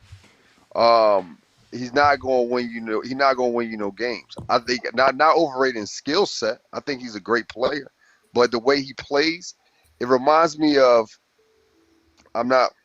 I'll say this. Like remember when Jason Williams, White Chocolate, he was that fancy guy. He was doing all the stuff we like to see. Once he got under Hubie Brown, he kind of calmed down. And he started to see the maturity in his game. Same thing I feel about LaMelo. I feel like once LaMelo gets some maturity in his game, he get the right coach get under the right coach, his game will change. But he's definitely overrated in regards to what we keep thinking is going to happen with him as a point guard. I think as is, he can make a team a winner right now.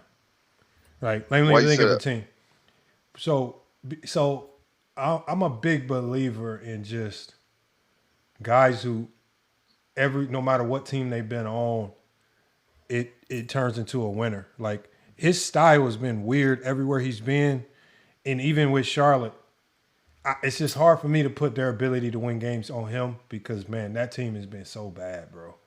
It's a bad organization. Organization. But like for example, if we swap, I want to try to do a team that's comparable, like a comparable swap. I'm trying to think. Hey, 2000s Cavs, nigga. That's No, exactly I'm what talking it about today's Your basketball. Blazers. Today. Do your Trailblazers. No, if he was on the because Trailblazers. we could. There's a lot of teams we could just dump him on and they'll be better. I'm saying if we swapped him for another comparable guard, it would make this team significantly better. I'm just trying to think. Like I said, it's not about him not being able to win. I just think the way he got to mature his game. Yeah. Like I saw one game. I saw one game where he in the clutch, and he gotta make a prime decision. He do a step back 1-footer from 40 feet, and it's like, yo, you trying to win the game, or you trying to show off for the crowd? Yeah, them are nasty. Wait a minute. Didn't he have like 33 the other night in like 27 minutes? No, he off the bench. He came off the bench. Yeah, they're bringing him off the bench now. They're bringing him off the bench now. Do you think you could swap Tyrese Halliburton and LaMelo Ball and see similar results? No.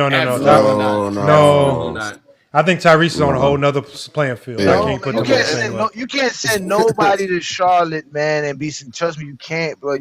They coughed up so many players, man. This is the Hornets, man. I know this because I was a kid as a Hornets fan. That's why I tell you, don't believe me at 12, because at 12 I was a Hornets fan. And if I would have stayed as a Hornets fan, I would have destroyed my whole life. Okay, that franchise. Hey, bro. And I'm gonna tell you, Johnny. I know you was right because everybody, and I'm gonna tell you why. This also is part of the Jordan effect.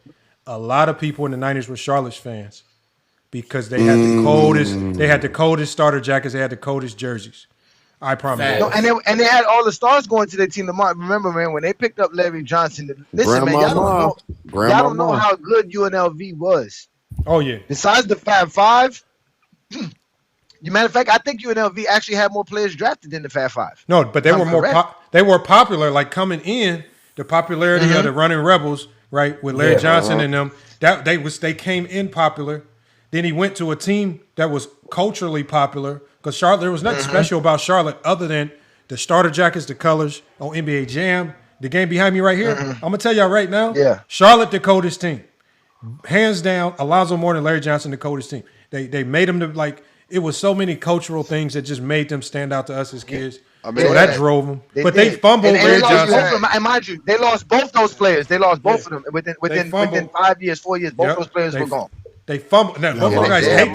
They both hate. They didn't just fumble them; they hate the organization. Like these guys don't even like that organization. Like they fumbled them that bad, and so, they have a history. Family in Charlotte, and they're big basketball, football fans, so they had the support. Trust me, they're bad. And then you get Michael Jordan as your owner. You already know you're going downhill from there. Failure.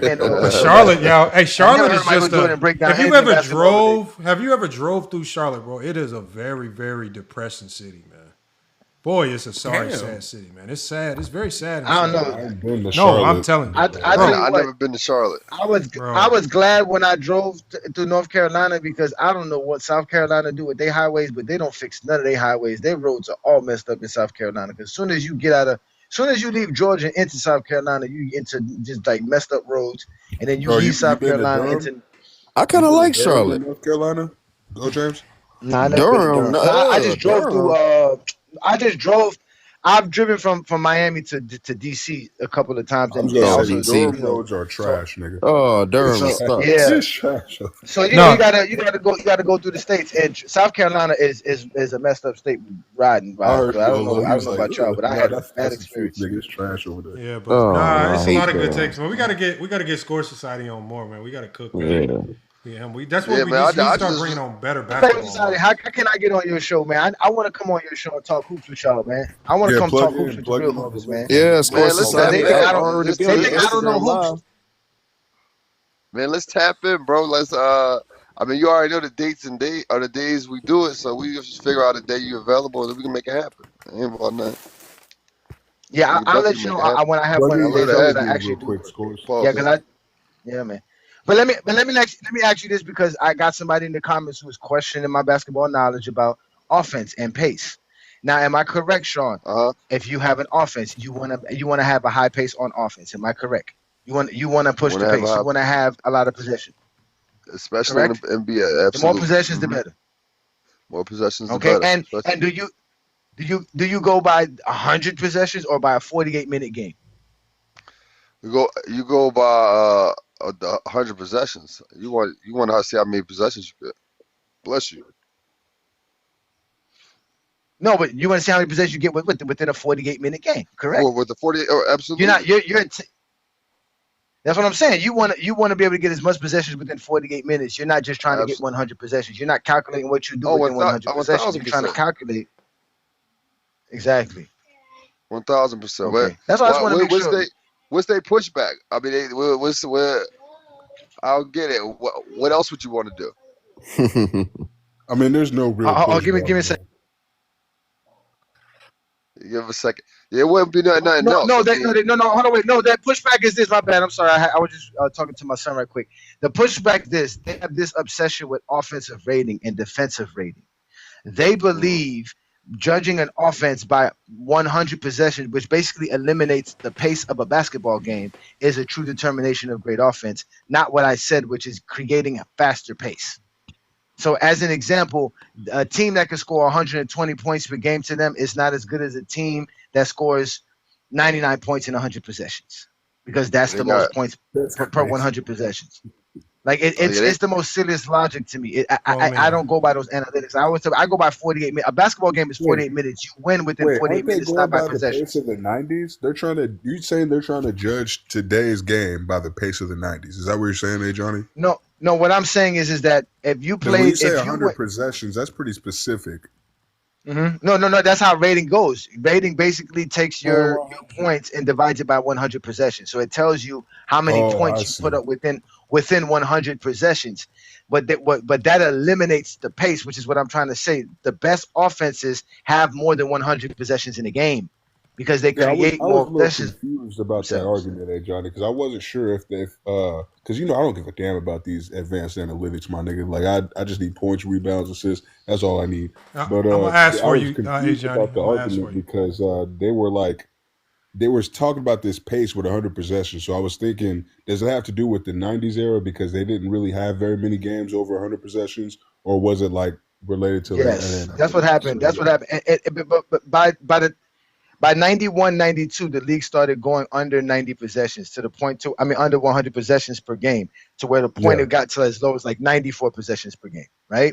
Yeah. But when you're talking about the 80s, they played as high as 104 possessions, 102 possessions per game. You get to the 70s, it's like 105, 110. You get to the 60s, it's like 120. Yeah, I remember doing a bit of research on that. I was just confused about that. Thanks for clarifying. Perfect example. The Lakers are 7th in offensive rating, right? And they score basically 100 and I think 18 points per 100 possessions. But the Lakers only have like 99 possessions per game or 98 possessions per game. So they only average like 116 points. So in reality, the Lakers only put up 160 points per game, but their offensive rating says they put up 118, but they don't get to 100 possessions in the game. They have one of the slowest paced games of teams in the game. So that's why I say offensive rating, defensive rating, that doesn't matter because the game is not by possessions. The game is by minutes. You want to get the most possessions by minutes. Offensively, you want to have the most possessions. Defensively, you want to provide the least possessions. Right. Thank you, Johnny. Johnny, but it does say right here, at least I think that was Tyson's point. It does say offensive rating. It does say that offensive rating does account for pace. But explain. I don't know. But it's still what you said. Points scored per 100 possessions. And it says because it's per 100 possessions, it says offensive rating is pace neutral by design. It says faster pace, more possessions doesn't inflate it. Slower pace, fewer possessions doesn't deflate it. It says so pace is already. It eliminates pace. That's when I say eliminates pace means it eliminates individual team pace. Basically, it makes everybody play by 100 possessions, and that's not what basketball is played at. If I'm a team that has a faster pace, right, and runs at a faster pace like the Miami Heat do, right, I will gain more possessions in the game, which eventually leads me to having more points scored in the game. And they don't consider that. They basically saying the only reason you score more is because you just have more possessions. Doesn't mean you're better. They're trying to grade offenses by possessions. Oh, you are right. Look. You are right. It says yes by design. Offensive rating eliminates the value of simply having more possessions. But it says that's not a flaw. But it definitely does eliminate the value. No, it's a flaw. It's a flaw way of using the stat. Not this. The It's stat how is they not the argue flaw. it, Lamont. It's how they argue it is why it's a flaw. It's the way you use it. They rather use that than like I always tell them the best defense is the team that gives up the least amount of points per game. They'll tell you the best defense is the team with the best defensive rating. Oh, I get what you're saying. Okay. You see what I'm saying? Yeah, I just don't like offensive rating. When I was sitting here explaining why the 90s suck, because they couldn't create possessions. They couldn't create a faster pace. They couldn't play at a faster pace. They had to play at a slower pace. So when you're playing at 94 possessions, for me to get your 100 possessions, I got to include 2 games because you didn't play 100 possessions in the game. Exactly.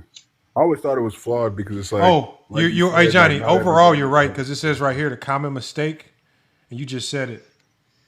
Offensive. He said the common mistake is that people say offensive rating proves this offense was better.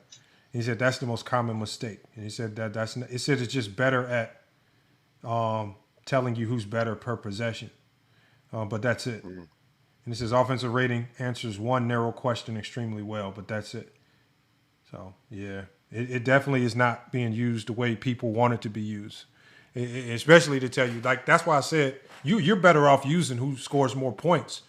To me, that'd be a better metric to what the better offense is versus offensive rating. But that's what I tell them because you got to go because it's by game. Lamont, you play a 48-minute game. Like you play 40 minutes. Your game is by 40 minutes, and you want to create as much possessions as possible. Yeah, right. Like the thing where it says if you want, I can. That's the best way to find out who the best team in the offensive team in the NBA is. It's like it would be pace plus efficiency because you just scoring or you just having the most possessions in a game doesn't automatically equal that you're going to score more points in a game, especially if the team's not efficient. Jesus Christ, you guys drive me crazy. How do you get more possessions in a game, Dream Dust? Forcing turnovers. That's good. Getting offensive rebounds. That's called being good, nigga. That's a good aspect of the game. So getting more possessions means you're doing something good. No, I'm not saying that's wrong. You're doing something bad. I'm saying enough. No, listen, I'm trying to tell you. This isn't even an argument against what you're saying. I'm saying like the team that silly argument. There is no other side of the argument. The team that leads the league in possessions doesn't automatically mean the team that has the most points. That's why I get more possessions than you. I'm better than you. Stop me from getting these possessions. No, hold on. Dream. If you scroll back to the bottom of what you were just think about it like this. Says exactly what I'm saying right now. Dream. I want you to. This is why I say Johnny's right in this particular manner, because now that I'm in coaching, right, one of the things that I'll be looking to is offensive rebounds, because every time a team gets an offensive rebound and offensive rebounds and second chance points, like typically.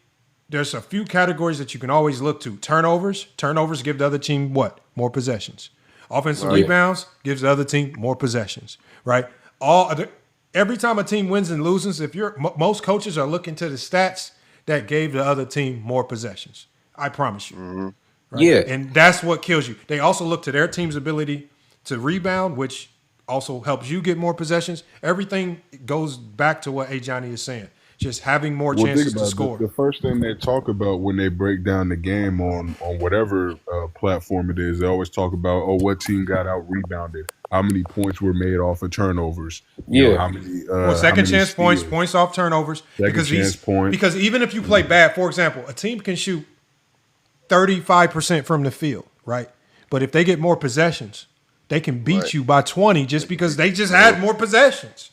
And like, if score society you hoop, I'm sure you've been in games where that was the case. Like, we just kept giving them offensive rebounds and silly shit. I mean, shit, I've been coaching for a living for the last 17 years. So, you're right. The more possessions, the better. The more possessions the better chance you have to win. I'm saying like on the screen that you just showed, it said like if you want to, it could give you it's a different rating, better than offensive rating, because offensive rating doesn't take into efficiency. What screen are you talking about? What screen are you talking about?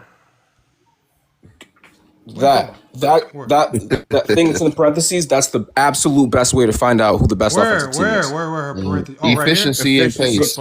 Go scroll up. Yeah, okay. That. All I was saying is like that. So hold on, you want me to tell it to do this? I'll tell it to do it. Pick a season that you want me to do this for. this season. I'm not all I'm saying is, yo, ChatGPT is right. I'm just saying, yo, ChatGPT is right. And if anybody ever wanted to know, that equation right there that they're showing is how you really find out who's the best team. Okay, let's see if we get the best. That's all. Let's see if we get a team that we believe is the best offensive team in 2023-2024. So in 2023-2024, if you guys can remember, did we say the Nuggets? Like, who do we say was the best offensive team? I imagine it was like the Pacers and the Thunder. 2023-2024? In the Cavaliers, yeah. All right, so by like last season. Okay, so by this, no, this is not last season. Yeah, is this last season? 2023-2024? Oh, you're saying 2 years ago. We're saying 2 years ago. That's 2 years ago. So it's saying by this metric, you have the Celtics, Pacers, and Thunder. Do we agree with that? Yeah, because they created the most possessions at the highest efficiency. So like the Pacers, one of the highest 3-point shooting teams in the NBA. But hold on, but what I'm telling you, Dream, is that you don't even need the highest efficiency. You can have the most possessions and you can shit on teams just because you just get more opportunities to score. It's very rare that a team, if you have one team that shoots 100 times versus a team that shoots 79, I don't need to know the score, but I'm probably going to guess the team that took 100 shots probably won. Yeah, 100%. I don't even need to see the efficiency. They just have more opportunities to score, which is a killer because you're spending more time defending than you are doing anything. I also think I believe offensive rating is flawed. So I'd rather take this offensive impact index over offensive rating. I think offensive rating is flawed too. Because a team that has over 100 possessions a game is getting undercut by offensive rating, whereas a team that has less than 100 possessions a game looks better with offensive rating. So I've always thought offensive rating is flawed. But this is a better. I think y'all be digging into these analytics too hard, man. Bro. Yeah, that's a fact. These analytics don't get you in trouble, bro. These advanced analytics, man. You don't need them. All you need is points. Bro, you can watch the game, bro. We watched the game like this year. We watched the game. Like, bro, there's nothing you can tell me when Jokic was at his cylinder and Denver won the champ. Like, bro, sometimes you just got to watch because you got to throw that in the garbage can because some teams just know how to get the job done. Like, man, it's very misleading. Yeah, because I've coached teams where there wasn't good shooters, but we pressed all game. Mm-hmm. So we might shot bad. We might shot bad behind the three, but we get a lot more possessions, and we was probably only lost 2 games that year. Get the layup. Bro, that was the same thing with my national championship team 2 years ago. We could not shoot threes a lick, but we pressure defense, bro. We control pace with our defense. We got layup after layup after layup. Mm-hmm. Come on, you want a natty? Get the stop, get the layup. Yes. Right? Get the layup. Yep. Hold on, my record in the finals. A lot of high school teams. My record, I'm 1-3 in the national championship game, man. I'm like LeBron. You've been there 4 times. Words. Oh no, hold on, no. I'm 2-4 because I won at Purdue too. But yeah, 2-4. Okay. 2-4. Hey, look, my versatility though. I got it done at 2 different universities, man. So look, so y'all want a little better understanding of what I was talking about for this, right? Just get a little better understanding. So I did go look up the 2024 season, right? Okay. By points per game, which is a 48-minute game, the number one offense, the most points scored, was the Pacers, 123 points per game. Then Boston was second with 120.6. OKC was at 120.1. Okay, now by my standards, the best offensive team in basketball would be the Indiana Pacers because they put up the most points per game. But if we go by 100 possessions, then it becomes Boston, right? Who averages, well, not averages, but who puts up 123 points per 100 possessions compared to Indiana, who is second at 121. Then OKC's at 119.5. And the reason being to this is why we were saying about pace. The Indiana Pacers pace in the NBA for 48 minutes was basically 101.7. So they basically had about 102 possessions per game. Yeah. The Boston Celtics, which was 20th in the league in pace, had 97 possessions per game. So they ran at a way slower pace. Then what was the other team we named OKC? OKC was 8th. They had just under 100 at 99.8.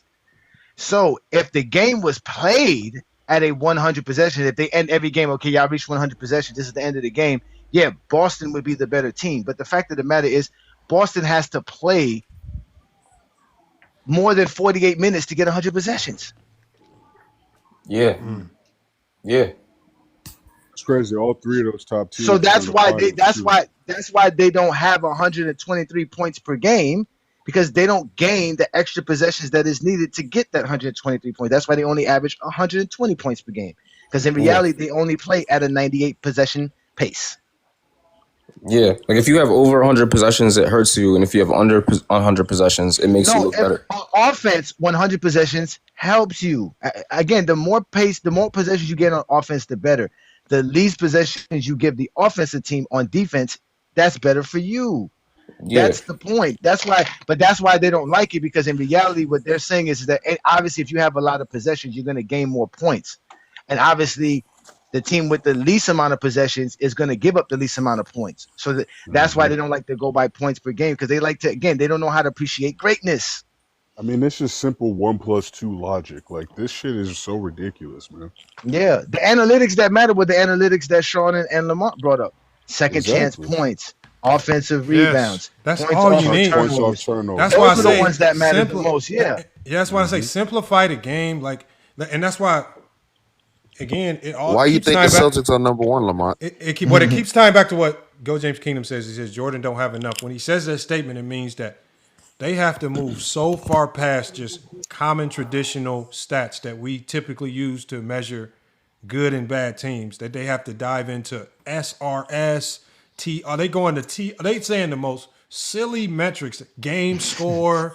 I'm like, bro, no, man, we don't need all that. We just need to go to, look, if I need to know tonight what went wrong in the game, I'm looking at turnovers, second chance points, offensive rebound. Like, bro, we can stop there. We don't have to combine all three of those into a new game score. No, bro, we don't need all. That's all silliness, y'all.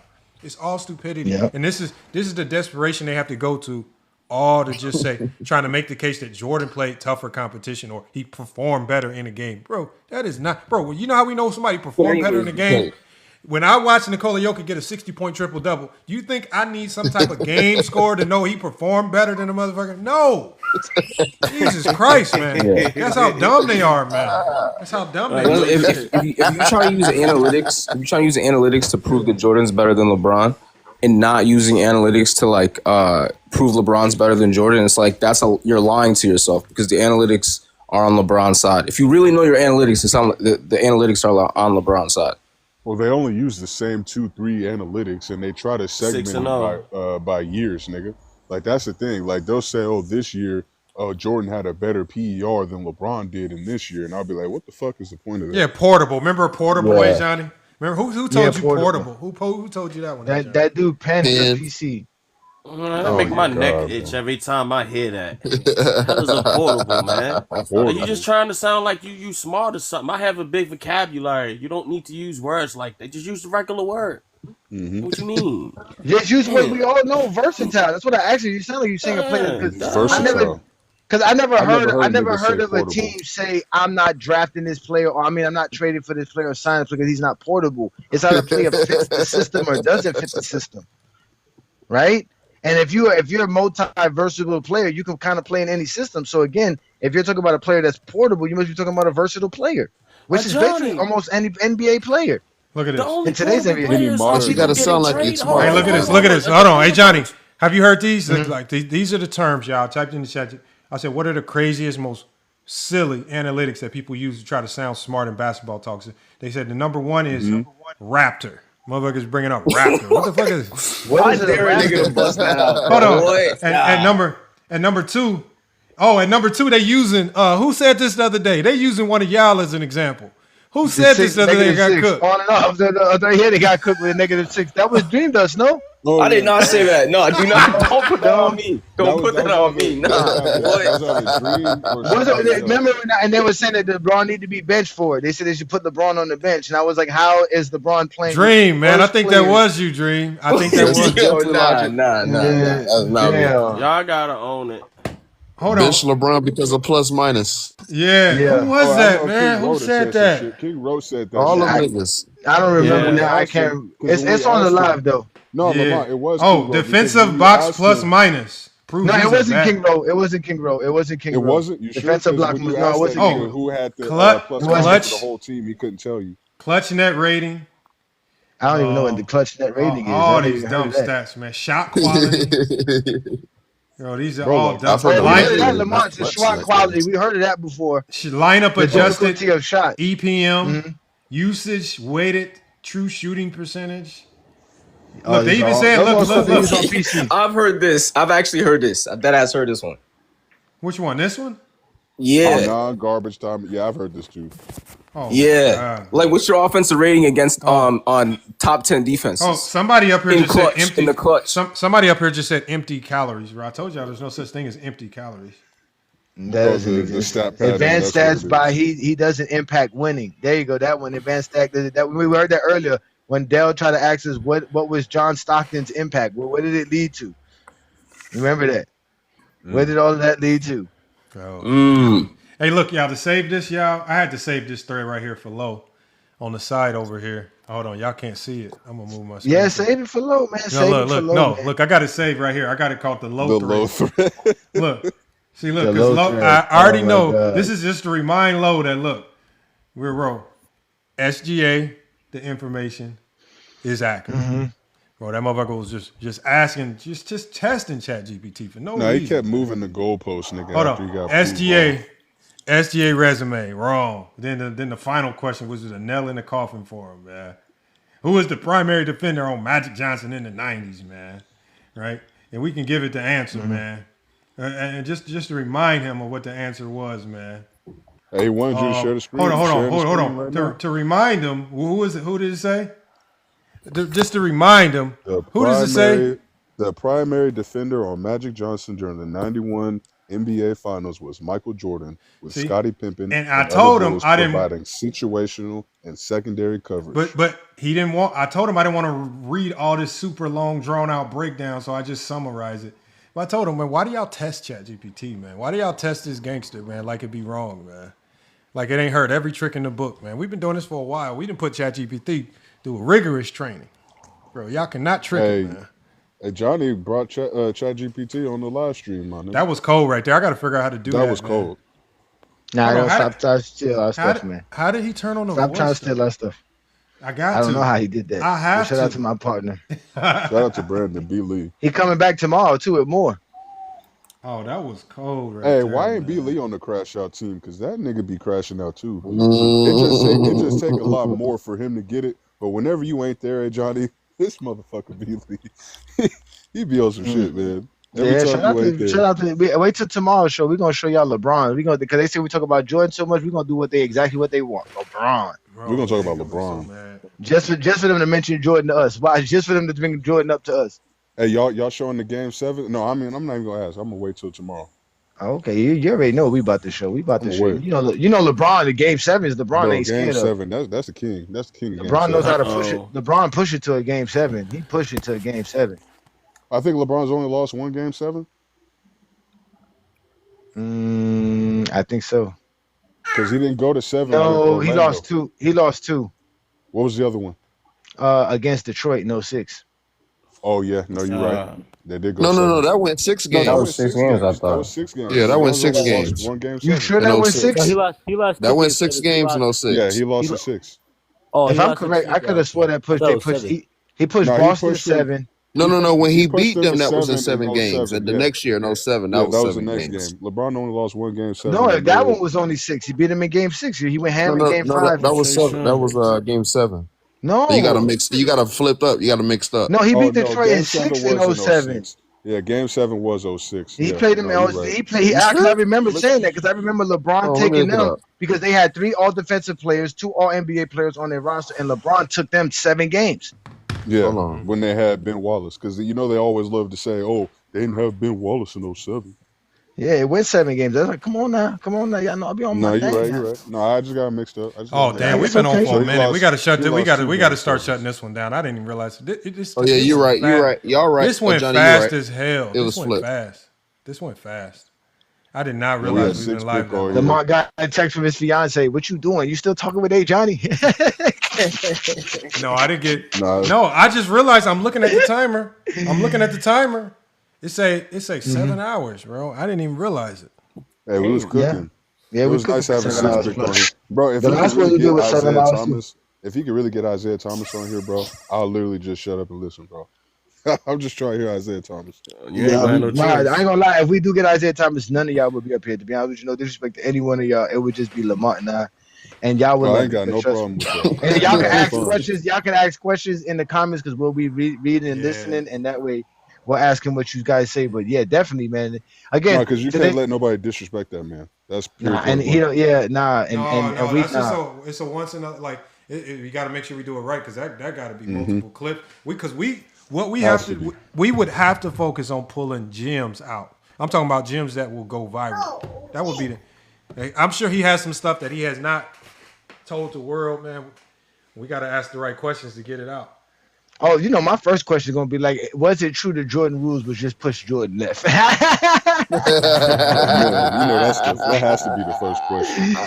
I gotta ask you. Hey, it was a nightmare Was the Jordan for Jordan rules going. But think about it, hey Johnny, that's the disrespect that they have for the Pistons. They think that the only way you could beat Jordan is to do illegal stuff like just beat him up, knock him out. They couldn't really hoop. They couldn't really defend. It's these same arguments right here that'd be surprising me. First, y'all want to say the Pistons was a good team when they beat Jordan, but then when you want to talk about why Jordan lost, instead of holding Jordan accountable, now all of a sudden they was just hacking and fouling. They wasn't really a good team. They was just hacking and fouling because those two can't go together. You can't be good and nice and hacking and fouling all the time just to beat somebody. So either you hold Jordan accountable or just give the Pistons their flowers. I don't think they. I'm gonna send y'all the link in the chat later for that Isiah Thomas interview where he breaks down all the stuff that was going on in the '80s, the black activism, him being the president of the Players Association, what he did for the players during his era, and just some of the Jordan shit he touched on, and how this nigga was talking shady in the Last Dance. He goes over a lot of it, man. That interview drops a whole bunch of gems. Yeah, but I be still thinking, I be still like when I be hearing these interviews, boy, I be just feeling like they be missing out on so many questions, like where they could really dive in. But like we can do that. Like I know on some of them network shows or sponsored shows, they might have to censor it. They might, they might have to dumb it down. They might have to give them questions before they start or something like that, man. Yeah. It was a good one though. Y'all get all of them. Yeah, that's what's up.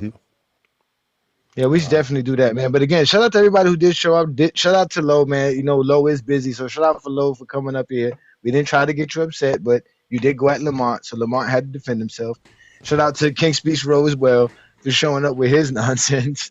Oh my god! And all of y'all, man. Shout out to Score Society too. Shout out to Sean, man. Peace and blessings to you, brother. But it's not me. Chat GPT had to defend itself. I didn't have to defend. No, it's nothing. really Chat GPT because they don't like Lamont using these performance. And look, the low thread. This thread will never see because you can delete threads, right? You can delete them, but I'm not deleting this one, y'all. This one is locked in. This one ain't going nowhere. The low thread is locked in because now he's got put the him. Receipts.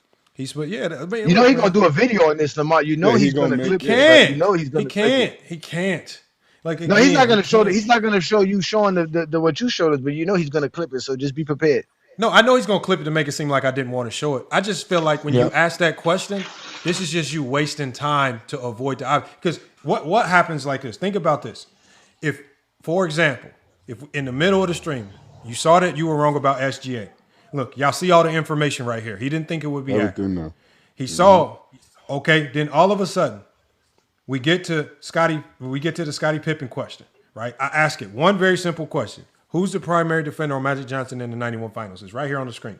Why do I have to show you what I typed when the answer shows you what I typed? Now you want me to scroll back up and waste time. If I show you this in the middle of it, what does it prove? Like, are you going to then just defer and say, you know what, FYF, you're right.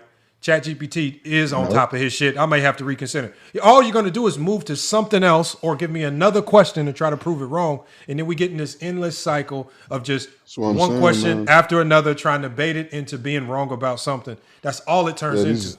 These see what I'm Zesties saying? don't never want to take No, accountability because listen, no he ball heard you talk. You come typing hit and up, was man. trying to accuse you of changing what you typed in the chat GPT to We can manipulate clearly the see answer. But it it's like, clearly nigga, I don't need to says manipulate nothing. it says it right here. Michael Jordan was the primary defender. That's what it was. I mean, this is not rocket science.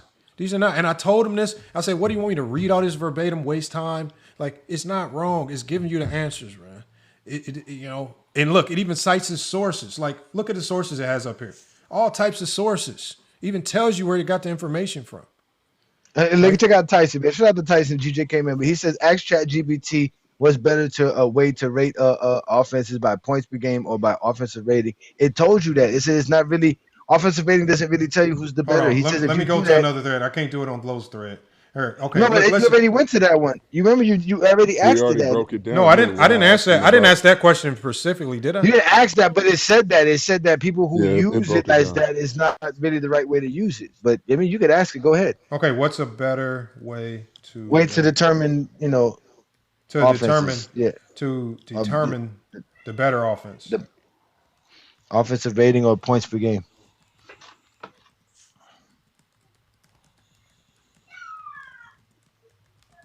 My son is up wildly. Okay, I hear him. It's probably, more than like, let's see. Yeah, it's weekend though. It says offensive rating. It's gonna say offensive rating and it's not close. Short answer. The better metric for scoreboard output is points per game though. What does it say? It says short answer, offensive rating is better for offensive quality. But it says better metric for scoreboard output is points per game. It says most people confuse the two. It says which stat actually measures points per game. Total points scored in a game, high pace, more possessions, transition volume, chaotic games. What it ignores is efficiency, turnovers per possession, shot quality, how many chances it took to score. It says what points per game does answer is who scored the most points, not who had the best offense. It says offensive rating is points per 100 possessions, rewards efficiency, shot making, ball security, free throw generation, offensive rebounds. What it ignores is pace and total volume, as Johnny said. It says how good was the offense when it had the ball. That's what it measures. It says why offensive rating is better. It removes pace bias. A fast team automatically scores more points. Points per game confuses speed and quality. Offensive rating fixes that. It isolates skill and execution. Two teams can score 115 points per game. One needs 104 possessions. The other needs 95. Only offensive rating tells you which offense is actually better. You see, this is where I think I don't know if this works in real basketball. This is why Johnny's been telling you that it's flawed. No, I'm not saying it's flawed. I get what ChatGPT is saying here, right? Because right here, they're using offensive rating to determine offensive quality. I don't think your offensive quality makes you a better offense. That's not true. I believe that the better offense is always going to be the team that ultimately finds a way to get more possessions. And then Tyson, I'm not saying it's wrong because Tyson, this is a subjective. It's all subjective. Like we're asking Chat. This is what I mean, Tyson, is we don't live and die by the results or what ChatGPT says. We asked it a subjective question. We don't have to accept its subjective answer. Again, you can accept it if you want. I'm saying I don't accept it. I'm always going to side with the team that finds a way to get more possessions. Because I have a saying that I tell my team. I don't give a damn how good or bad we play on offense. We're going to manufacture buckets with good defense. I always tell my team that we can't control offense. Tell him, Johnny from Goat James Keenan wants to know, how can offensive rating determine the better offense if a game is not played by possessions but by 48 minutes? She said, Johnny from Jersey wants to know how can what again? How can offensive rating be a better way to determine a better offense if a game is not played by 100 possessions? And possessions in the games can vary. And creating possessions is a part of being a good offense. Actually, or something like that. Yeah, make sure you say something like that. Yeah, because that's the point. Getting more offensive possessions is good. Because they automatically equate the more possessions you had, that it led to more turnovers. It led to more, more missed shots. If you manufacture, like it goes, because more possessions, like think about it like this: more possessions automatically tells you what team was generating more turnovers, what team was getting more offensive rebounds, what team was finding itself with the ball, like that. It tells you all of those things in one. Like you don't have to ask. Now, if you want to get details on where those possessions came from, there are stats to show that. But I don't care what your efficiency is. If you give another team 25 more possessions, you're going to have a hard time winning that game.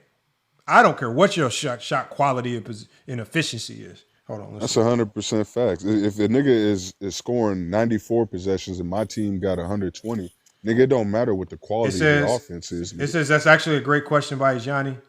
And it's one a lot of people think is a gotcha, but it's not. He says, here's a clean explanation. Johnny's question is essentially, if games aren't played by 100 possessions, how can points per 100 possessions tell us who has a better offense? It says because the number of possessions doesn't matter, the rate does. It says basketball is a possession game. Every possession is an opportunity to score.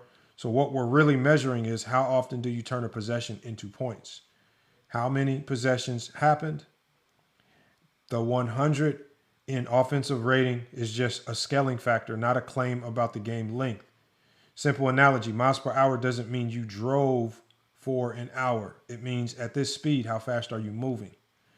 Same thing here. Offensive rating, points per 100 possessions, not the game had 100 possessions. It says we could say per one possession, 10, or even points per 73 possessions. The ranking wouldn't change. The 100 just makes the number readable. It says points per game is actually worse because games aren't actually the same length in possessions. One team, 104 possessions, another team, 94. That's exactly what I'm saying. That's exactly why I think it's better. But it says... Well, what about... Johnny's argument was about 48 minutes in the game, though. Not just 100 possessions. No, I'm saying this right here. I'm saying I don't care how long the game is because I'm saying that this right here, what we see right here, it says 104 possessions for one team and another team, 94 possessions. It says, but if both score 115 points... What offensive rating counts is your efficiency to get to your point total. What I'm saying simply is if your offense is finding a way to generate 104 possessions, efficient or not, if you're out getting more possessions than the other team consistently, you're going to be winning a lot of games, right? That's all I'm saying. Like if you're generating this many possessions, that's my point, Lamar. That's what I'm saying. That's the whole point is that you got to figure out an offense within the aspect of a 48-minute game, not by eliminating to the 100 possession game. Because this also tells me the flaw in offensive rating. Because offensive rating is punishing. For example, offensive rating, it seems like it will punish good defensive teams that can just manufacture a whole bunch of extra buckets like off steals. Right, but then it'll punish them. For example, if they're a bad half court team, and they struggle to score in the half court, right? That it seems like it punishes teams for efficiency. When I feel like you can be a great offense with good efficiency or without it. If you're manufacturing way more possessions than the other team per game, you're going to win games. You're going to be winning a shit ton of games. That's basketball. But that's what Tyson's understanding. Look, Tyson is saying the pace for the teams is the same in both games. You're correct, but the way possessions are created are not the same. That's the difference. That's why you have to account for pay. That's why you have to account for possessions. By going by offensive and defensive rating, you're eliminating the idea of creating and eliminating possessions, which is a part of basketball. It's a part of being a good offense or a good defense. Is controlling the pace of a game. And what offensive rating assumes to me, just based on this explanation, it assumes that everybody's possession was gotten equally. Exactly. It's not like my possessions and the way I got my possessions are not equal to the way you got your possessions. If you took only 79 shots and I took 104 shots, but a lot of my extra possessions came from offensive rebounds or live ball steals, that's a huge difference. Like you might shoot a better field goal percentage, but you had fewer possessions, but I got higher quality possessions. And like, how does it measure the value in the possessions if you're getting them off defense or you're getting them off the offensive glass? I just don't see how it seems like it's punishing teams stylistically and for not being as efficient. All you got to do is have a whole bunch of really good, efficient scores, and you're going to have a high offensive rating. Don't mean you're going to win a lot of games. I just don't think it. I don't think it makes you the best offensive team. I don't go by that. To me, the best offense is the team that puts up the most points in the game, and the best defense is the team that gives up the least amount of points per game. Because that's what matters the most. Well, how many points did you put up? And that's all I ever say. That's what matters the most. The game is not played by 100 possessions. So you can't be, well, you know what? If like I said, if the Boston Celtics play at 98 possessions, they can't say, well, if I had 100 possessions per game, I can score as much as you. And Tyson, get them. And I'm saying, Tyson, if you get to the rebounds. See, the funny thing about it with Tyson is he's sold out to offensive rating, but never knew what it meant.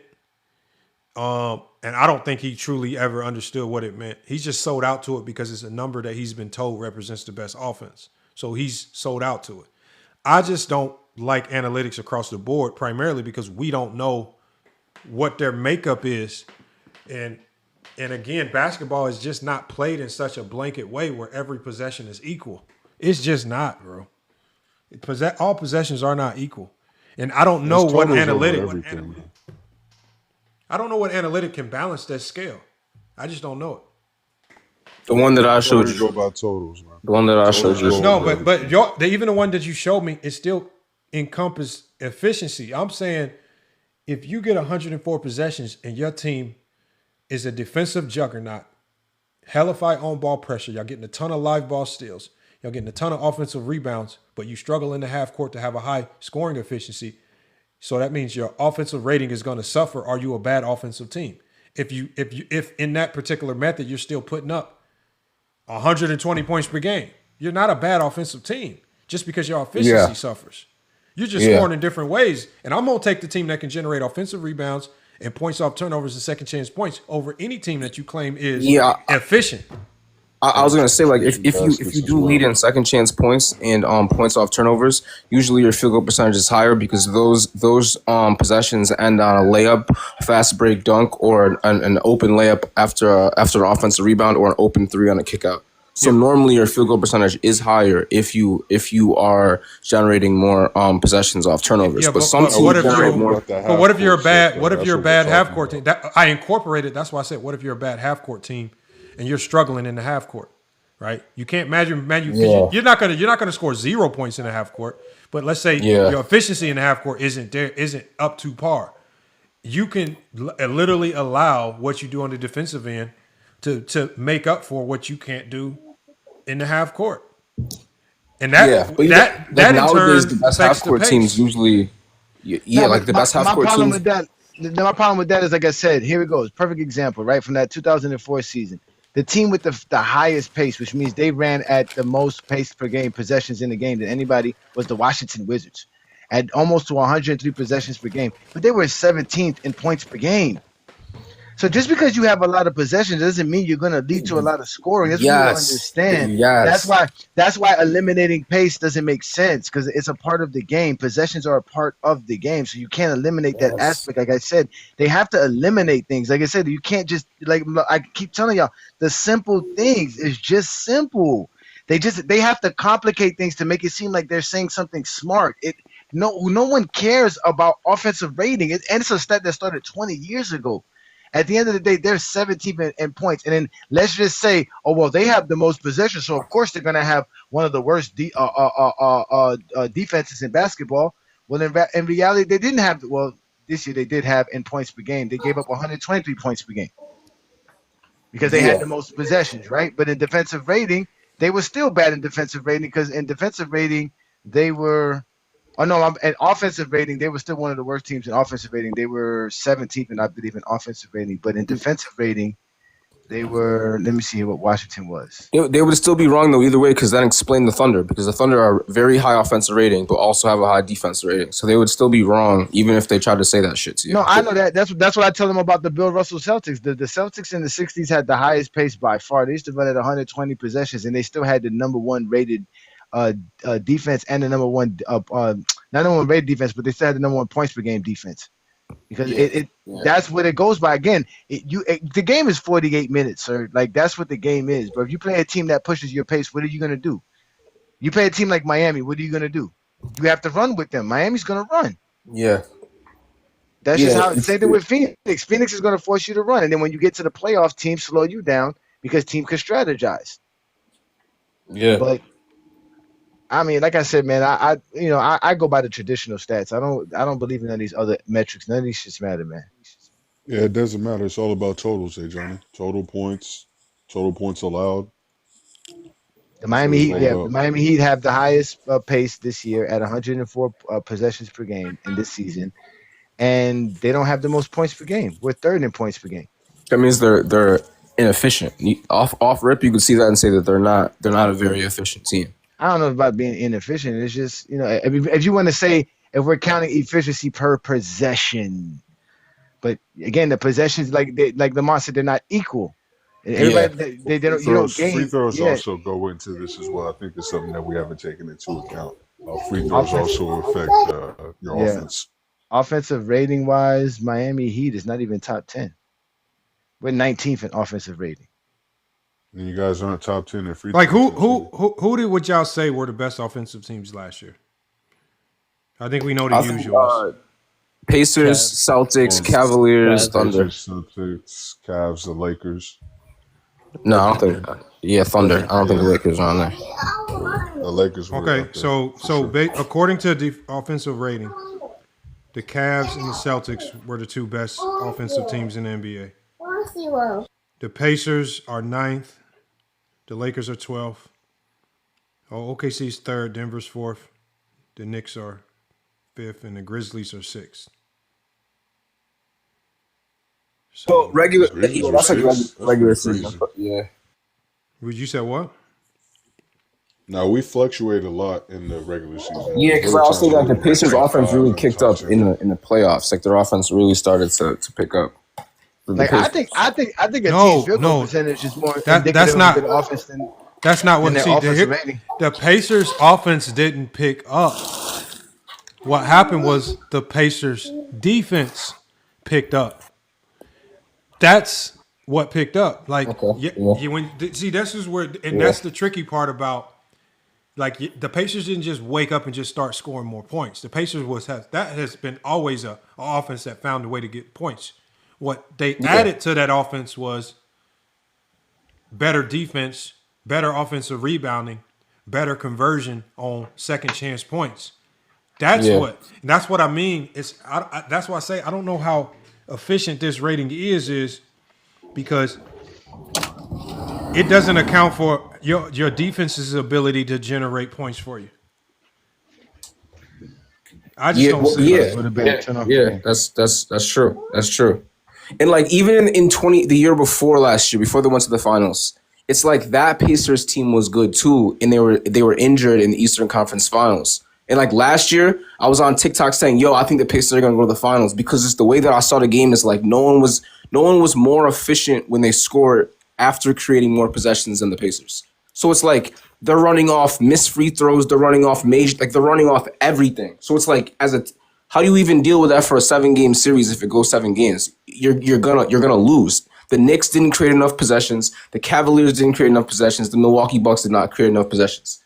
So it's like pace. I understand how pace is kind of an important stat, and because offensive rating doesn't count pace, it's flawed. No, because if I create 110 possessions a game and you're doing per 100 possessions, it makes me look like a worse offense than I actually am. I think we overcomplicate it. I think it goes back to what me and Johnny said was this does not account for the quality of each possession. Each possession is not equal. They're not equal. Like offensive rating literally equalizes all possession and says they're all equal, and they're not. They're just not. Because like remember steals, live ball turnovers. You're not only you're one taking a possession or scoring opportunity away from a team, adding to yours. Make or miss, you're one significantly impacting the other team's offense, and you're adding to your offense. Make or miss, you're still putting another shot up, right? You might you might get 4 live ball steals and miss all those shots, but them might be the 4 shots you need to get warmed up in your half court. Like I don't know, man. It's missing a lot. It doesn't take into account, like, I don't think we've even talked about, like, another way to create more possessions for a team is like shooting earlier in the shot clock. Like a reason why one team might have less possessions than another team is because that team takes 14 seconds before they get into their set, or they're predicated on playing in the half court. Some teams they're predicated on running and creating in playing with pace. Other teams they play slow, and offensive rating would hurt them. Like you know, some of the most valuable bigs in the NBA are the bigs that can jump up and slap the ball in the backcourt just to give you an extra possession. Like, oh yeah, it'd be stuff like that. It'd be like, damn, why is he on the court? Like sometimes just being able to generate an extra possession like that, man, I just don't see what analytic can account for stuff like that. I don't think offensive rating does it. It doesn't do it for me. It may do it for Tyson and other people. It just don't do it for me. I still would rather go off possessions or even points per game. Because I still don't know how it's calculated. I don't know if they take your total points scored and just divide it by 100, or they take the amount of possessions you actually have and the points you scored, and they go by the points per possession, and then they just times that times 100. Like, I don't know. I still don't know how. I don't know if they actually count your possessions or not. They take the possessions that you scored. They take the possessions that you scored on, and they make it 100. It loves efficiency. So you can be an offense that only scores. You can have a low, slow, drug out offense that's only scoring 89 points per game, and if you are doing it on good efficiency, you're gonna have a super high offensive rating and lose every single game that you play. That's what the Lakers do. That's what I try to explain to them. The Lakers have a top 10 offensive rated team, but they're in the middle of the pack, or in the, I think, like 16th or 17th in points per game. So they're really not that good. That's why they don't win games. That's why they have to score 120 points in a game. But the only time they score 120 points is when they get more than their normal 98 possessions. Yeah. But like to find out the story of the Lakers, you would take their offensive rating and then you take their defensive rating and you subtract it, and the number you get, your net rating, that's how you'd find out why the Lakers are bad. Because even though they have a higher offensive rating, their defensive rating is bad. So like they're a middle, like they're kind of like they're above average in net rating. And that's what their record shows. So like the offensive rating, I would love for that to be a factor. And that's my problem. Because the game is not played by 100 possessions. The game is played by 48 minutes. So the real question is how much points do the Lakers give up per 48 minutes, which is like 115, 116 points per game. And that's the same amount of points they score per game. So the Lakers' problem is they either have to, they have a better defense, which we know they can't have a better defense than what they are. They have to get better offensively. They have to score more points. But you see what Tyson said? They got to push the pace. Tyson said, right, Lamont, you need to include defensive net rating. No, Tyson. This is all I need to look at. If I look at possessions, and if I see that you are getting 20, 30 more possessions than the other team, I automatically know your defense is on 10 because you finding a way to manufacture extra. You don't manufacture extra possessions without good defense. So I don't need to correlate it because it's already understood just looking at possessions. You see what I'm saying, hey, Johnny? Like, that's what I'm saying. You will take us on the road of endless analytics when there's one stat that tells the whole story. Possessions will tell you all you need to know. Second chance points, right? Steals. There's a steal that we don't need to go to analytics to see all of this. It's right in front of us already. Just the base natural elements of the game, man. We don't have to go net rating. You just gonna confuse yourself. Listen, Lamar, if I see you got 15 offensive rebounds, but you only got 4 second chance points, that's the efficiency I need to know. Yeah. You weren't efficient of how you get 15 offensive rebounds, but only get 4 second chance points. Yeah. If you have 15 turnovers and you only have 6 points off those turnovers, I automatically know, damn, you didn't do nothing with those turnovers. That's the point. You don't need those actually explain the possessions. So now, if I get 16 turnovers and I tells you the story. And I saw that with the Lakers. The Lakers had a game where they had like 12 or 13 forced turnovers, but they didn't have. I think they had like 10 points off of that. And the team that they were playing had less forced turnovers, but had scored like 20 points off of that. That was when we were talking about how bad the Lakers' transition defense is because they're not even stopping these teams. They're letting teams score more efficiently on these turnovers, which is an extra possession. Yeah. Yeah. So that's all a part of the game. That's why that's why Lamont says you got to have least turnovers. That's what offensive rating. It doesn't account for turnovers. It doesn't account for the time that you actually you give up a possession. It doesn't count that. It really doesn't. Okay, so I know it says it does because it counts for efficiency, but it doesn't count for your turnovers. Here, watch this. Hold on. So I'm not even going to tell you because it equalizes your turnovers as well. Because some games you have more turnovers than the others. Hey Johnny, I'm not going to tell you to score the game, but I'm just going to give you some numbers. I want you to tell me who you think won and why. All right. Okay. Okay. So, hold on.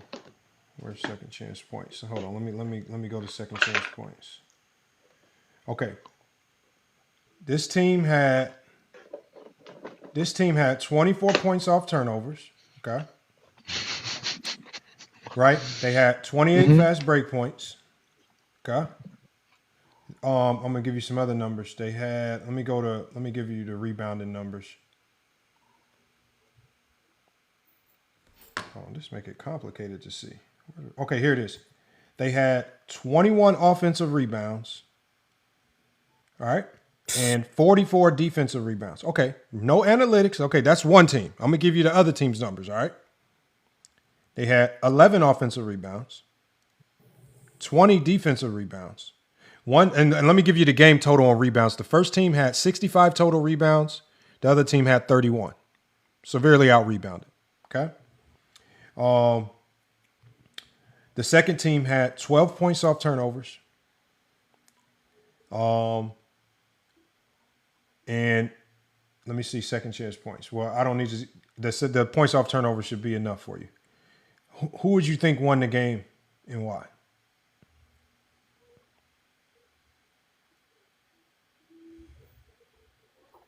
I don't know. The team that had 24 points off turnovers. Hold on. There's two categories. The team that got the most offensive rebounds and the team that had the most second chance points, right? Because the combination of more offensive rebounds, which is extra possessions, plus the team with more second chance points, right? That combination is lethal. And so I'm going to tell you the end score. Remember, the first team immediately. Yes, the first team. Yeah, the first team. That's what I'm saying. The team that had the first team. He said. So the first team had double the amount of offensive rebounds. They had double the amount of points off turnovers. I'm going to tell you the end score of this game. All right. And this team that I'm about to give you is not a very good team. The Charlotte Hornets won tonight 150-95. Lord have mercy. I was about to say, that could be like you know why? I'm going to tell you because they beat? They beat Utah. They had a shit ton of points off turnovers. They severely out-rebounded the team. And then, hold on, let's go to field goals. You know how many shots they took, Johnny? The Charlotte Hornets took 101 shots. The Utah Jazz took 88. That's all you need to see. They got severe. They had too many possessions, far too many possessions for Utah to keep up. When you give another team that many possessions, I don't care how good or bad they are going to manufacture points like no other. All we're saying is it goes to, you could just go to what Johnny said. Who was able to manufacture the most possessions? We can go to another game tonight. We can just go to who got the most possessions, all right? Let me go to another game. Okay, here's another game, okay? And I'm just going to give you, in this game, I'm just going to give y'all one stat from each game, all right? Oh, no, this game is tricky right here. This is nasty work. Nasty work. Okay. I already know. No. This game is nasty work. Because this tonight's. I don't know no stats from tonight's. I don't know who won or lost tonight. So good job, Lamar. So this game right here is very odd looking. This is an anomaly to me. This one team took 91 shots versus the other team 97 shots. Right, but this is where offensive rating can get tricky because the team that took 97 shots, okay? Let me tell y'all this right here. They were 50 of 97. Shot 51%, 51% from the field. The other team, which was the losing team, was 39 of 91, shot 42% from the field. Oh no, hold on. I'm tripping, y'all. My bad. I'm looking at the scores all wrong. The team that took 97 shots won. The team that took 91 shots lost. I'm looking at it wrong. My bad. So all the numbers definitely do align. So hold on, I'm tripping. So if you go to offensive rebounds, one team got out rebounded 52 to 42. The winning team had 52 rebounds. The losing team had 42. If we go to points off turnovers, one team, it was tied, 18 points off turnovers. So they were even there. But fast break points was 38 to 8. So again, we can look to possessions here. The winning team had more opportunities to score. They had 8 more opportunities to score. The Bulls beat the Mavericks tonight. We can go to the next game. This game was a little bit closer. If we go to the stats, the Celtics lost to the Spurs. Who do you think took more shots? The Celtics, because they play at a faster pace. No, they did not. The Spurs took more shots. That's why they won. They had more opportunities to score. They turned them over more. They turned them over more. Yeah, but that's what I'm saying. That more opportunity. A turnover is not just turning over. It's also offensive rebound. Offensive rebounding is another way too. But so they got out. The Spurs out rebounded them. The Spurs have more offensive rebounds. There's more opportunities to score. So remember, we could just stick to the basic stat that Johnny said, which is possessions. We can go to another game. So that's 3 for 3. The team with more possessions won. We don't have to go to any analytic. And so, so here's the one anomaly of the night. The Clippers beat the Pistons. The Pistons had 83 shots on goal. The Clippers had 72. Right. So this one goes against the free throws.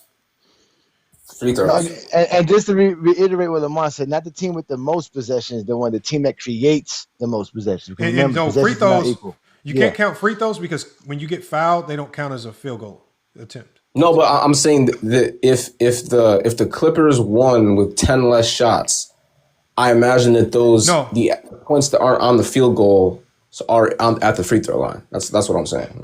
They won because this one is they won because of points off turn. The Clippers won because they points off turnovers. They manufactured 32 points off turnovers, right, to Detroit's 24. So the points off, they converted more on their turnovers, right? That's the main thing right there. What was the score? 98 to 92, a low scoring game. Oh, so 6 points. Oh, damn! So it was an 8-point difference in the points. Yeah, that's boom. Yeah, there it is. Heat Pacers. The Pacers won by a lot. They smashed the Heat.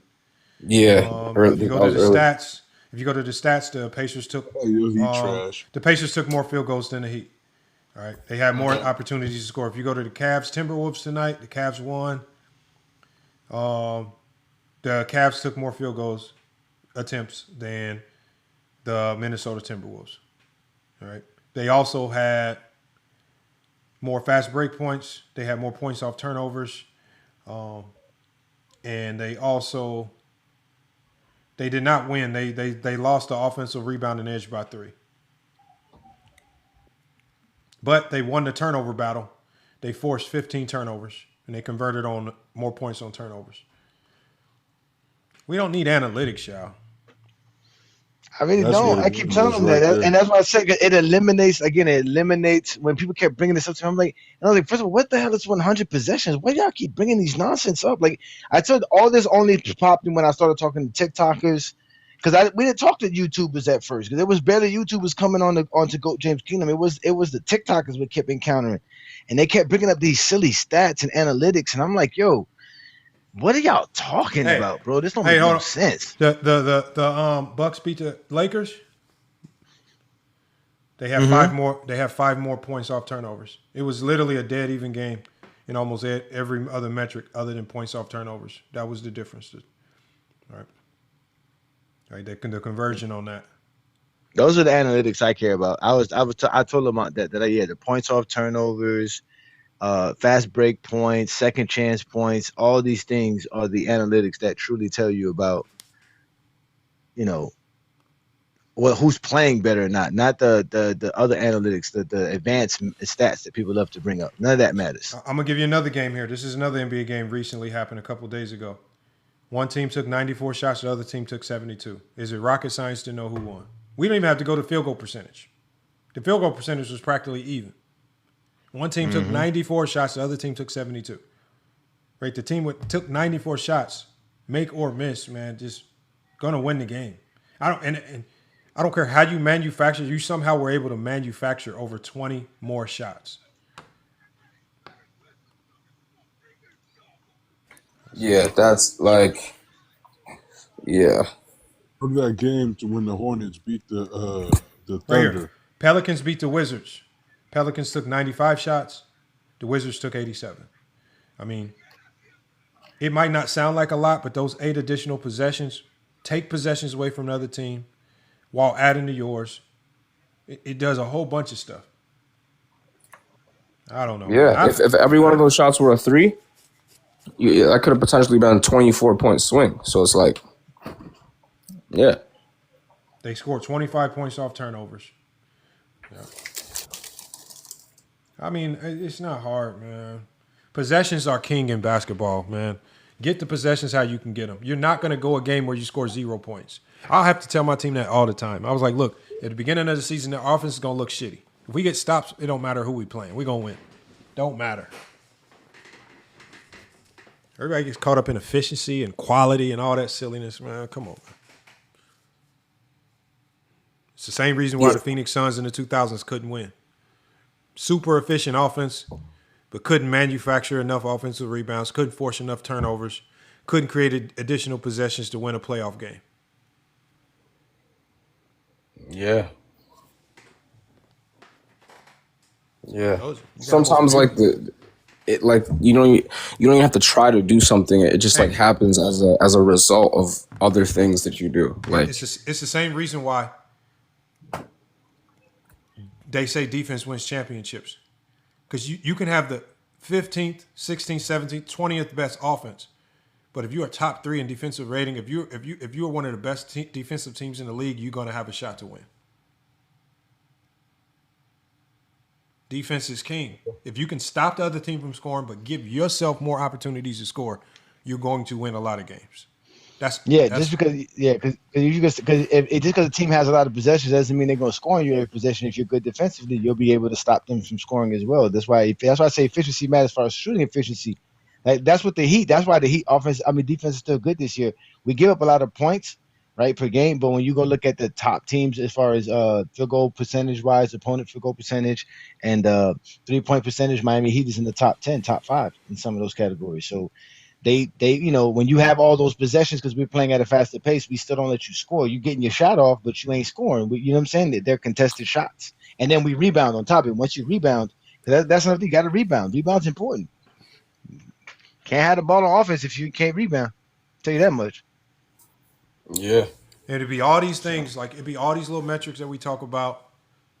This is one of the reasons why I say I like to elevate defensive players. Because they are active participants in all these metrics, getting the extra possessions. Jordan can't score his 30 points per game if there ain't somebody over there helping him get to possessions to score them 30 points per game. Right? That's it's point blank simple, man. Point blank simple, man. And the Bulls always had good rebounders, always, since Jordan was drafted. So. Gotta get the ball, man. So, but yeah, this one was good, man. We cracked over 7 hours. I think it's 8 hours now. Shit. Yeah, 3 minutes off 8 hours. We about to break a record, man. It did. You know, the good thing is it didn't feel like it, but it definitely was 8 hours, which is crazy. Nah, it was good. We touched on everything we wanted to touch on and more, man. So again, man, appreciate y'all for coming through for the TikTok takeover. You know, Lamont and I appreciate all you guys, man. Catch us tomorrow on the GOAT James Kingdom show with Beasley and A. Johnny. We're going live noon Eastern. We're gonna be watching more film. Because that's what we do in the GOAT James Kingdom. We have the GOAT debate. So stop crying and come with better logic, man. And again, we'll be back soon enough with another TikTok live. If not, y'all know we'll be back on Saturday night, man, with another one, man. So yes, sir, man. Shout out to all y'all, man. Good looking, Lamont. This was good, man. Yeah, all right, man. I can't wait to drop and look this for this live soon too. Yeah, Jay. Monday. Look for this live soon on. This one is definitely dropping Monday. We're not gonna wait no time, man. We're gonna drop this Monday. Right, make sure it's early because it's 8 hours. So make sure it's early. Yeah. We're gonna definitely drop it, man. We got you. Drop it like around 4 in the afternoon, something like that, my time. So all right, brothers, man. Peace and blessings, man. Y'all be good, brothers. We out. Peace.